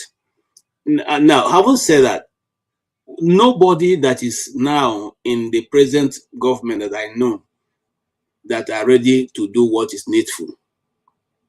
Now, what is needful is that these people are rectac, whether we like it or not. And all of us know the terrain in Nigeria. The northern state is savanna. That means that it doesn't have any big, tall trees, except in the Mambila Plateau, where you can get that kind of, trees. Outside of the Mambila Plateau, every other place is like a shrub. So you can easily see when people are moving. I mean, you are moving 100 people, 200 people, 400 people along the road, and you say nobody can see you people. It's not possible. So they do not want to stop it. There is an agenda they are pursuing. That agenda will soon surface. And I said here earlier on, not because it's the Southeast, but a general came out, the speaker of the PRO of the army, said they are carrying out a sweeping operation in the East. Looking for who? In the East, there's no problem in the East. Okay? But you are looking for every means to be in the East to perpetuate. And just like Paul said earlier, when they had problem in that small community, they were able to cordon everywhere, even though the community has a river, a very mighty river. But they were still able to go there, make sure that nobody was remaining in that village. They ransacked everywhere, did whatever they were doing until they decided, whatever aim they were achieving, trying to achieve was realized. Now, it's the first time, and I keep cycling to that. It's the first time. By the way, please, if I am emotional about it, no, because I also have very close ties with the army. By the way, the chief of army staff was my junior in secondary school. So now they keep, for you, what I used to know of the army is if you take down, KJ, that means you got to be like 83 or 84, something like that. No, I am 94. 94. Yes. Okay. Oh my God. No, it's okay. I'm 94. It doesn't matter. I mean, why he's wishing me long life? That's not a good thing. Yes. So, for you to take down a redneck officer, the whole battalion, the whole people will come after you. So, how come we have lost 4 generals?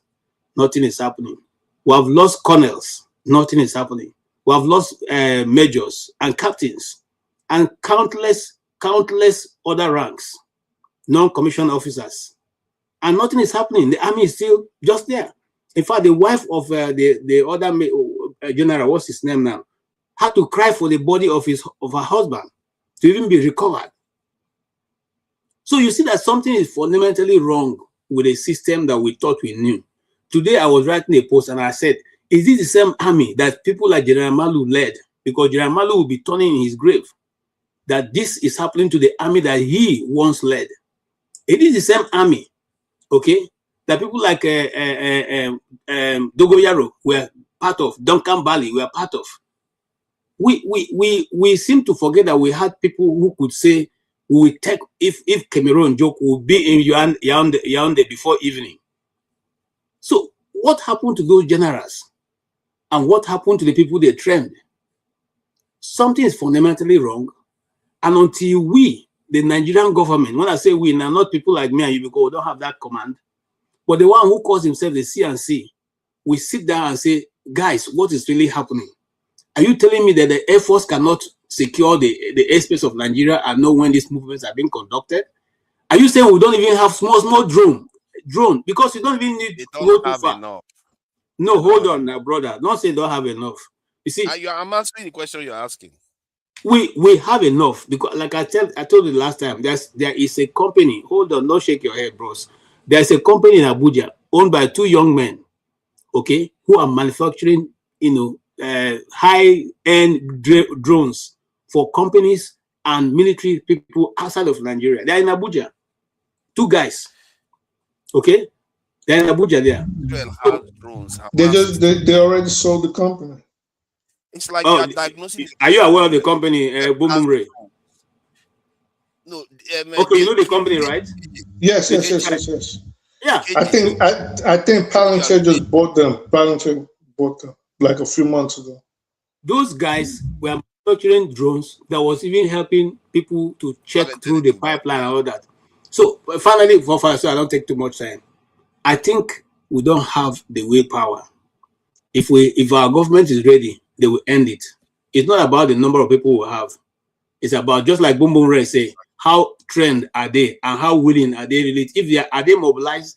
Let me tell you something very interesting. One of the soldiers that escaped said they didn't even have enough ammunition to even defend themselves in their own base.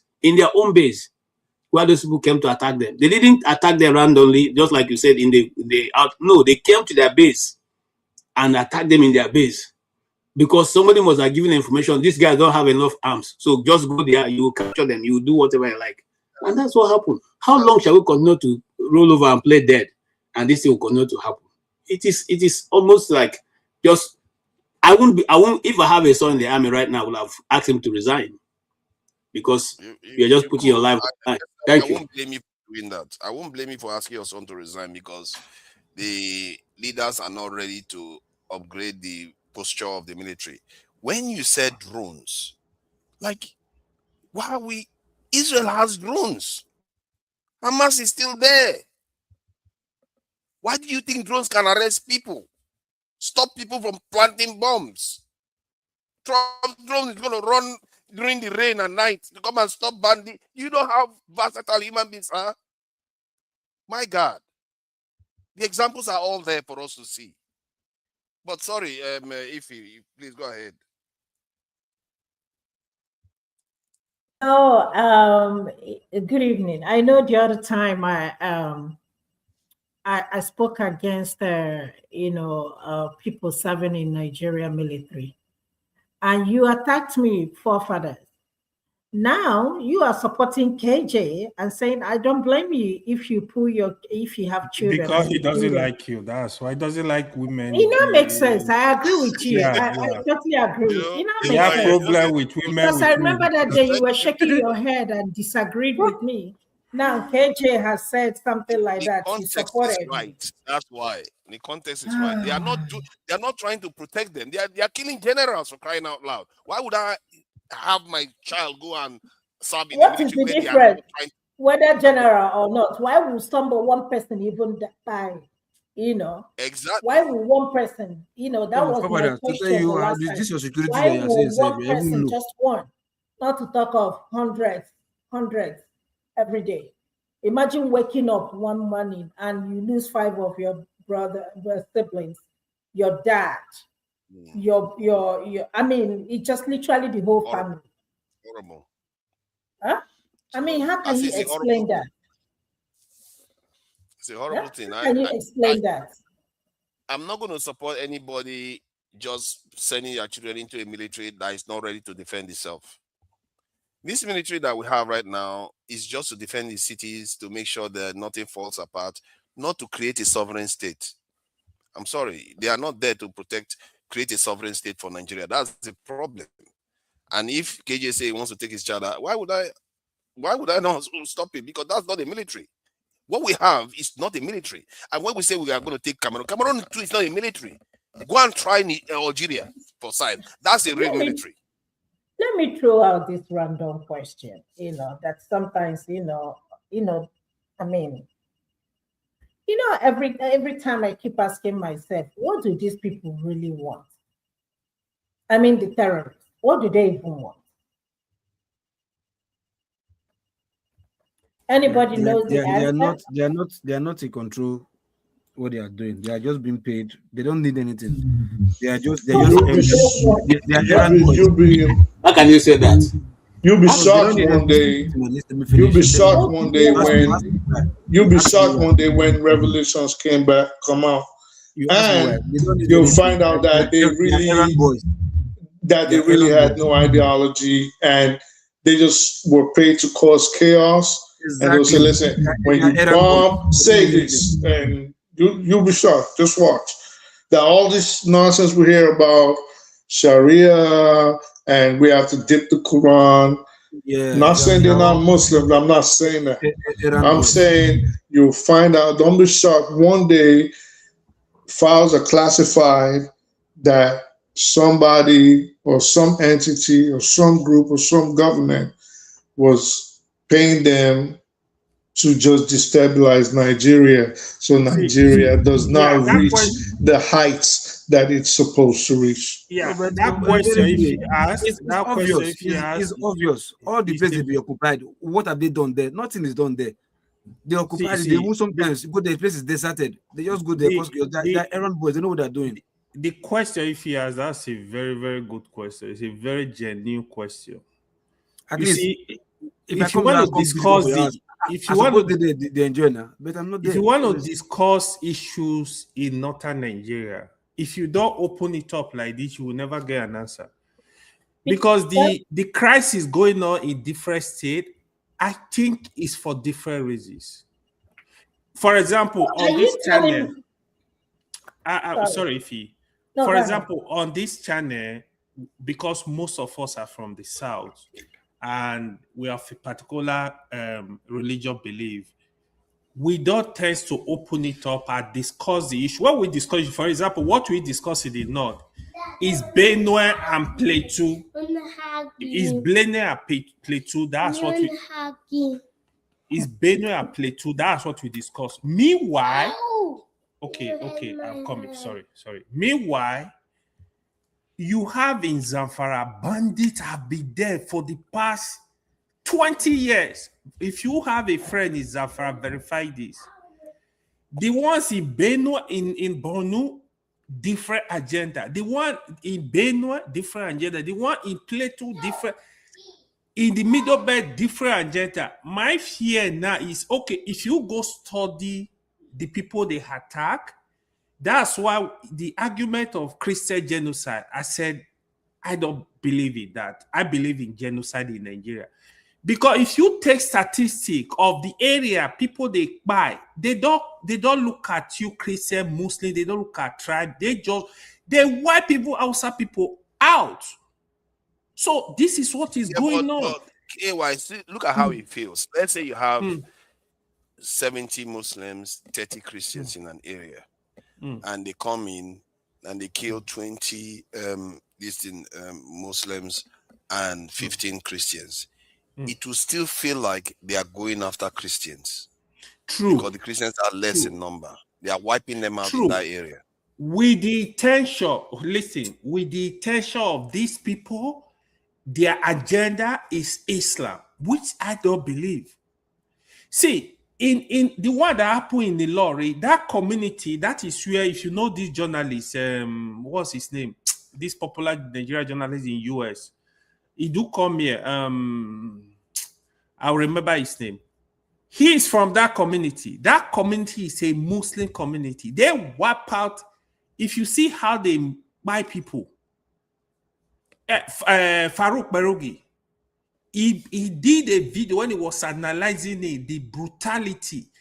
These people are animal. Why we even having this argument is the failure of Nigerian government to protect the life of the people. This is why this argument, for me, this argument doesn't make sense. If they were doing the right thing, Muslim and Christian will not even be debating, or tribe will be debating. Oh, it's my tribe, they are killing. The insecurity in the north, sincerely, when I served in the north many years ago, I told my friend, even till today, I tell my friend from the north, I said, listen, I still feel it's even better now. The north is sitting on a keg of gunpowder. The only way why you see there is some what resemble unity in Nigeria at all, because there has not been major crisis in the north where the people will explode. I'm telling you, Nigeria will not be the same. You see, like what happened in the south, like the SARS protest. If something happen in the north and the thing escalate, oh, bro, we will not be here to discuss it because it's gonna be horrible. If you know the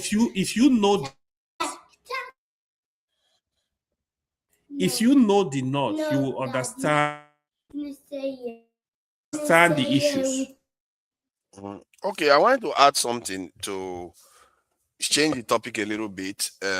Clearly, you've all surrendered, and let's leave your surrender on the table. Support the diaspora vote. If you want to say something, you can go ahead. I know you've not had your chance to say much. As regard what? As regard the situation. Did you apologize to him before you try to intimidate him? You need to apologize the way you treated him. Why? This. You are KJ. I'm here for you people today. I'm not even kidding. You people call me attacking people. Me, I be gentleman, but maybe it's don't find me trouble. Yeah, you're looking for trouble. You don't go win the war. Trouble from every corner. So, but there's something I discovered recently about religion in Nigeria, because I know that we go to church a lot. So I decided to do some analysis and research on it to find out how much time we spend in churches, and all these services and all, including that of Islam. I did that too. So what I found was that we are spending in excess of 400 and something hours extra in churches per year than Europeans. That 400 and something hour extra amounts to about 1 month, I think 18 days or so, if I'm not mistaken, in a year. So in 2 years, we are losing well over 18 days, I mean. So in 2 years, we are losing just about a month and a half. Every 2 years, Nigerians are losing a month and a half compared to their European counterpart. Let's say for work or whatever else they are supposed to do at that time. They are not doing that work because they are in churches. Every 8 years, we are losing 1 whole year. That's instead of, let's say that Europeans decide to use that 1 year to work. It's like we sat down, we had sit at home throughout 1 year. But forefather, you said at church. You said this in the earlier thing, but let me help and analyze what you're saying. Yeah, that's what I'm saying now. Let's all look at it. Put your mind, don't put your focus only on the church, but put your mind on factors of production. One of the factors of production in Nigeria, or one of the things that is lacking in our country, which have become a major factor to holding our development, is electricity. Okay? If you're not taxing how much Nigeria lose in electricity and empowering their generators, and the health implication of those fuels, those smoke that's come from these two-stroke generators that they're using everywhere. Why do you want to now just take it to church? That's one. Two, the roads are supposed to bring food from the hinterlands to the places where the farmers are supposed to make money. Those roads are not functional. You are not talking about those roads, on how they can make those roads functional so that people who have farm can carry their goods to where they can now make money or sell to those who want to buy. We're not talking about that. For further, you are looking at the time, the leisure time that people spend. Okay, just in case these two other things are not important, what about creating the enabling environment for people like you and I, blue-collar job people who create opportunities for other people to work? They tax you out of existence. You pay tax until you can no longer even afford to run the business again. So you pack up your business and you leave. You're not talking about those ones. I think that is the first place to start before we now say, okay, we haven't covered all this ground. What else is taking our time? Because if there was constant electricity, just like any other developed country, people will work in the daytime. Some people work in the evening time. Some people work all through 24 hours. We don't have that opportunity because we don't even have light. We don't have electricity to run anything. People who buy food, who store food in their restaurants, these days, they have to do saraka, whether they like it or not, because once the food is not finished at the end of the day, they can't bring it tomorrow again. So they have to look for people who beggars to give it away. Who runs a business like that and succeeds? That's what we see, my concern is that maybe if they were not spending so much time at churches, they will have more time to fix their roads. Make sure that nobody steals their transformer. Who do you refer to? Who do you refer to as they? Well, that's what I wanted to ask. Thank you. Yeah, it's true. Is the churchgoers? Can I say something? Is the churchgoers are the ones that repair their roads? It's the common people that go to church. Of course, because there are engineers in that church, there are doctors in that church, there are all kinds of people in that church. They'll be the ones to raise up the budget, as in to prepare the budget and whatever, raise up the fund and do the road.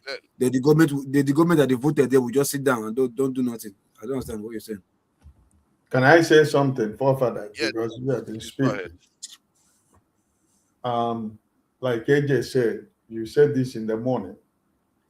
I don't want you to bring the part of people's faith and their belief into what we are talking about. You should allow people practice what they believe in. And this is one of the problem we always talk about. We want Nigeria to work. Your faith and your belief or what you think you serve cannot stop you from being productive. I don't even really understand what you're talking about. For somebody to go to somewhere, you spend more than 3-4 hours in a club dancing and drinking. And somebody goes to worship what he believes in, either whether you're a Muslim or somebody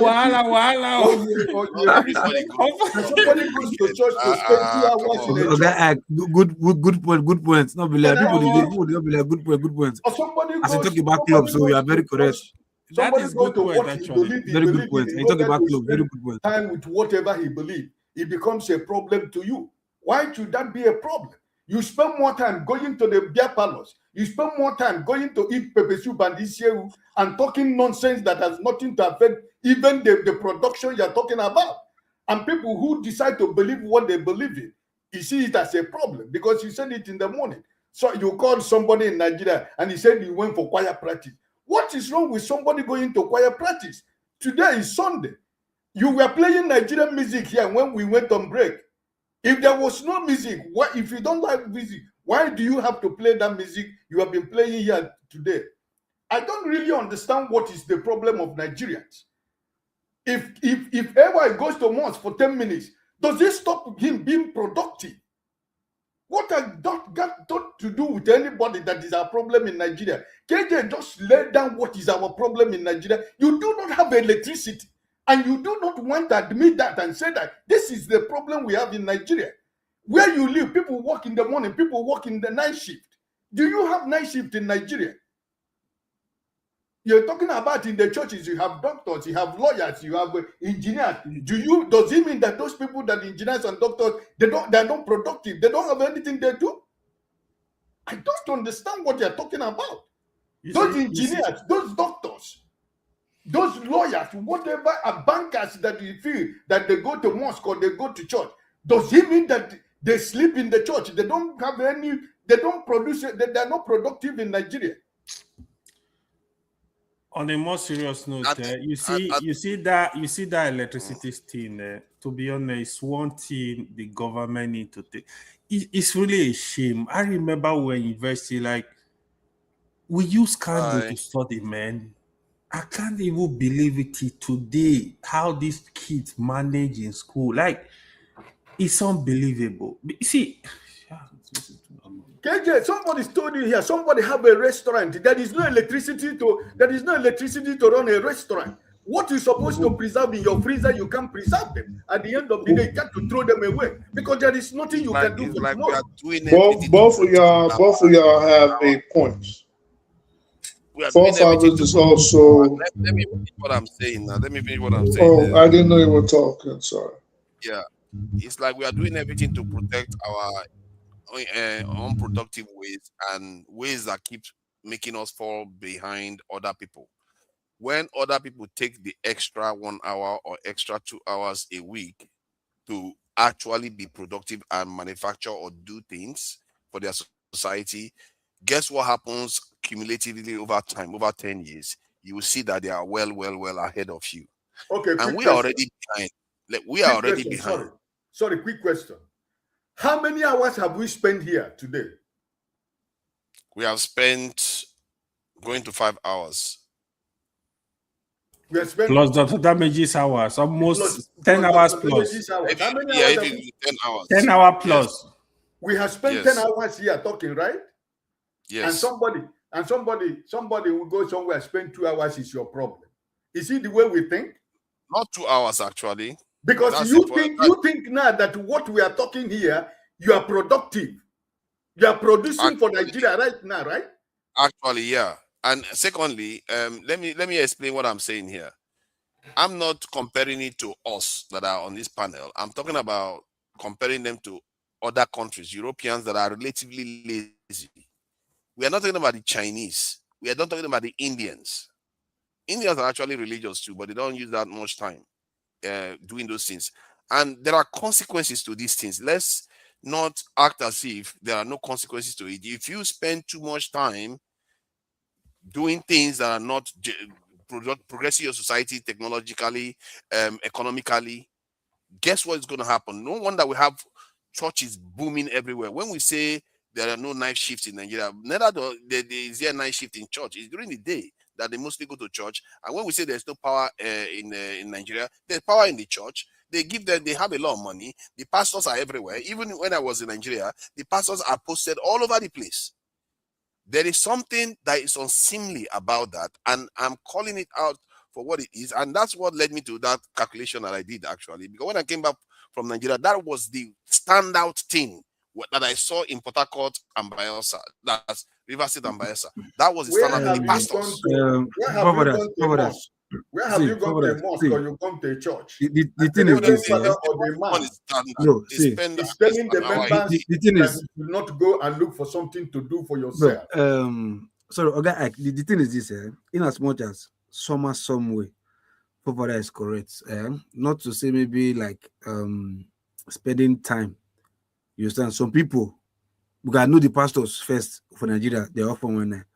So the people who by their own fault do not know better, they think because of lack of job opportunities in Nigeria, and the pastor have capitalized on that and promised them imaginary job. When the pastor will tell you that CV that you did not submit, a manager will call you. If I be a man of God, a manager will call you and come and take a job that you did not apply for, something like that. When a pastor will tell you they pray and they see miracle dollars in your account, you receive SMS your Naira account, Zenith Bank Naira account, you will see SMS of $2,000, miracle money. You understand? And we have lazy minds who don't want to put in the work. They are just looking for freebies, as in shortcuts, because we know Nigerians are full of shortcuts. They like to do things the easy way. You understand? Make money the easy way. Hence, you are saying this, bribery and wet my hand before I help you submit your file for office, civil servant. I mean, I'm talking about all the shenanigans to see civil service. You understand? So people go to church not because they are really Christians, but because they are looking for miracles. They want God to do things for them. And if they believe that they go there for some time and they don't say anything, they switch churches. You understand? And I get to understand where that's coming from. You understand? But nevertheless, it's not that abroad there are no churches too. People still go to church. Although if you still look at now, people will still come from like Africa too, and we still go to church parts for this side. You understand? Than the normal way. Why they go to, but they go like Catholics or whatever. But the truth it remains still. In Nigeria's case, even if you still put the lights 247 and you put things there, because of the mindset that we have, always looking for shortcuts, that mindset of always looking for, freebies, miracle money. You don't do this now. What they used to do, like I remember in Benin one time, they had to ban miracle in television. When they were doing miracle on TV, you have to ban it because it was like this was coming too much. You understand? Nigerians today, we have miracles. I know what you're saying. The only preaching that they know. I'm not trying to cut you in. Listen. All right, sir. The same Bible that pastor is preaching to those people, the same Yes, Bible says, yes, sir. a man who do not work cannot eat. Yes, sir. And the same Bible says, a man that cannot provide for his family is more than an infidel. Yes, sir. It is only the hand that work that will eat. Yes, sir. Right? Yes, sir. So, interpretation of the word of God, the Bible or the Quran, you don't need anybody to teach you the word of God or the Quran.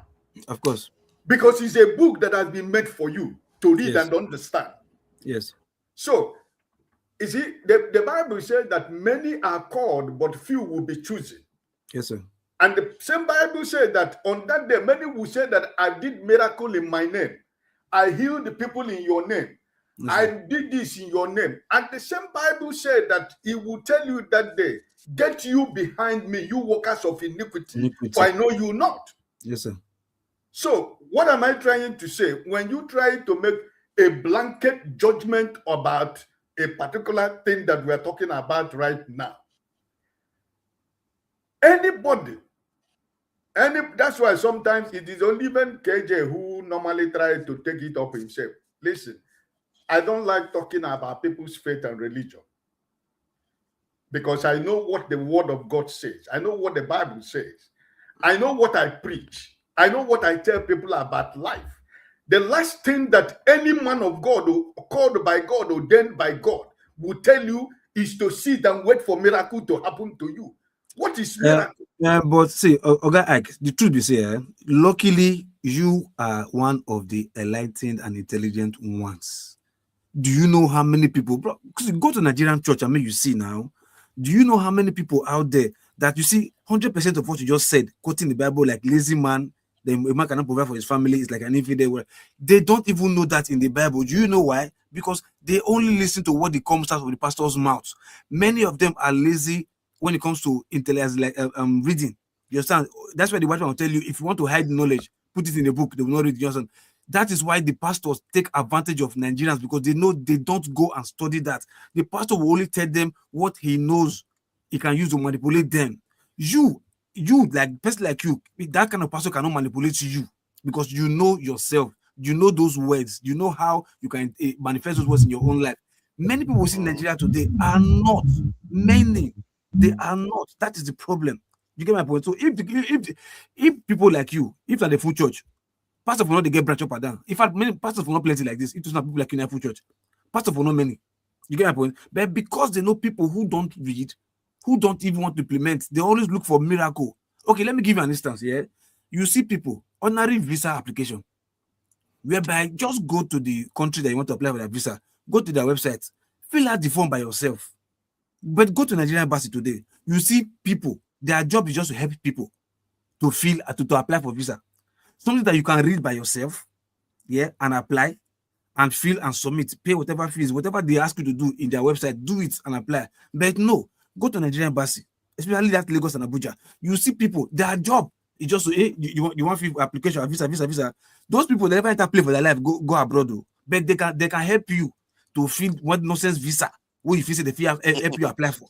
And the people who are patronizing them are people who are graduates, so-called graduates, who is ability and right to. But no, they cannot go to the website and just simply click on visa application, fill the form, pay the fees, put the requirements, and submit. You understand? Okay. But Hold on, let me finish, my brother. But they'll just carry their credentials, so to speak. They'll go to the embassy front of there and go to opposite, looking for somebody who can put them through. I want to ask a question. Put you through for what? Something that you can do by yourself. Just because you are looking for just shortcut and you are ready to pay. Hold on. There was somebody here that I even helped to apply for a passport for Nigeria. The person was ready to take 50K to go and give somebody, you understand, agent, will go help him apply for a Nigerian passport, whatever. For me, now open the website, like, look, you can apply by this for yourself now.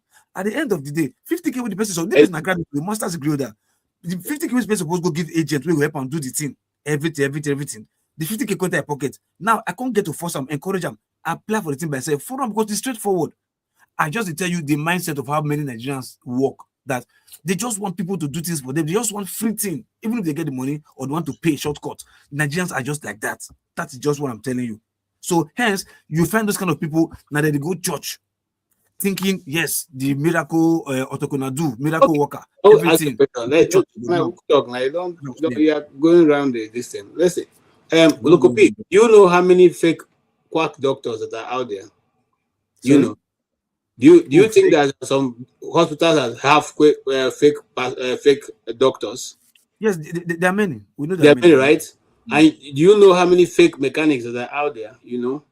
Yeah, there are many. But right? Hold on first. Where is there are many? Hold on. Listen to me. Hold on first. Hold on. I have been talking. There are many. I don't mean I can tell you where the address is right now, or I can tell you who they are right now. Great. Just because there's always going to be fake, they'll be there. Good. I can tell you this pastor. Hold on. I can tell you this pastor a fake pastor. This one a thief. I can tell you. I can point them to. No, you cannot. You cannot, because you know why? Because you didn't appoint them. You see, who appointed them?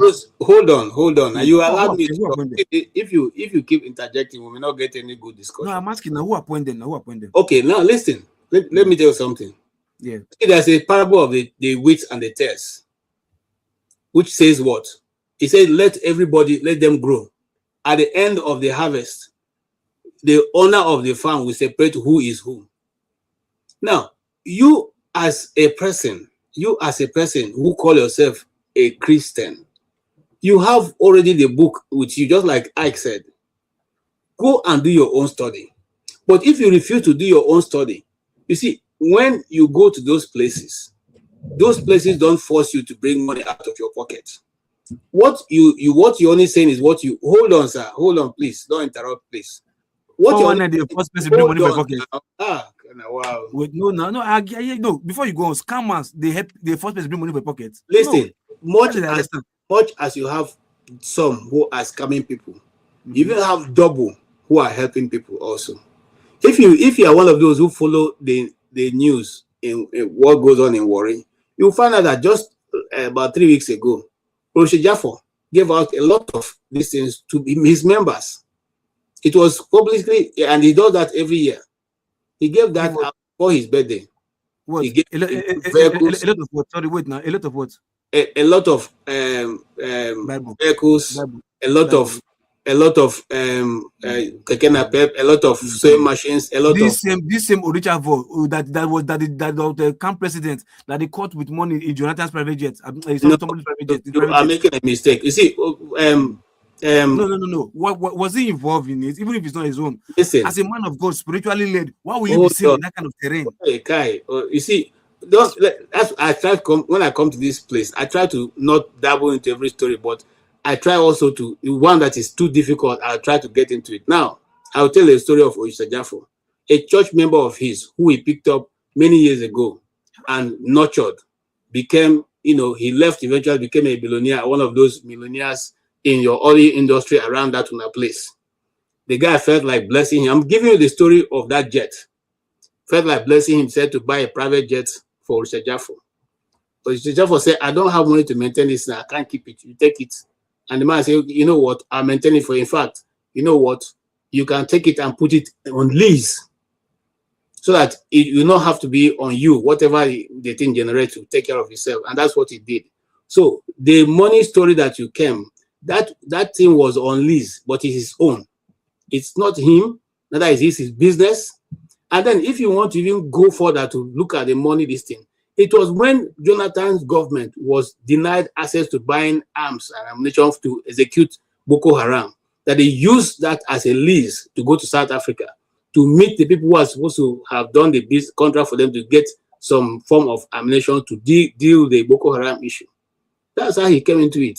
So let's know these things, and then let's not just call them and put them in this murky water. The point is that, don't you think that we should maybe spend less time in churches, instead using that time more productively to help? Father, I personally believe if the country was working, thank you. Jobs, everybody is busy going. Nobody will be there now. I don't think you will see less people in the church. The country was working better before now. When it was working better, I think Nigeria. Hold on. When was the country working better? Tell me. What year? Things are not helping. Hold on. Hold on. When was the country working better? Tell me what year. Hold on now. No, I'm not the one that said it. I said if the country was working better. Around the early 80s, the country was working better. What was working better? Now what's that? Hold on. Wait first. Now listen to me. Wait. It was working better, but was it not our culture that degraded this point? Church you are saying, you want to me go to Benin and go and see what the house was doing in Benin at that time. That 80 you're talking about. Yes. I'm going to see that no, it was working better. Now tell me, it was working better. But what the house was doing in Benin at that time? I will not say it was working. You see, let me. I'm not saying that's why I call the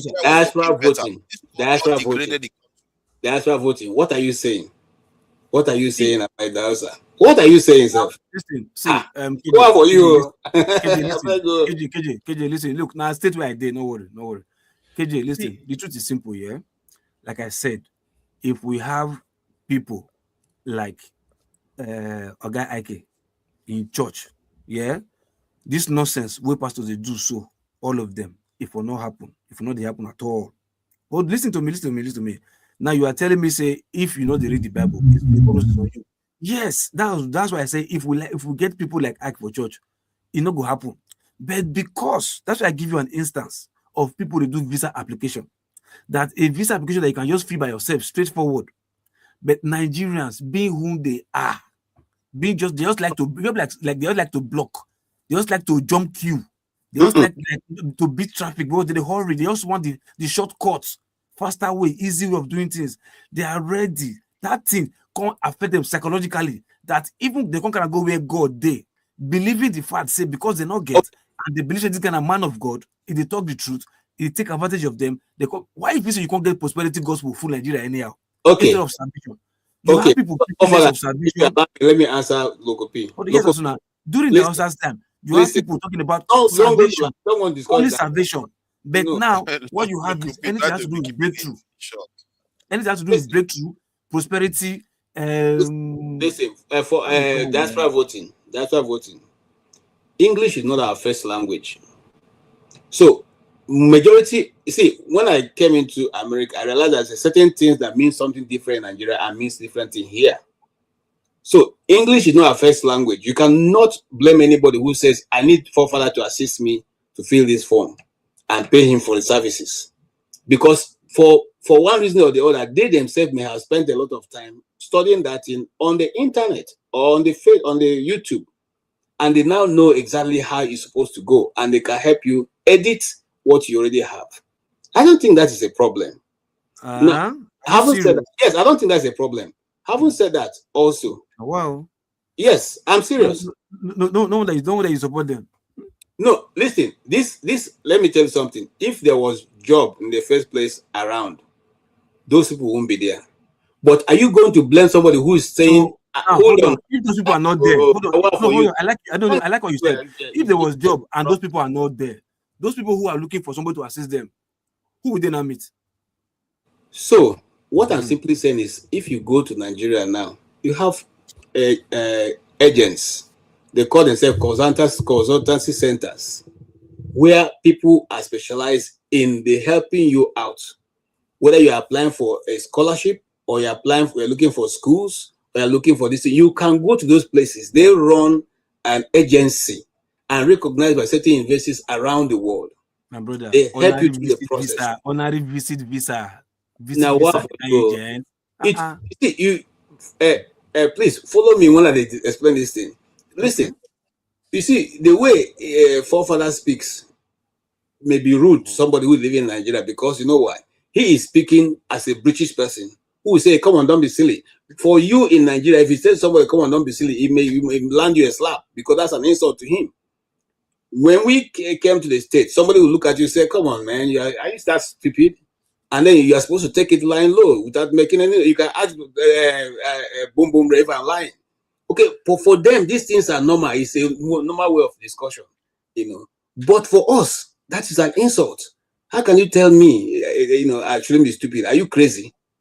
Okay. So what I'm simply saying is that English has different meaning depending on your culture, your tradition, and your, way of life. So if anybody is getting somebody to help him fill the British visa, I don't begrudge that person. I don't.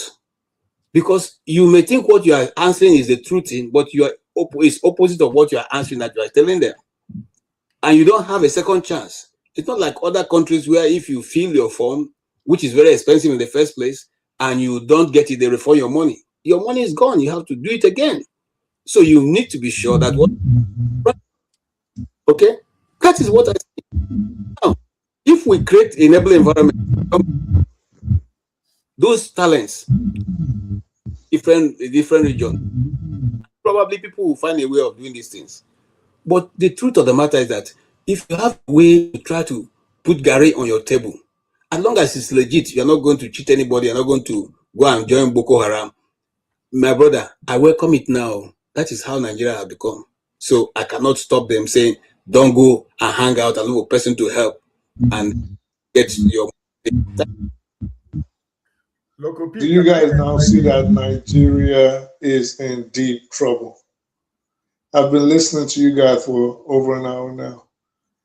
Before you can get these people out of that mentality to stop depending on God or something in the sky, even if you put an industry in front of them,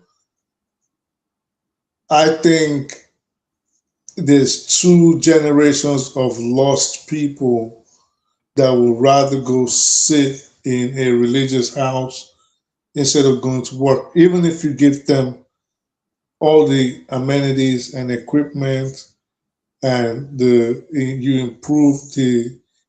have an enabling environment for business. I think mentally, like Local Peace said, Nigerians are in, part of my French, deep-ish. Nigeria is in trouble, big trouble, from everything you guys have been saying, from what I've been listening to. Nigeria. Sorry. This is how you see Nigeria is in trouble, big trouble. It's quite deep, because if I hadn't seen what I saw when I went to Port Harcourt, I wouldn't have tried to confront us, try to even ask the question, because it changed. For me, it actually changed, but the data is not saying that the number of time we spend, but the pastors, their status is out of this world. They have such high status. Yes, we had them in Daosa before, but this time is just there are too many, and the hours that they spend, the programs that they have, like they have whole programs in churches when people should be building their societies. They have whole programs in churches, and I feel like at least if there's a way to limit the number of. They have to clamp down on religion in Nigeria. Absolutely. Out of control. Because how can you be busy a month and a half every 2 years? a month and a half. That's too much. So out of every 8 years, 1 year just goes to See, forefather. nothing. KJ, you don't go VGC before. You don't have VGC, for VGC, Nigeria is indeed. There's a building on the left, like 3-story building on the left, big 3-story building on the left. That story building for this, it gets 4 signboards or 3 or 4 signboards. Those 4 signboards, now church get them. Each floor get 1 signboard. One of these, this is Dominion City. This is Apostle Suleiman, Redeem Church. No, wait, I didn't know. Now we Redeem, don't be winners. Redeem Church, Suleiman, the Dominion City, and 1 church like that for Lagos. They one unpopular church there. Now they each floor. They are big, but they take some like section of the floors. You sound so for day, not a day, but they are signposts for the wall with the way face express. There are signposts there. If you enter VGC gates, just go there. 4 of them, they there 4. 1, 2, 3, 4 was plus ground floor. Make them 4. You sound so. Apostle Suleiman, Dominion City, Redeem, and 1 the popular church. My question is, what did they define? Okay, look, let me rephrase that. Let me rephrase that to a question to you. For example, Okay, you go to your street. For example, you have let's say 6 restaurants that are selling the same kind of food. Yes, sir. At the end of the day, you're going to enter in one to eat, right? Yes, sir. That's the same thing. Or you go to a shop where you want to go and buy clothes. You go to a fashion street where you have like 10 shops selling the same kind of material. 4 churches. Sorry, Mr. I. 4 churches in one building. Listen, me and AY, we've discussed this a lot of times. And I've told him if I was president, there would be a church and a mosque every 10 miles, capacity 500. Within those 10 miles, there will be 1 or 2 more small churches, capacity 50 or 75. Every 10 miles all over the country. That's how the city ordinances are going to be. It's going to be federal law. If you cannot find anywhere to worship within those 3 religious places, remember, there's 1 huge one and 2 small ones. Then maybe go to your house and go worship. Because these people, let's be real, they're just scamming these people. And they don't even have enough money in the first place. Forget the fact that they're wasting their time. My brother, let me ask you, you said they are scamming people. That's what I just said. Ignorance is a disease. If you want to be scammed, if you allow yourself to be scammed, people will scam you, right? So it's the same thing. Logopi, my brother, let me end like this. It's not because, okay, have you ever seen somebody before? Have you put a smile in the life of somebody before? Very wonderful. It's a wonderful thing. Okay. But you are not doing it because you're a Christian, right? Or because you're Muslim. No. Right? No. But you are doing it because you know it is worth doing. Because when you put that smile on the face of somebody, it gives you joy that you can put a smile on the life of somebody. Very, very wonderful experience. Yeah. God bless you. Now, this is one of the problems that people who are not really deep into the faith of Christianity do really not understand, right? About the issue of giving and receiving, right? Because people think it's all about they are giving to the pastor, right?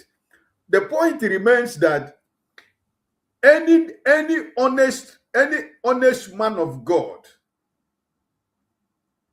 that is called by God, that is walking by the power of the Holy Spirit, that lives in the Spirit of God, you should be able to have something that you are doing as a pastor of a church. Thank you. Either you have a business or you're working. Thank you. Right? Yes, and also I want to let you know, giving is not by force, because you cannot give.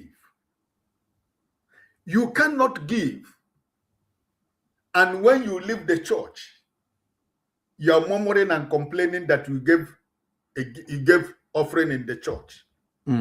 It should be a free will giving, as it's supposed to. You understand what I mean? So yes, when the pastors tell you, okay, I want you to sow a seed concerning something like this, that seed that they ask you to sow, something like what? Something like what? For example, pastor can say, those who, for example, those who want to travel to America, or those who want to do something. Now, okay, bros, let me stop you there. Hold on, let me stop you there. Why should, if Nigeria is a better country, you go sow that kind of seed? I'm coming now. Why don't you allow me to finish? Continue, sir. Why don't you allow me to finish? Sorry. Listen. When people say sow a seed, my brother Lokopi, it's your faith, it's your conviction. It doesn't mean that without you showing that seed, you can't go to America. Okay. If you have the document, if you have the necessary requirement that is needed for you to go to America, you got to go to America. Okay. You understand what I'm saying? So, but it is seed most of the time is faith, because faith is an action. Faith is something you don't see, but you believe that there is an existence of a power or a force that is called faith. Yes. Right? So for me, I used to describe faith when I minister. I describe faith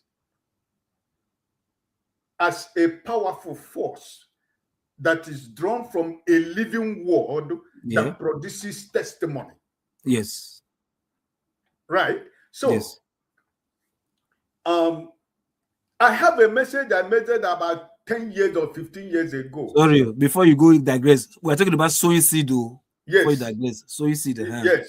So if, for example, the church where you worship, they are building a church, they want to build a church, or they want to expand the church, if they tell you to sow a seed, it's like, it's normal. If you sow a seed because they want to expand or they want to do something. That seed is if you sow it, is from your heart. It's not, nobody's going to force you why you didn't sow. You understand? Or maybe they want to add nursery school or primary school to the church. You understand what I mean? So it all depends on what is the reason for sowing seed. You understand what I mean now? So that's why I ask you, have you put, because when like for example, when we travel from where we live, we go to Nigeria, there are a lot of people that you help, not because you have a love, of course, or because you know the situation of things. Yes. That is part of sowing seed.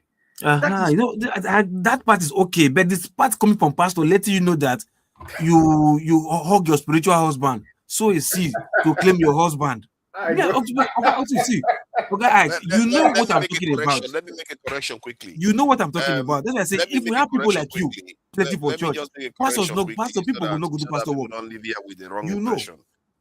Let me make a correction quickly so that people don't live here with the wrong impression. Every 2 years, we lose 1.5 months, but for that to become 1 year, it has to be 16 years for that to become 1 year. Since it's every 2 years to lose 1.5 months.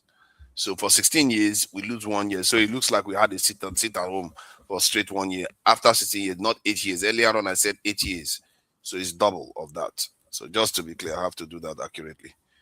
Before people, because the video doesn't go anywhere, does it? Before they go out, I was the one that said such a thing. I don't want to get myself in trouble. All right, so I just thought I should correct that. But still, it's a problem nonetheless. And this is the number is not the total amount of time we spend at church. It's the extra time we spend compared to the Europeans. So it's not the total. If you put the total, we spend more. But it's the extra. That's the one we are losing compared to Europeans. Yeah, but you've got to recognize the contributing factors that we said here, forefathers. There are a lot of contributing factors that are making that for us that lived in the West right now. You see that, for example, in Nigeria, for example, now I can't endure anymore the noise of generator. It makes me go crazy. I used to wonder, I used to ask, for Christ's sake, how do people sleep? Because I'm no more used to it, because I walked away from it for so many years. So when you visit Nigeria, you hear I pass my neighbor, generator everywhere. You think you are crazy, you know. So there's so many things you got to understand, that all those factors we are saying here, if we have, for example, constant electricity, there is factory, there is industries and factories that is everywhere. For example, most of those churches you see in Lagos or many places, local people, remember, most of them were factories and industries before, but most companies close. Most of those things you see before, they do small production, you know, small. Why doesn't Nigeria tax them? Small businesses is what drive every economy around the world. But in Nigeria right now, where do you have the small businesses anymore? So there are so many factors, my brother, forefathers. It's not just people want to go there, people want to go to church to sit down and waste their time. No, if the environment is conducive for people to get engaged in doing something. I hope so, because my concern is that in the early 80s, Nigeria was doing well. This culture remained, and we have fallen behind. It didn't help. That's just one aspect of our culture. Remember Coca-Cola? Remember Coca-Cola those days? People work in the night, people work in the morning. That are shift. All those companies then, textile, all those textile mills. There are so many things that people can do. People who work in the morning will go in the night. Even people who were working in night post. There are people who used to go night shift. That time we have electricity. Like you said, I think the more the unemployment rate increases, the more the churches increase. So I want to believe if maybe less unemployment, or if there are more employed citizens, probably the church will reduce. Do you know? Let me. You have to have something great to defy the church. I'm not saying sorry. Let me just add this. I'm not saying the church that is causing it, but part of our culture that is decaying. I don't think it increases the population in church actually, because we've always been going to church. Let me say something. Let me say something about. Hold on. Let me say something, right? So you got to discourage them, though. You see, I think everybody has spoken well, but in general, right? Like, if we have a functioning system, like Mr. Ike just said, people have jobs, people are busy with their life, there is electricity, people are going to stores, people are doing their business. You will not see that. To be honest, we have to be honest to that. We've actually abused religion in Nigeria. We've abused religion. The other thing is leadership. I will take the case of Paul Kagame in Rwanda. Paul Kagame, I think in the last 5 years, he has closed down close to 10,000 mosques and churches. He's not playing around. Check it out. He has rules. If you break those rules, you are gone. So now, you know, and the other thing. Let me compare Nigeria to Kagame. Let's see how long. Yeah, let me also say this. Let me also say this. Part of the way we have abused it, right? So now, growing up, basically, you have mosques, you have churches, which were mainly Catholic, Anglican. These were the main big churches as a little boy, right? Don't forget, those churches are not held by individual. They have a body. They are controlled by communities. Like Catholic Church in my village is controlled by the community, kind of. Yeah, but I know in general is the Vatican. Where I think the problem kind of come in a little bit, like the Pentecostal churches, let's say Redeem now, you see, they are controlled by an individual. You see, starting from Like, Church of God Mission, they hold are the on, witches. hold on. Pentecostal Like church, other the churches, witches they of are more Pentecostal church. like private school in such a way that now, even when the owner died, is the property of his family. Of the founder. Like the wife will take over, the son will Or the take son will over. take over. Yes, exactly. The government, there is no transparency because it's really a public a place, because they use public fund to build those churches. Religion So is politics. even in mosque, for example, if you have mosque in your village, in your community, it belongs to the community. It does not belong to anybody. So the finances, everything has to be controlled by a board that is choosing around the community. So nobody can claim ownership of a mosque. I think in this way, corruption reduces. So I think that's why it's now more like a business when it comes to the Pentecostal churches. But if you see Catholic churches, the Anglican, they are still very public in such a way that corruption, you are not going to be seeing it there because people are watching, the public are watching. Even though not government, but the public in church members, they know what is going on, and they have superior body that regulate everything. So that is the only thing I see. But it's because sincerely. So let me the one point I want to bring to. If you go study Nigeria, that leave Nigeria to abroad, sincerely, the rate at which they go to religious places, it decreases. Nigeria abroad, Nigeria has the highest weekly attendance in the world. They still have the highest, but in general, even within your domain, if you study people, you will see. I have a lot of friends, for example, they used to be like very serious with religion, but when they come to abroad, some of them, they don't even care, because some religious denomination make it very transactional. For example, you need a wife, they say, you have to sow seed.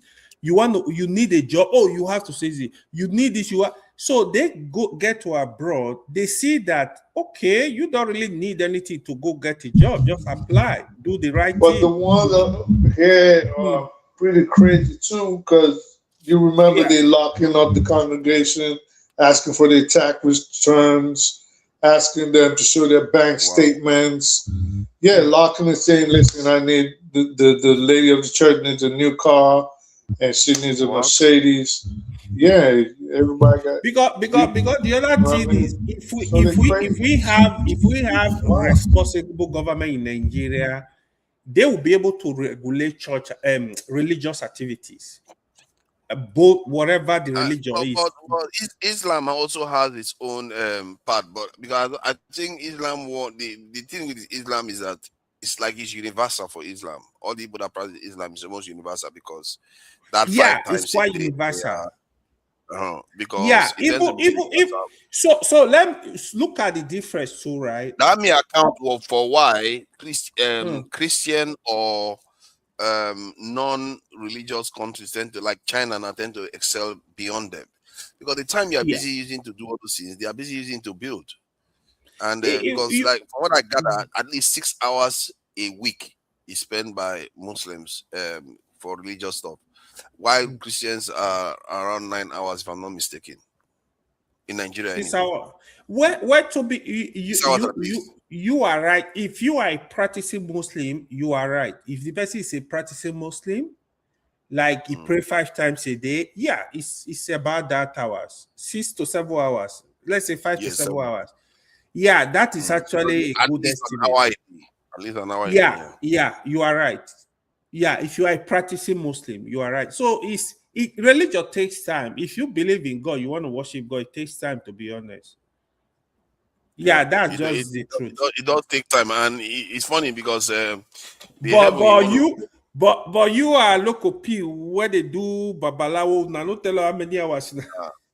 That Babalowo one, once you visit them once, you don't have to visit them for that. You have problem again. No, see, look, see the problem about that is quite efficient, though. That's even better than it is because once you have problem with Babalawo, you finish it, you go home. That's it. Forget it. See the problem about spirituality, about church or religion, worship, or whatever. The truth now say, had it been, because ideally, although you may want to, because I somehow, some way, at one side of my mind is telling me, yes, religion was formed, I think, or okay, well, religion is politics. So whichever gave birth to each other, one of them, I don't know, but at least, but religion is largely controlled by politics. We're starting from early church, is being controlled by politics. I want to say, had it been people who go to maybe religious worship centers, if aside of being taught going to, when they die, they go to a better place and this and that, and though I don't agree with the one that will tell you if you die, you go to a place where the streets are good. I call like you see mansions there. I call like, okay, if you don't die, you don't talk to spirits. What do you want to see good for? How the good on earth are the good for that side? Is it the same thing? Which good are you talking about? You understand? But let's leave that for argument's sake. If they are mostly taught how to become human first before any other thing, even before going to afterlife or whatever, if they can be teaching how to love your neighbor, you understand, as yourself, because for me, I don't think that is even biblical. It's common sense to treat others the way you want them to treat you, which Bible will say, love your neighbor as yourself. You understand? Treat others the way you want to be treated. It's just common sense. Religion doesn't have to teach you that. You understand? So if they can teach how to become human first, see yourself in people, you understand, just the way you expect them to see themselves in you. So I think life would have been better today. You understand? But the reason why there's problem, why people are attacking religion, so to speak, because whether Muslim or Christian, is because people have been able to weaponize it. You understand? Because look, power is sweet. To get power is sweet. When you see somebody, the old man who is near you, they bow down for you, they call you daddy, daddy, daddy. Then one old woman, they call your wife mommy, mommy, mommy, Gio, mommy, Gio. Your wife should have go raise up. Power is sweet. You go to work out, people will escort you, they praise you. Power is sweet. That's why if you test power, sometimes the more power they had. You understand? So if those people were not doing all those things and they were able to teach everybody to become human first, you understand? I don't see the reason why we will get somebody go to say, no, your aim now to be the biggest church auditorium in the world. That will be your aim. I don't think that will never ever happen. Because on a very good day, if you talk to somebody, I talk to KJ, and KJ see the impact and the life better, okay, I go wonder how KJ life is sweet like this. He go want copy KJ, or KJ on his own level go like to, as he get the impact, he go like also transfer that same impact. As far as he love his own neighbor as himself, he go also transfer what he get from somebody. He go also transfer and give somebody else. You know, so then the love go spread. But in this our own case, they've weaponized it. That even in the Christian side, they try to monetize it, and that's why you see prosperity gospel everywhere. They're not even preachers; they are all orators. All of them, they are orators. None of them is preachers; they are orators. All of them, and they are all money-making ventures. Then, for the Muslim side, for the Islam side, they're just power hungry. Yes, it was money is not a problem because it's money. I don't think the money is a problem. They're just power hungry. They just want to dominate. They just want to expand. They just want to take over. So one is money hungry and the other one is power hungry. Both of them, none of them is doing what a human that is designed supposed to do. Well, I'm not gonna exclude the church from trying to expand too. They're trying to expand too. No, but like I said, hold on. I'm not talking about the world. I'm talking about using. No, I'm saying. Yeah, you can say maybe in general, but I'm using Nigeria as case study. Because we're talking about churches. If we're complaining about churches, we're not complaining about churches of the world. We're complaining about churches. No, I'm talking about Nigeria. You listen to their statements. They want to But it's not expand. because You they know what want I'm to. saying? It's not because they want to. If because they really want to, then expand, overtake. You would have seen all those that the Jews them, going to establish the church in the north. They would have gone to the Well, church in Hold the on, north. hold on. Sorry. I think there's noise coming through from your this in Saxonia. From what I can see, it's about 8 hours a week for Muslims, and it's the same in Saudi Arabia and all. And while in Europe, it's about 1.5 hours that they spend worshiping. If that remains like that, and then there are other, Europeans party more than Muslims. I don't know what a Muslim party, but I think they probably do. So, but if that balance still leaves 2 to 3 hours, I'm just trying to guess. I'm not so sure. If that balance leaves 2 to 3 hours extra for Christian nations to be working, and the Chinese, those ones are on a totally different level altogether. They are going to be advanced. No wonder they are advancing more than most Islamic nations, because they are spending time doing religious worship, while the other people are spending some of those times prepping for production or being productive, investigating, doing research, and going to space. I don't know. I think it also has to do with innovation, because compared to the rest of the world, the Chinese are way ahead of everybody. Look at Pakistan. Way.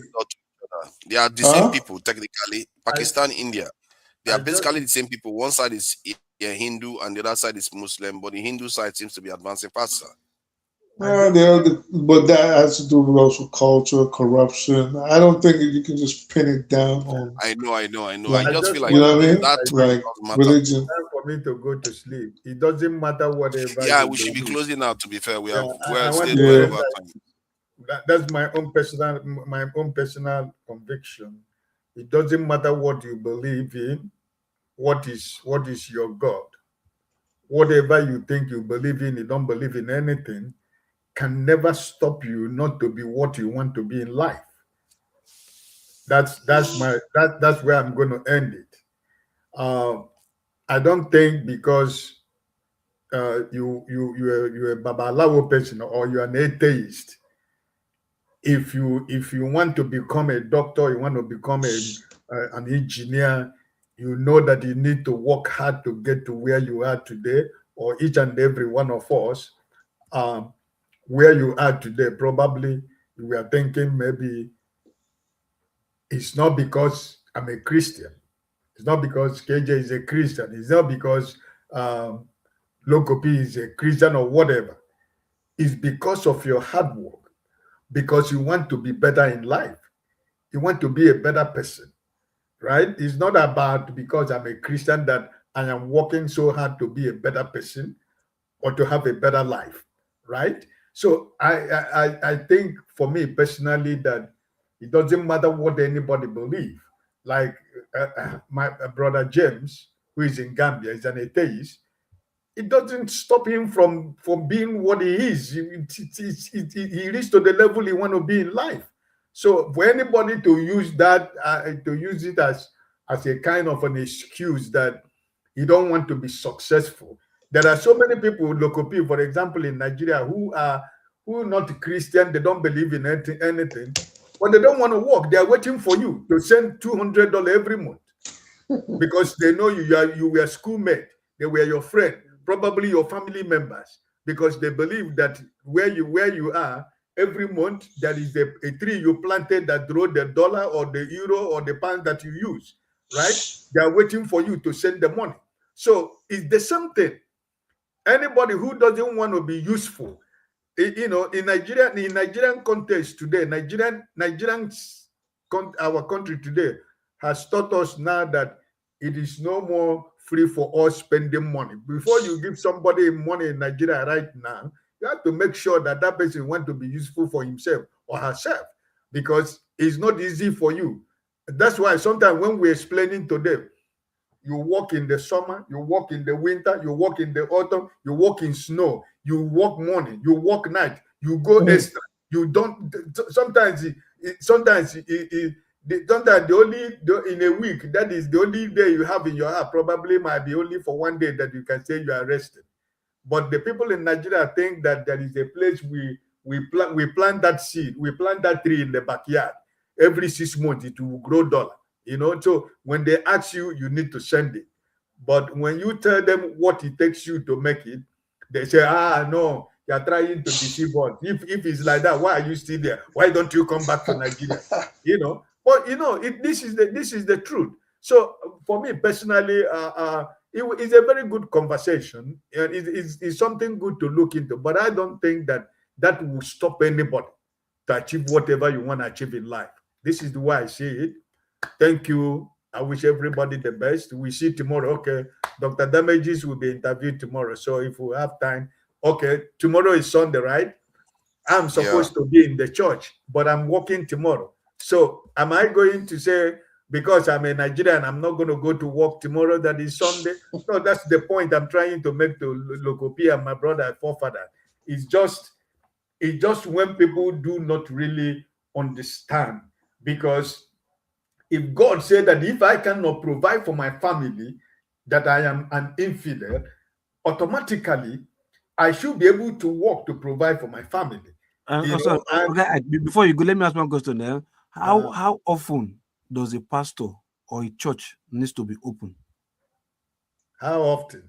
Yeah, a pastor needs to open the church or the churches. Normally. Because there's some because there's some church that the pastor no need to be there. People can just go there and just sit down, have a quiet time, one-on-one with their maker, and just pray and this and that. Although they can do that in their home. Yeah, it's normal. But like what is the Bible says, 2 or 3 are gathered. So when you, your wife, and your children are gathered in your house, God is there. So why are you going to somewhere else they call church? You go and look for that same God where is in your house. That is one. Then 2, how often does a pastor that the Jew needs to open the church to do service? Okay. For example, normally, I think KJ will know this. In a normal week, like on Sunday is Sunday service, right? Some people have their Bible studies on maybe Monday or Tuesday or when it depends, right? Then other activities, the workers in the church, for example, the workers in the church, they have their workers meeting. It can be another day.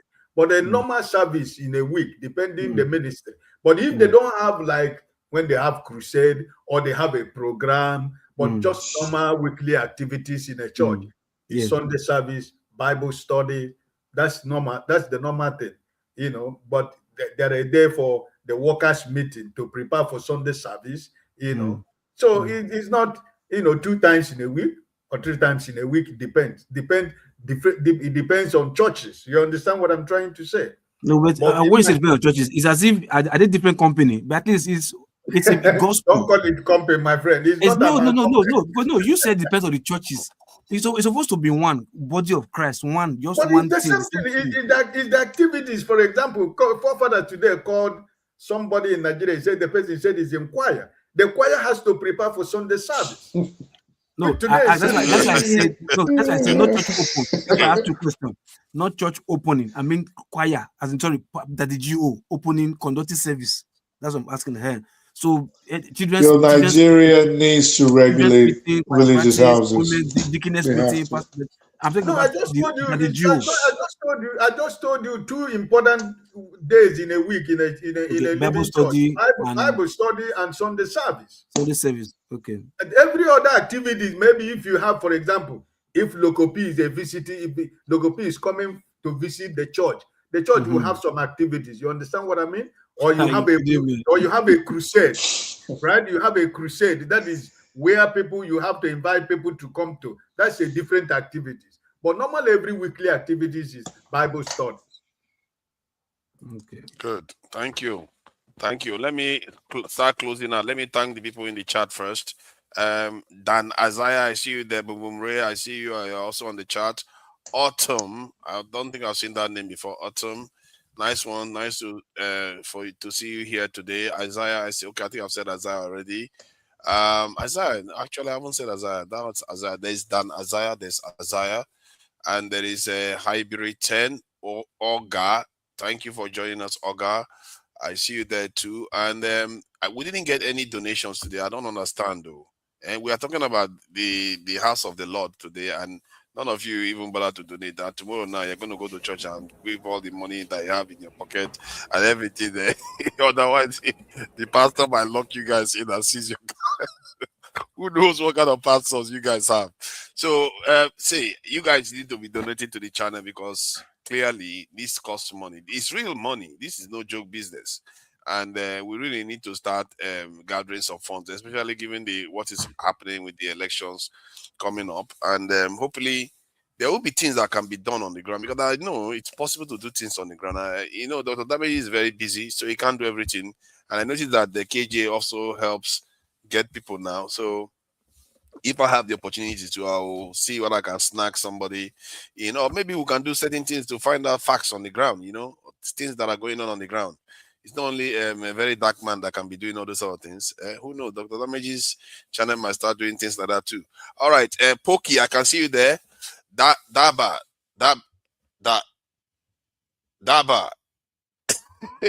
this Nigerian, you guys, you stop testing me. Daba. I wanted to say Dada because it's so attractive to say Dada, but it's Daba actually. Daba, I see you there. And who else is there? No. Okay, Fumio is there, always there. OB, I see you there. OB, for real. Thank you for joining us, for real. I see you there. You're on the chat too, on the panel too. And who else? Let me see if I can name them out here. They're quite Aladdin Kelly, Guy Owalele was here too. Equity, Fairness, and Justice. Tracy Jacobin, that lady is very negative. Very negative. Very mean. I'm telling you, always have something mean to say.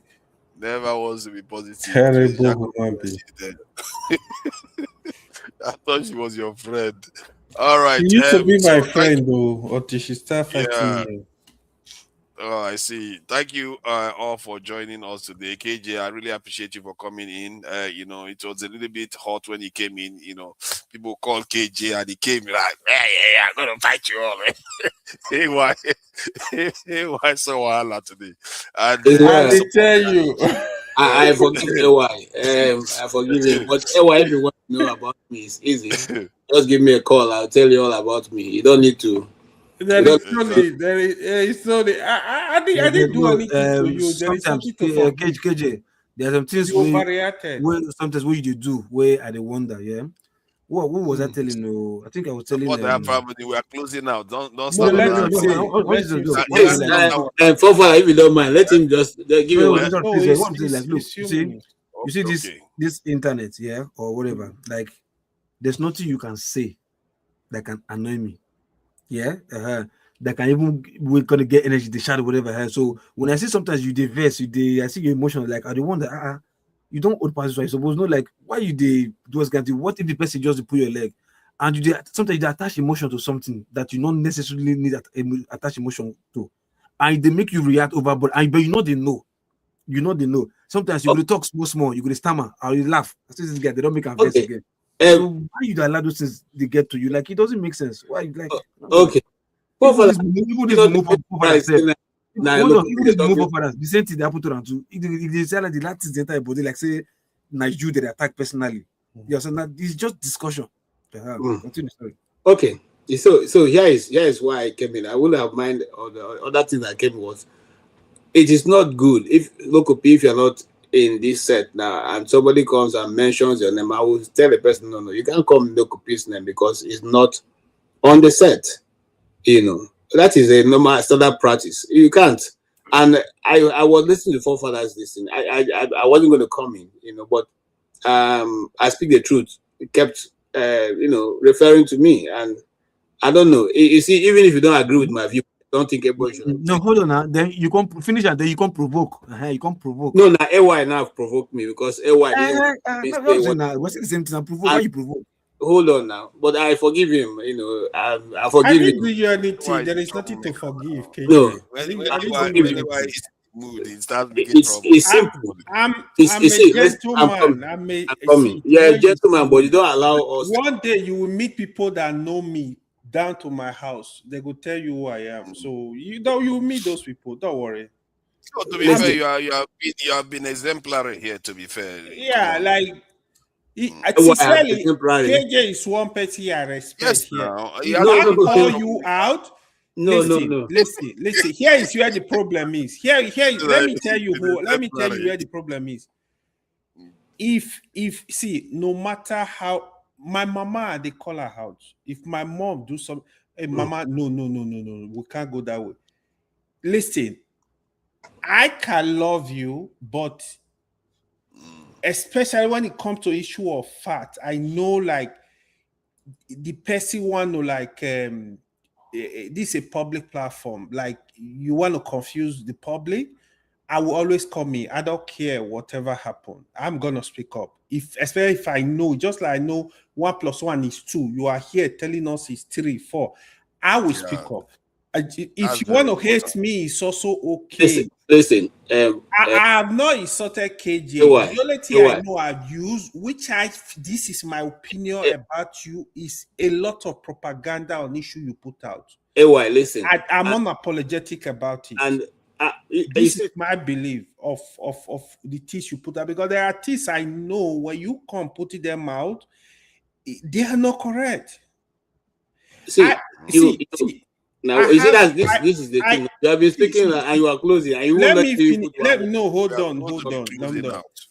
Hold on, Father. We need to address this issue. You see, KJ, I like KJ as a person, but it's different from don't you think we should this do it, position. Yeah, maybe. I don't have anything against anybody. Listen. I try to just I learn from Forefather. Even if you are Basha tomorrow, is free. It's a free spirit. Listen.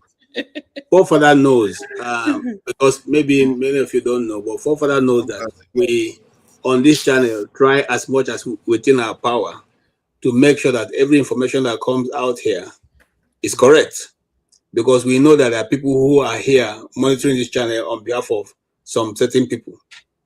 And so when we are putting out facts, especially the ones who know that are not facts that everybody knows, we'll make sure it's correct. And if you think that maybe, and you see, the thing is this, for me, okay, one of the things that people agree with me is when I started, coming here, and I was in favor of talking about the North, everybody was happy. I was everybody's friend. Until I said to also talk about the Igbos. The same way I was being nice to the North, I would also be nice to the Igbos. And I became a bigot, I became a propagandist, I became a liar, and I don't mind, because that is what you guys have told us since 1960 to today. So I'm not going to be afraid to talk about it. You see, that is the other problem. It's the problem. Even the chat is telling us to go backstage. Let's go backstage. Thank you, gentlemen. Let's round off for now, and let me play our people out. Thank you. Where is this nice sing out song? Oh, that's